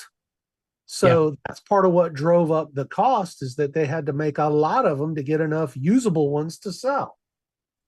The 6502 did a much higher yield per wafer, because that company, MOSTech, just bought the brand newest possible tech for making chips at the time. And so they were able to get a much higher percentage yield off of each wafer. And that's part of why the 6502 came in much more affordable. Yeah. Cheaper potato chips don't always taste as good. No, Yeah, I it's mean, the less 699 loss. was much more powerful than the 6502, like just hands down. I mean, 6502 is based on the 6800, which is the previous generation as far as Motorola is concerned.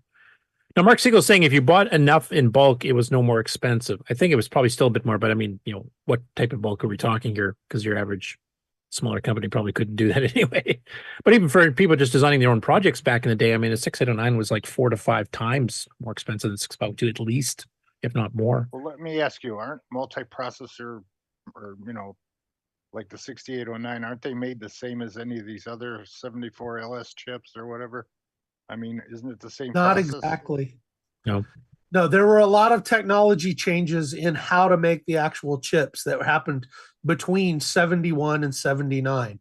I mean, you know, it was like that, how fast computers change, that was happening even with, you know, physics and materials and how to make these chips and how to scale down an image versus being able to just do a photolithography type one shot pass. And all of, you know, some of these chips were hand drawn on paper and scaled down, and others were starting to be made using non-paper processes. You know, Yeah, and microcoding. For example, like 609 is microcoded, but the 6809 is not. It's the old hand drawn, shrunk down process. Yeah. So it's just, you know, incremental technology improvement was happening extremely quickly in this space. And if I remember correctly, isn't the 609 was the very last taped out manually chip ever designed? I think so. I think I've I heard seem that. to recall Motorola saying that, because even the 68000, which they were doing at the same time, was done using the more modern process.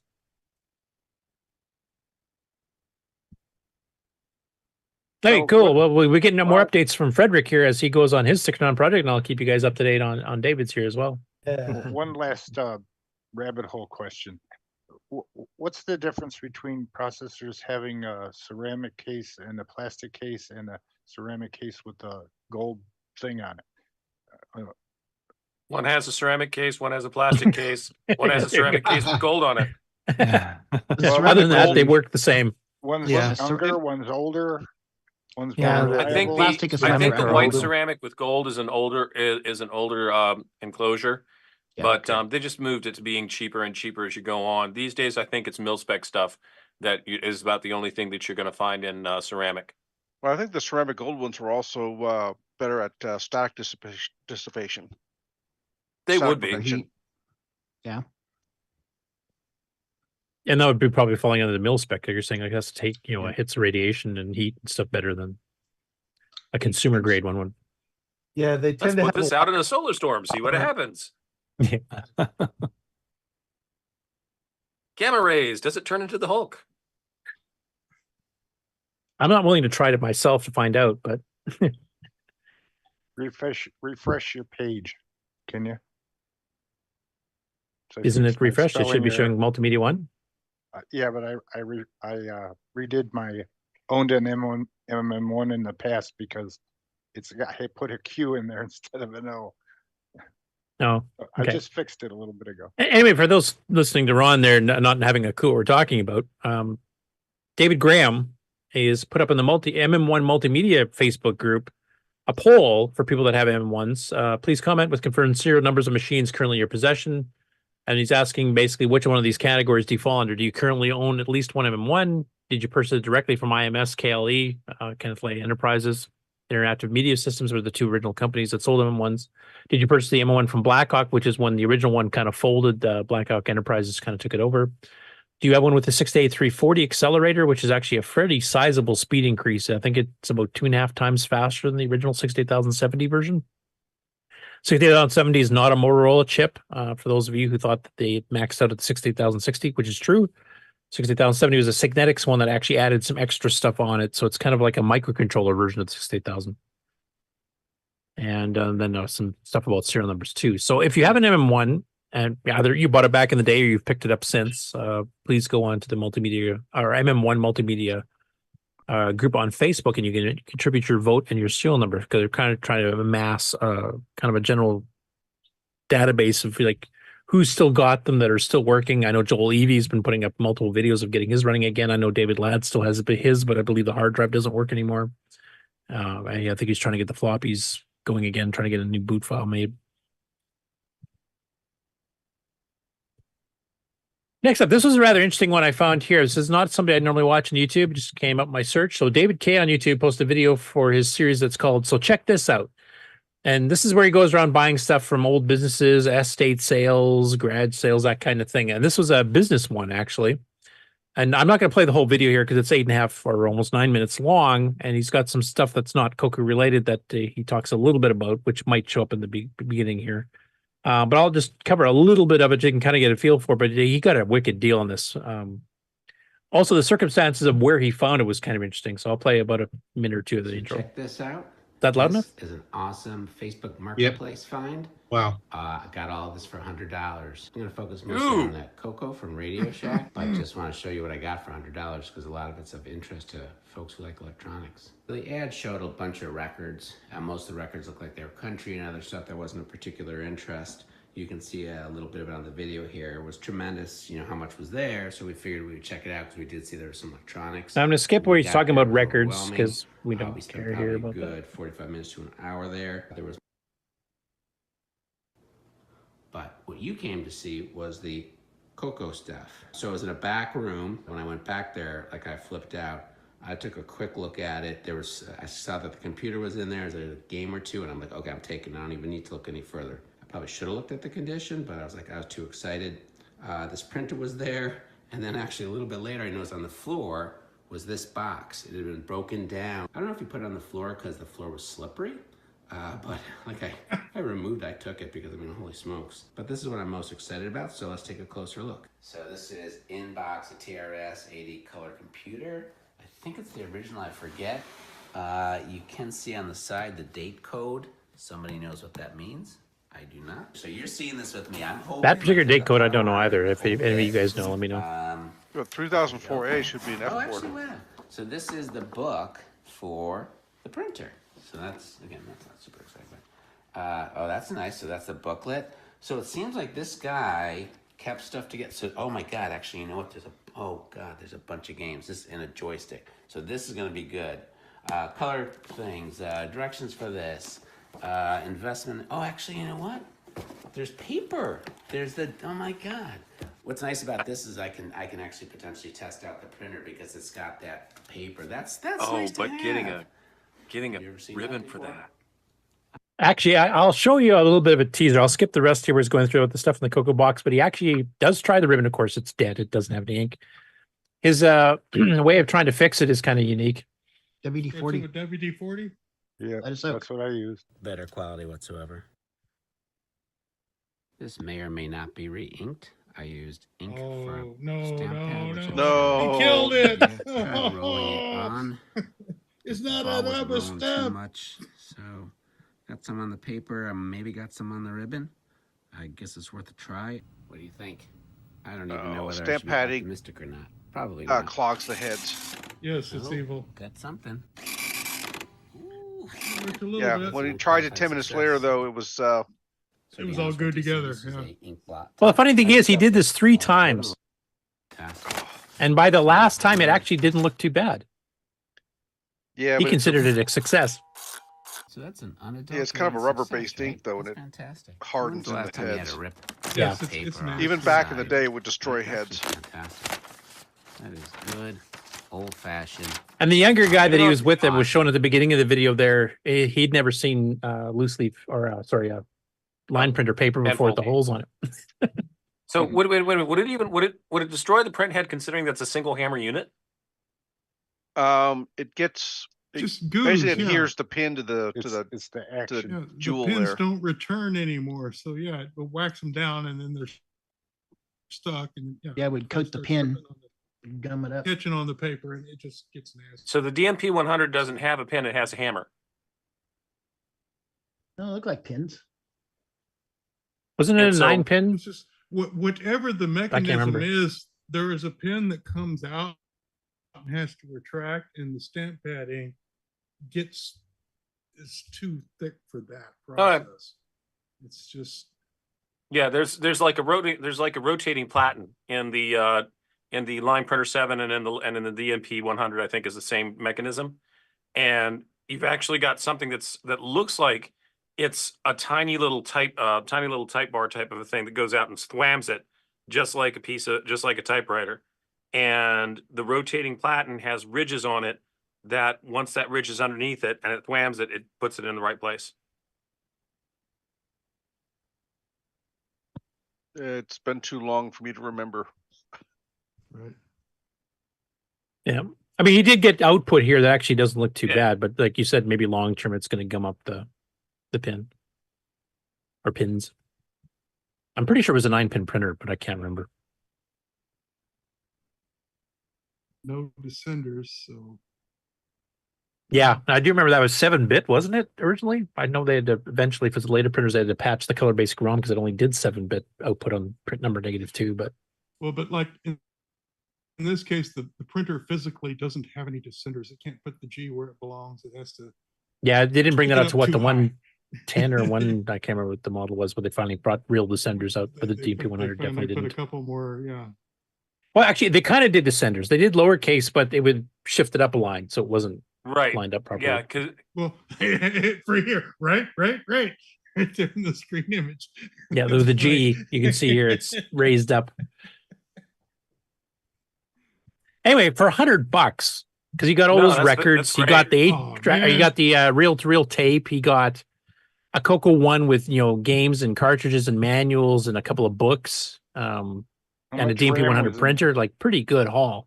And the CoCo One. It's funny, the guy's taking a 40-year-old box, breaking it down, putting it on the floor. So good rescue move there.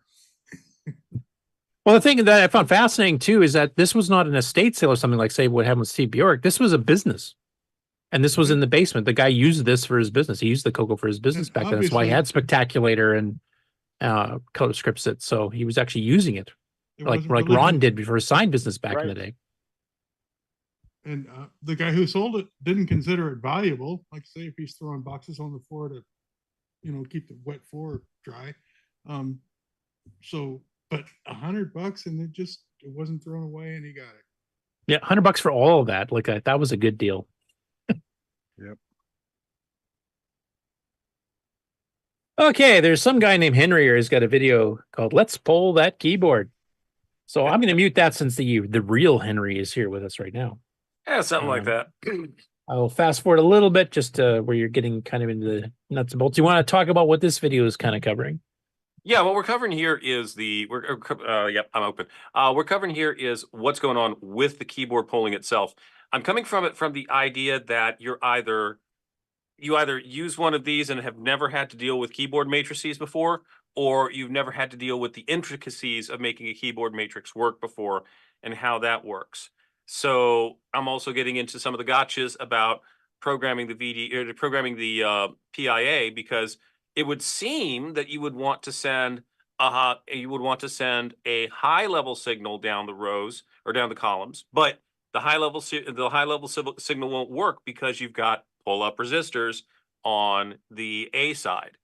Yeah, and I go into that, and I go into how to get that to work, and I think I make a couple of mistakes. Yeah. Yeah. One thing I really liked is you actually did a visualization using the VDG of how the rows and columns work, which actually is live. Yeah, and that literally I've done similar in the past.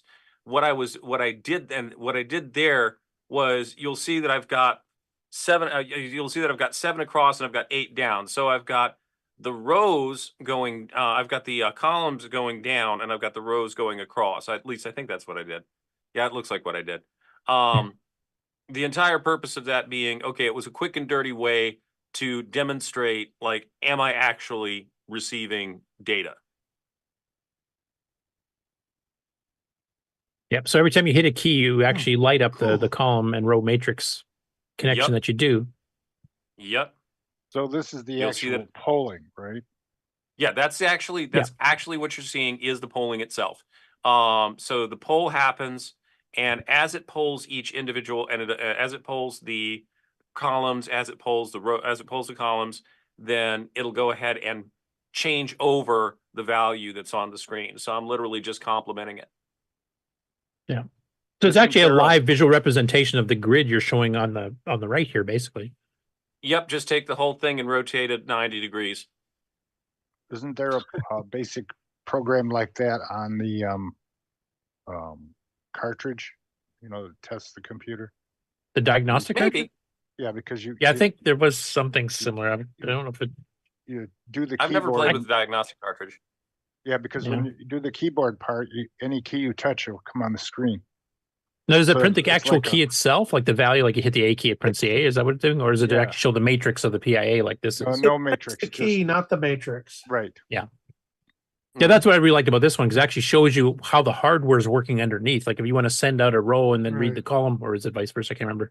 But basically, you have to write one, and then you get a certain response back, and you can actually should be able to do multiple keys at once. I think there's a limit before it starts not registering keys. No, the biggest problem you've got is I tried that that algorithm on my my real hardware, and I think what's happening with the live hardware is the limitation in the number of keys you can press is actually how much the line is being loaded by the keys that are being pressed.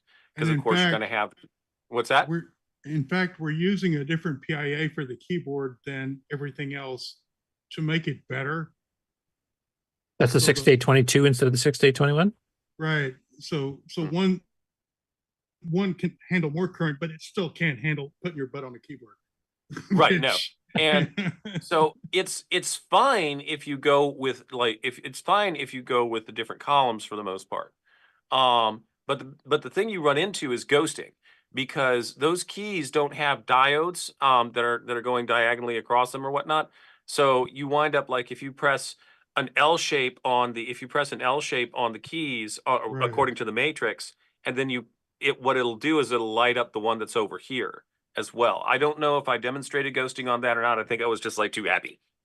Right. This is all over the keyboard forum kind of stuff, right? And if I remember, Color Basics keyboard rollover routine actually keeps track of only 3 keys simultaneously, and you lose anything past that point anyway. And I think probably for that reason. That was what I was hitting on real hardware, was I couldn't get more than 3 keys. Okay, yeah, because that's what Basic does, because it registers like Shift and Clear and a few others for certain operating systems that want to use multiple keys at once to designate. Where is Shift? Because Shift is not in this matrix. Like if you do the keyboard rollover poking thing. It's in the last. Shift is on. The Shift's on there. Now both Shift keys register the same thing. They're not separate. Right. Both Shift keys are on the same part of the matrix. And as you can see right there, the Shift key is in the lower right-hand side or lower left-hand side of the matrix. So, yeah. And of course, these 4 empty ones are what it was on the Deluxe computer's keyboard and the CoCo 3 keyboard. It adds F1, F2, Alt, and Control as separate ones. But there are 2 pokes you can do in Basic to do the rollover table and get all the keys. And they will do everything, including the missing ones, except for the Shift. And I don't understand where it went. Maybe I'm doing something. Well, the Shift in Basic, it just keeps it as a modifier flag. It's not kept as a key. It's basically to tell you to offset, like if you hit a letter key and you're currently in lowercase mode, it'll flip it to uppercase or vice versa. So it's meant as a flag key. Same as Control and Alt on CoCo 3 OSN level 2. It keeps track of all 3 of those keys as modifier keys. I can see Control, Alt, F1, and F2. I just can't see Shift. I don't know. It's not waste time. Yeah, well, the way they set it up in Basic, Control and Alt actually can be registered as a separate key, because people were going to use those as alternate up and down arrows for the games that were designed for 2 hands. So they kind of left those in both the keyboard rollover table as a modifier and as an actual key, whereas Shift is meant to only be a modifier. If you read the PIAs directly, yeah, you can register the Shift separately. Our Color P uses that for firing, as an example. But the Basic rollover table does not keep it as a separate key. It's a modifier key flag only. Okay, cool. Mark Siegel said the keyboard should have had diodes. This is correct. The keyboard should have had diodes, but you know what the problem with that is? That would have cost money. Why did Tandy do that? We already know the answer. Money. Did Tandy do that?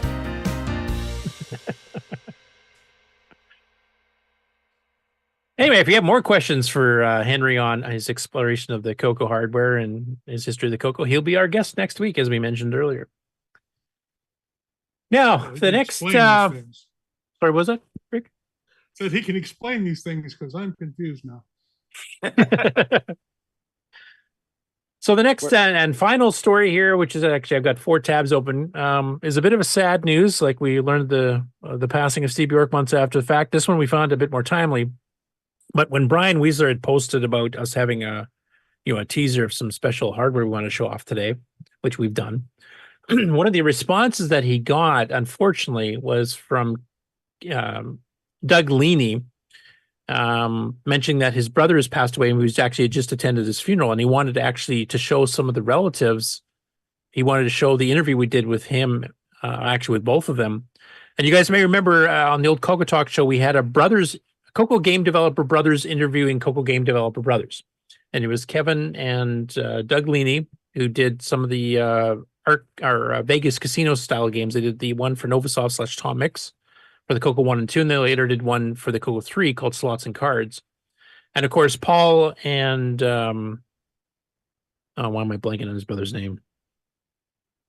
Paul Thayer's brother. Jeez. Right?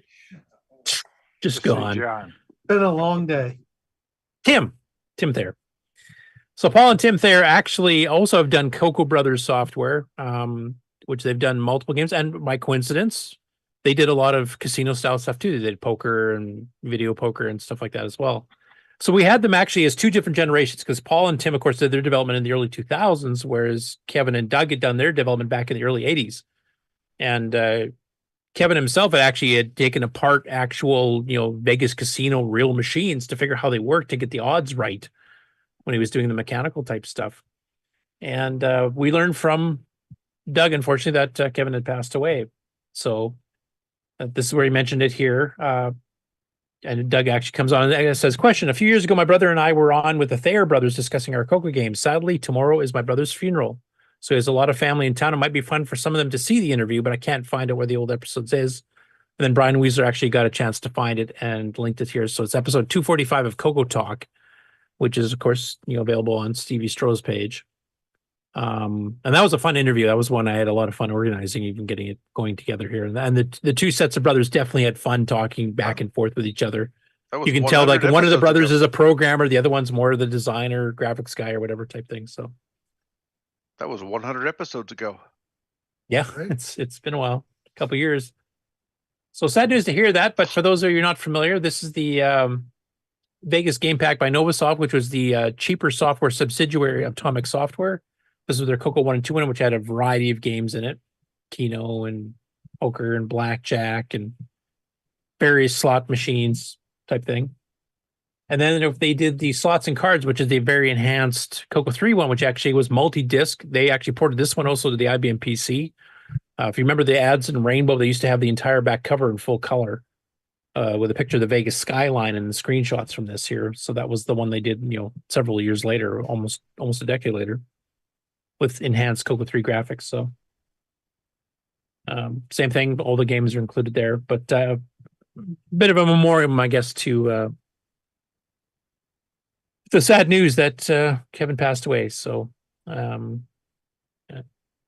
heartfelt condolences to the family, especially to his brother Doug, and thanks to them for being on the show. And this is one of the reasons we try to do these interviews. We unfortunately never got a chance to do one with Steve Bjork. But we did sort of mini interviews before the show. Sometimes they're even on the show, but we never did the full one we were planning. And hopefully everything goes well, that Ken and I can actually give a full interview with Robert Kilgus in person when we go see him just before the fest.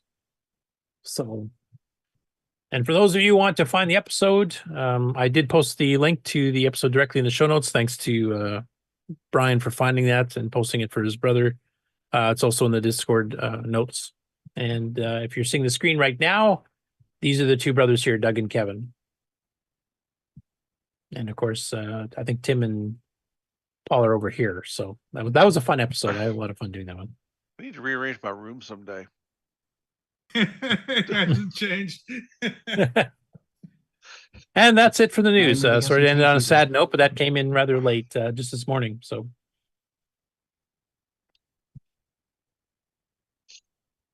Okay. And Nick, you found your PDF you want to show? Yeah, I'll just ended it on a bit of a better note. Yeah. Okay, so that's the page where the review begins. They review the color computer. I had a quick glance through it. It's a fairly lengthy sort of review. 1, 2 pages, 3 pages. Is that coming up? Yeah. There's a few pages of ads, and then it goes back to the color computer again. It mainly talks about the color computer and the various programs that were available at the time, which were a lot of those early ROM packs. Yeah. And that's the next article. I recognize some of the graphic shots here from the actual demos in the basic manuals too. Yes, that's right. So that's what. Oh, Robert Killicus's Dino Wars. There you go. Yeah, that's right. That was there. One thing that caught me straight off in the first paragraph, it says, well, fast, easy to use color graphics are the principal attraction of the color computer. Other features, such as the inbuilt sound generator, powerful 6809 processor and advanced basic, blah, blah, blah. Sound generator. Gee, he must have been. I think they put that comment by accident. The sound generator is the powerful 6809E processor. Well, that's the thing. Well, the basic had sound command and play. So he probably thought, oh, yeah, it's got a sound generator. Yeah, well, I hear sound. It must have something. Well, there's sound. Yeah, it doesn't say anything about it being multi-voice, so they weren't trying to advertise it as no, like an no. AI chip or So something. that I thought was a bit off. Yeah, well, sort of off. It's correct and It's not correct. kind of correct, yeah. Yeah, it's sort of a bit of both. But yeah, the review doesn't really say too much. I noticed a bit further down they talk about the keyboard. It says the keyboard of the color computer leaves something to be desired. Yeah, namely a new keyboard. Yeah. So Oh, he this is the wasn't too square impressed chiclet. by the chiclet keyboard. Yeah. Yeah. And yet so many computers nowadays, like the Apple ones, have chiclet keyboards now. They're quite a different chiclet keyboard from the Yeah, old it's, ones, it's though. not exactly like the dead flesh of the. Yeah. No. They don't stick down as soon as you hit it at a slight angle, for example. Well, they didn't when the CoCo was new. They did. later Mine on. did, but I used to I learned to touch type before I got my CoCo, so I was trying to type really fast, and if I hit it at a wrong angle, it would stick, even if it was clean, like no breadcrumbs or anything in it. I learned to touch type on the CoCo chiclet keyboard, and so I've got a pretty much dead vertical machine gun type of a typing style. I don't type softly. It's like, yeah, exactly. Well, I've always touched type. I have to touch the keys to type now. No, now you just go like, hey, Siri. I use 2 fingers and I still. Hello, computer. That's right. I am touching. Program Space Invaders. Now that the AI will do that for you too, right? That's right. Yeah. So I do always touch the keys. You have to. So I just say I do touch type. But we learned on manual reality, I'm typewriters. banging a bit. Sorry. We learned on manual typewriters. That was where I first learned to type at all, was on a manual. You hit 2 keys at once and they jam together and get stuck. Oh, right. So it took a little pressure to type. Yep. Yeah. Here we go. It talks about the sound effects. Sound effects. Yeah, they're talking basic. There's the sound and play. It's all about basic. Yeah. So it goes into a fair bit of detail. But that's, that was the article. Anyway, it was easy to find. So if anyone wants to Did you find look the it up. Internet Archive, or where did you find it? I just did a search. I typed Electronics Australia, February 82. Bang, there it was. There's a couple of amateur radio and electronic sites that have really large catalogs of magazine PDFs up. So it's not just archive.org. Yeah, I remember getting. I subscribed to was radio electronics, which later changed to electronic or computer electronics, and went to like electronic or computers now or something like that. But back in the day, I was subscribed to electronic. It's very reminiscent of this. And Nick, I'm just reading the ad copy here at the bottom left. And it looks like you guys didn't get it until at least the e-board came out, because it says now available for immediate delivery. The TRS-80 4K color computer expandable to 32K. The original version in North America was only expandable to 16K with the D-boards officially. So you guys must have had about a year delay before you started selling. You started selling the later model. Yeah, maybe. Took a while to get across the ocean. Yeah, by the time it shipped there, it was upgradable to 32K. So it's interesting they show this. This was an ad in that same magazine that Tandy obviously carried out, but we never sold that TV down here. So this is obviously the brochure, the standard brochure that Radio Shack had, and we just used that over here. And looking at the price there, it looks like your 4K model was $599 Australian at launch. Sounds right. Ours was $549 in Canada. I think the States, the launch was $399 US for the 4K. Am I remembering right? Right. Because as Nick and I know, our dollars suck compared to yours. Yeah, that sounds right. Yeah. I mean, it was a good computer at the time, like appearance wise. It did mix in with all the TRS-80s of the time, the silver, it looked right. So yeah, it's the same colors of Model 1, Model 2. Yeah. And 3. What was that thing you were saying before, Robert? There was another article on that magazine you said.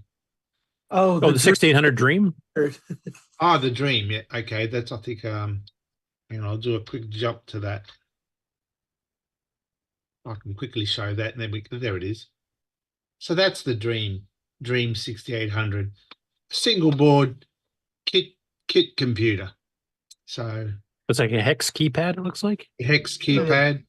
It had a programming language. What's that language? What's that language that you do games with back in the day? Assembly? No, there was a language which was one used for like Infocom games. It was very basic for doing graphics. Logo? I'm trying to see if they mention it here. You mean logo? No. Or fourth? No. Thinking fourth. Fortran. No, there was another language back in those days. Well, fourth was around back then. Logo just came out around 82, 81-ish, I think, for the Apple and CoCo later. APL? No. Back to the first page, they were speaking generically. Do they hit it there? What do we got here? Yeah, I mentioned EEPROM programmer. Yeah. Anyway, they don't seem to cover it there much. All right, well, it doesn't matter. But that's what the Dream computer was. So, all right. Close it now. Yep. And I think that's the show. Okay. Then the last thing left to do is run the outro. All right. This concludes another episode of the CoCo Nation, the world's leading live interactive talk show featuring the Tandy Color Computer. For all things the CoCo Nation, visit us on the web at thecoconation.com. We'd love to hear from you. Send feedback, suggestions, even segments via email to show@thecoconation.com. The CoCo Nation Show would not exist without the community and its cast and crew. The CoCo Nation theme song, copyright 2022, D. Bruce Moore. Mixed, mastered, and produced by D. Bruce Moore. The CoCo Nation is over. Join us on the CoCo Discord server. CoCo forever.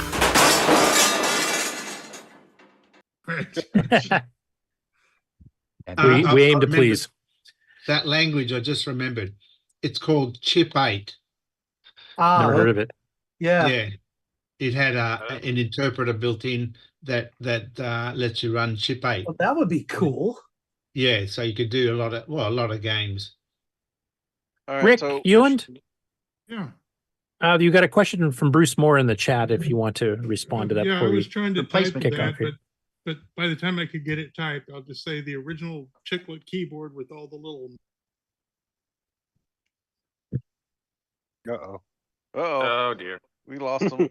And you'll have to tune in next week to find out the answer, Bruce. No, I'm just kidding. You froze completely up there, Rick. So you want to repeat? You lagged out there, Rick. Am I still here? He doesn't Okay. want the original. You're definitely losing bandwidth. You keep pausing. Yeah, so he doesn't want the original. Anybody besides Ed that sells a complete drop-in keyboard? Yeah, because Rick just replaces the switches and stuff, so you have a proper clicking keyboard, but it would use the original keys. Dave 60X09 has some sorts of full replacement keyboard kind of things. Oh, that's right, Mr. Dave. Mr. Dave. Okay, yeah, that's right. Yeah. Hey, you know what? We need commercial from him, don't we? I don't know if he normally sells it per se, but for people that he knows, he will. Okay. And one last thing is, Bob, what have you been working on today? Oh, that's right. You had a live stream. I forgot to mention that in the news. I'm sorry. Is my mic on? Yep. Okay. Zoom him up there, Marky. Let's see. It's like I've let's seen you working on restart the something all show. day. Okay, well, I've been working on a few little things. Right here is a GBS control that. Yeah, the DBS 8200. 8200 right? with the little ESP module on it. Yeah. So I built this a while back, and then one of the new members on the list on the Discord rather said that they were looking for a video converter, and I offered this one up. So he's already paid for it, so I wanted to throw it into a case, and it's ready to go now. Cool. Is that for the CoCo's RGB? Is it? So yeah, this is RGB to VGA. Right. Yeah. And this So cable GBS here, 8200 or something like that. Yeah. 6200. Yeah, except yeah, this that's has got the a 8200. They replaced the So this- controller with this, a ESP. Right. If you take an 8200 or an 8220, the difference is the 8220 has two outputs, two VGA out, which that's this one that I have back here that I use. The 8200 has a single output, and yeah, pretty straightforward. And then I'm going to put a VGA to HDMI on there so that he can inject audio and have a single cable going to his TV. And the other thing, some of you may have seen this. This was mainly what I was doing on the stream. This is the GIMEX. And basically I put an HDMI output down here. And the same